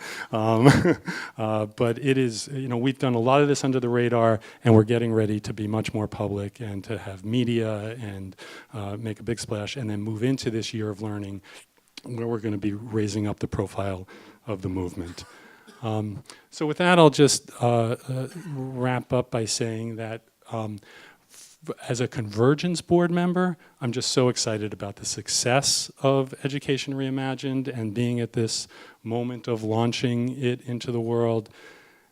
As an Education Reimagined board member, I am so grateful to Convergence, so many in this room and so many others in the Convergence family for hatching and nurturing this incredible project. And I do a lot of work in education, and I am most excited about what this means for kids in America. So, thank you.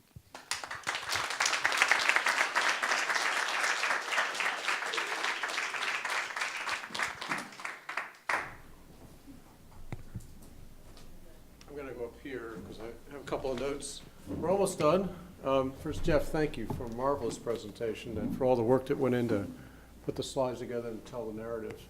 And we really are so proud of this. And it is the ultimate proof of concept. We have taken an idea, we've gotten unlikely alliances together, and now they're going to work over time and spin off an organization that, just to give you a sense of scale, operate at least probably between $2 and $3 million next year themselves. So it's just very heartwarming for us, and of course, great leadership there and a great group that came together. I have just a few minutes of comments. I wonder, though, we do have a reception about to begin. I wonder, and I don't often do this, but I would just like to invite you stalwarts who are still here. I wonder if there's anybody who's been through the day here, whether you've been here before or for the first time, who'd be willing to just share if there's anything that struck you about the day in particular today you want to share. If you're moved to say anything, we're not looking for blind praise necessarily, but I'd love to just get a few impressions how this day was for you. Because all of us here are so invested, we may not be seeing it the way you do. So, any volunteers? Hillary, thanks. I was here last year and this year, and I thought that today was amazing and meaningful. All of the interactions with everyone made this more personal for me, and it helped me be more practiced in speaking about it. But I got to see what you do in practice. So you had us act out behaviors, and I think you were modeling a bit of what you do. And that, and I really enjoyed that experience. Great, thank you for that. Ron Pollock.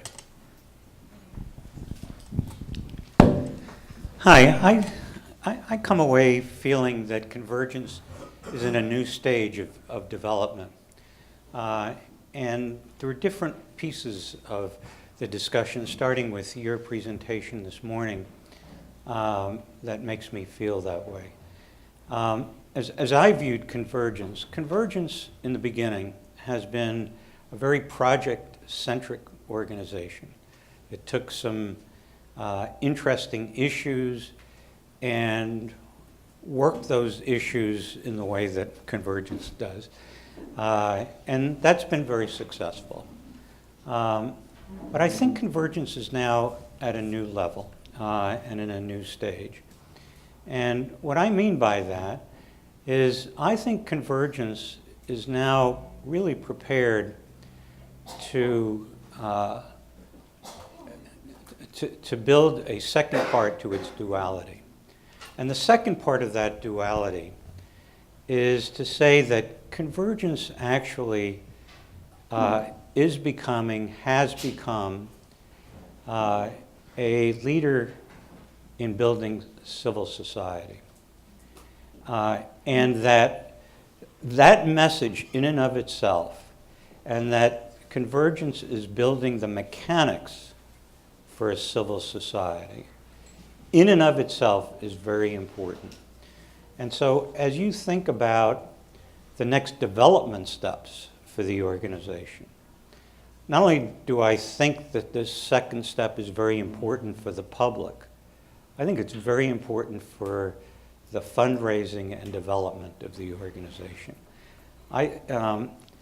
We had a little bit of a debate among us at this table as to whether this is the most contentious period in society.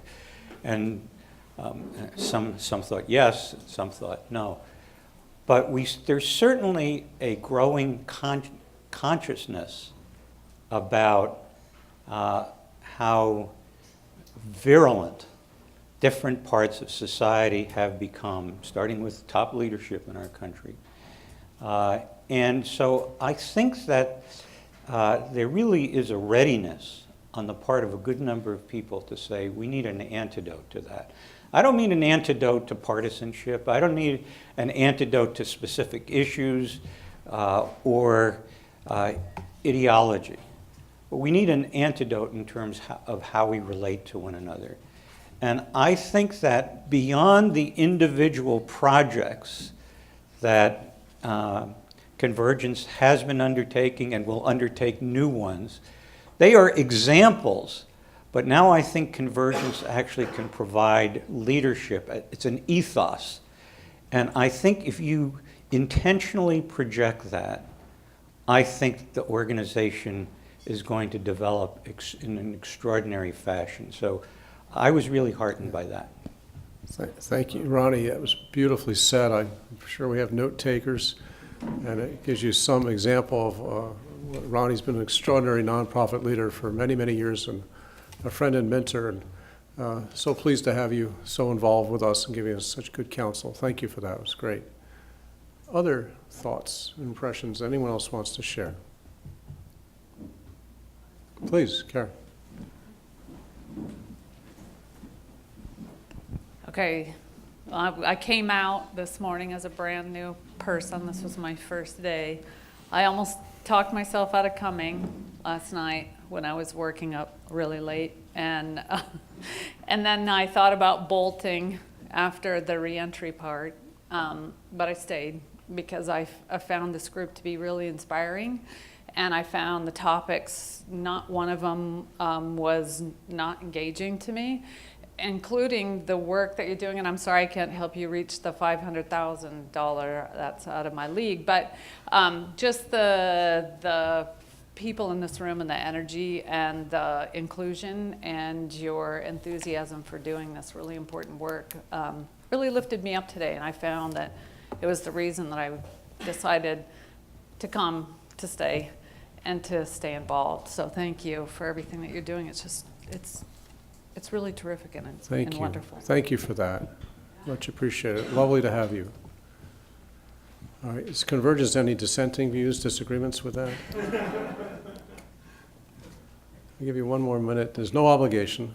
Anybody else? John Jacob wants to say. Yes, real quick. I think it might have been Red who mentioned the concept of sort of the humanization of ideology.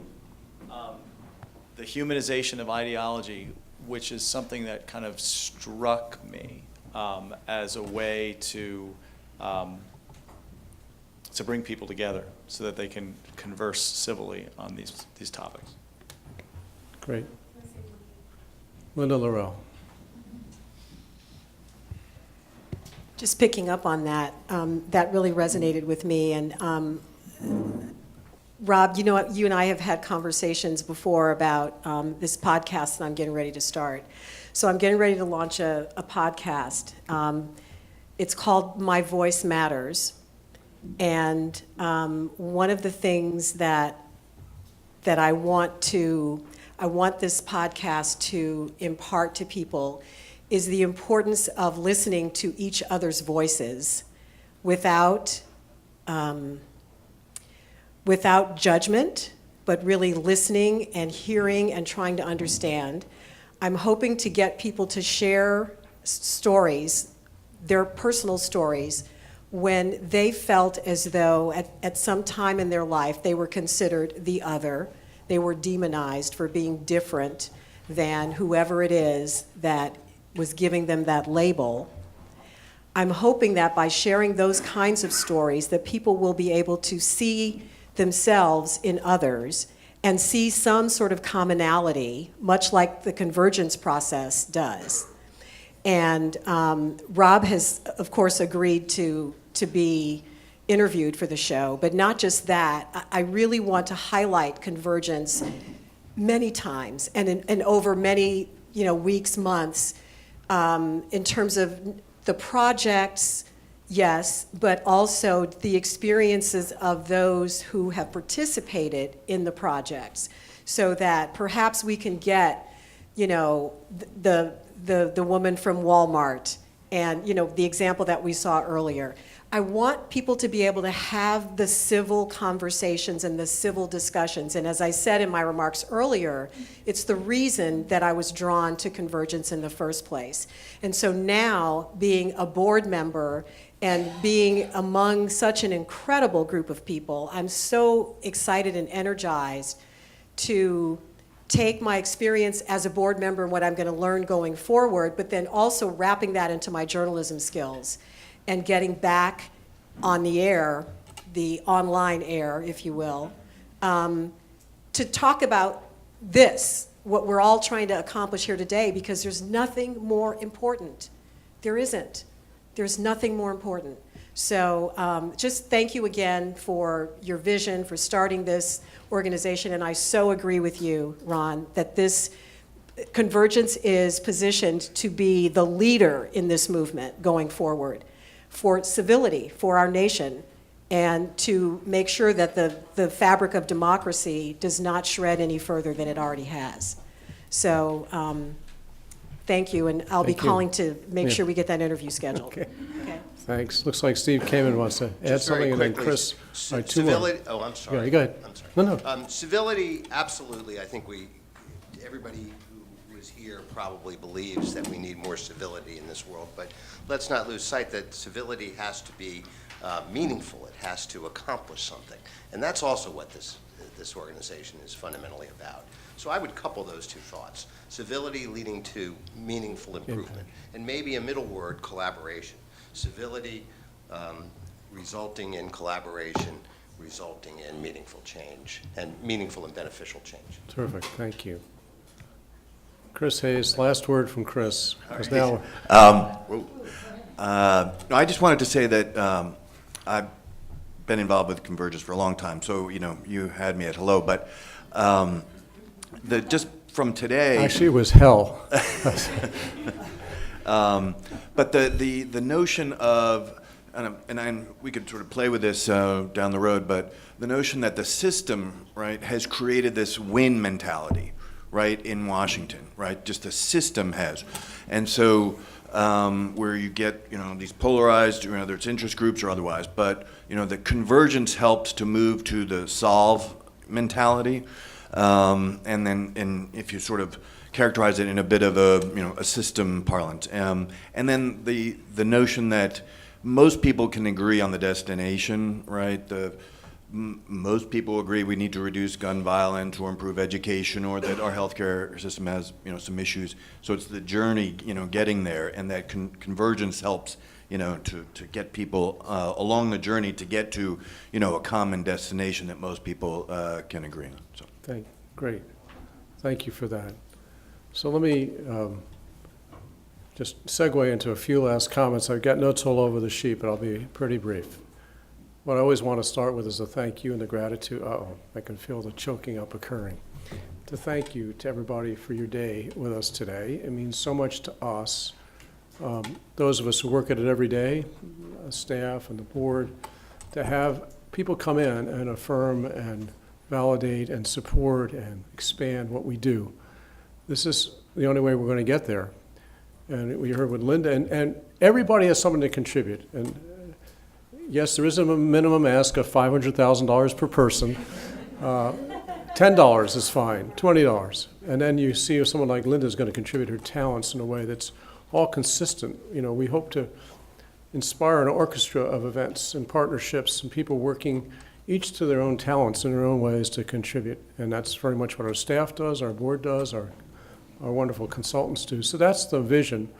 And we have to just be skillful about having you all come in and contribute in ways that are in your stride, but follow your passions. And we are becoming more skillful to engage with you and have you become ambassadors. It's not that hard to be an ambassador. I get in an elevator, someone asks me about bird watching, and I tell them about convergence. So it's not that hard, really.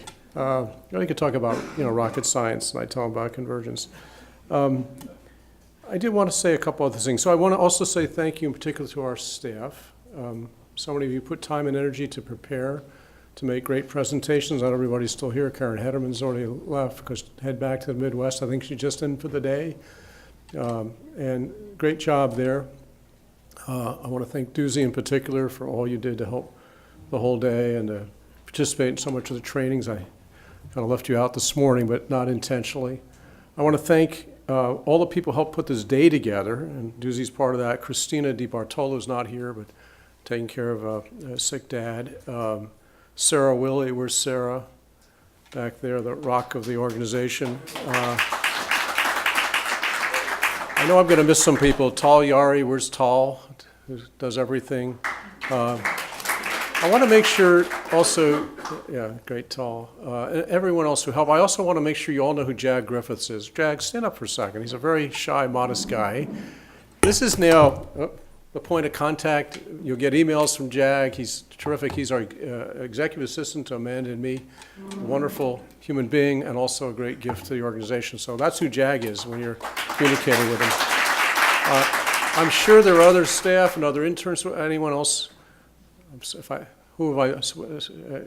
well, I think I acknowledged Susan Jerison before for all her work on communications, and she does put together the program for today, so thank you for that, Susan.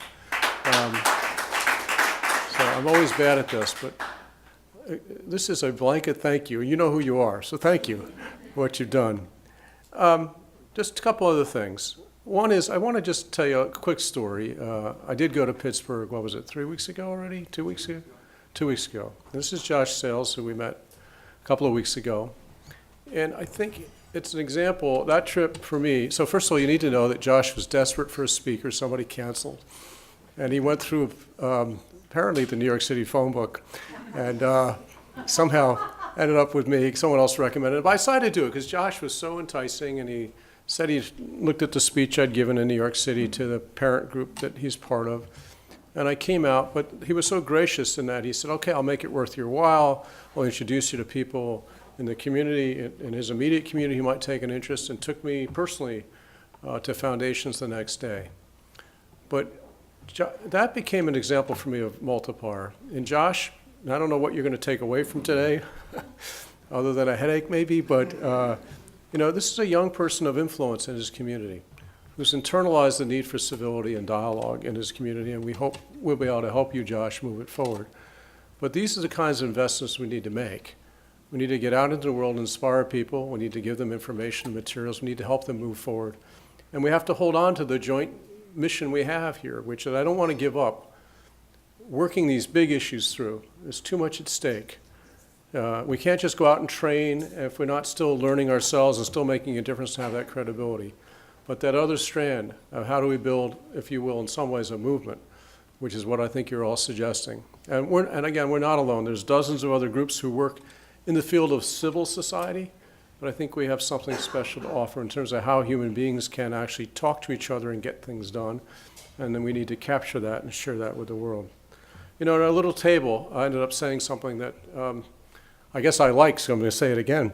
And I thought about, and it's the first time it ever really occurred to me, is that a lot of my motivation, and Ronnie knows I came to Washington in poverty in America. That was my mission. And as people know, my punchline usually is I've had a huge influence. Things are a lot worse now. So, but I came here because I really was pained by the notion that people in the midst of plenty in this country could suffer the way they do. And a lot of the motivation to form Convergence was because there were problems going unsolved, which led to human suffering, literally. People without health care, people without food, people without clothing, people without housing. And so that's a lot of what we want to do is we want to solve those problems.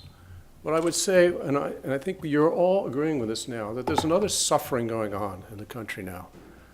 which is the suffering of a lack of relationship between people. That we suffer from this, we're distant, we're withholding ourselves, we're angry, in some cases we're even hateful. And it's causing suffering in terms of families breaking up or friends no longer getting along, but it's also causing internal suffering. So we have a mission. I don't think it's the attractive byline. We relieve suffering is probably not going to be our new watchword. But I think to keep that in mind, that's our joint mission, is to help move and make a big difference on big issues, but also to create a society where people actually know that by being in respectful or even loving relationships with each other, they will actually get more done to solve the problems, and they'll be happier and lead happier, more fulfilled, and more connected lives. So that's really all I think I wanted to say. Again, thank you for coming. We have a reception. Please stay. Let's keep talking with each other. And every little bit you want to do helps. So just say, please, if you want to host a dinner or a salon, we're interested. Invite your friends. You have $10 to spare, that's plenty. Just send us what you can. Whatever you can do in any little way, any ideas you have, please stay in touch with us, and we'll look forward to seeing you at a future meeting. Thanks a lot.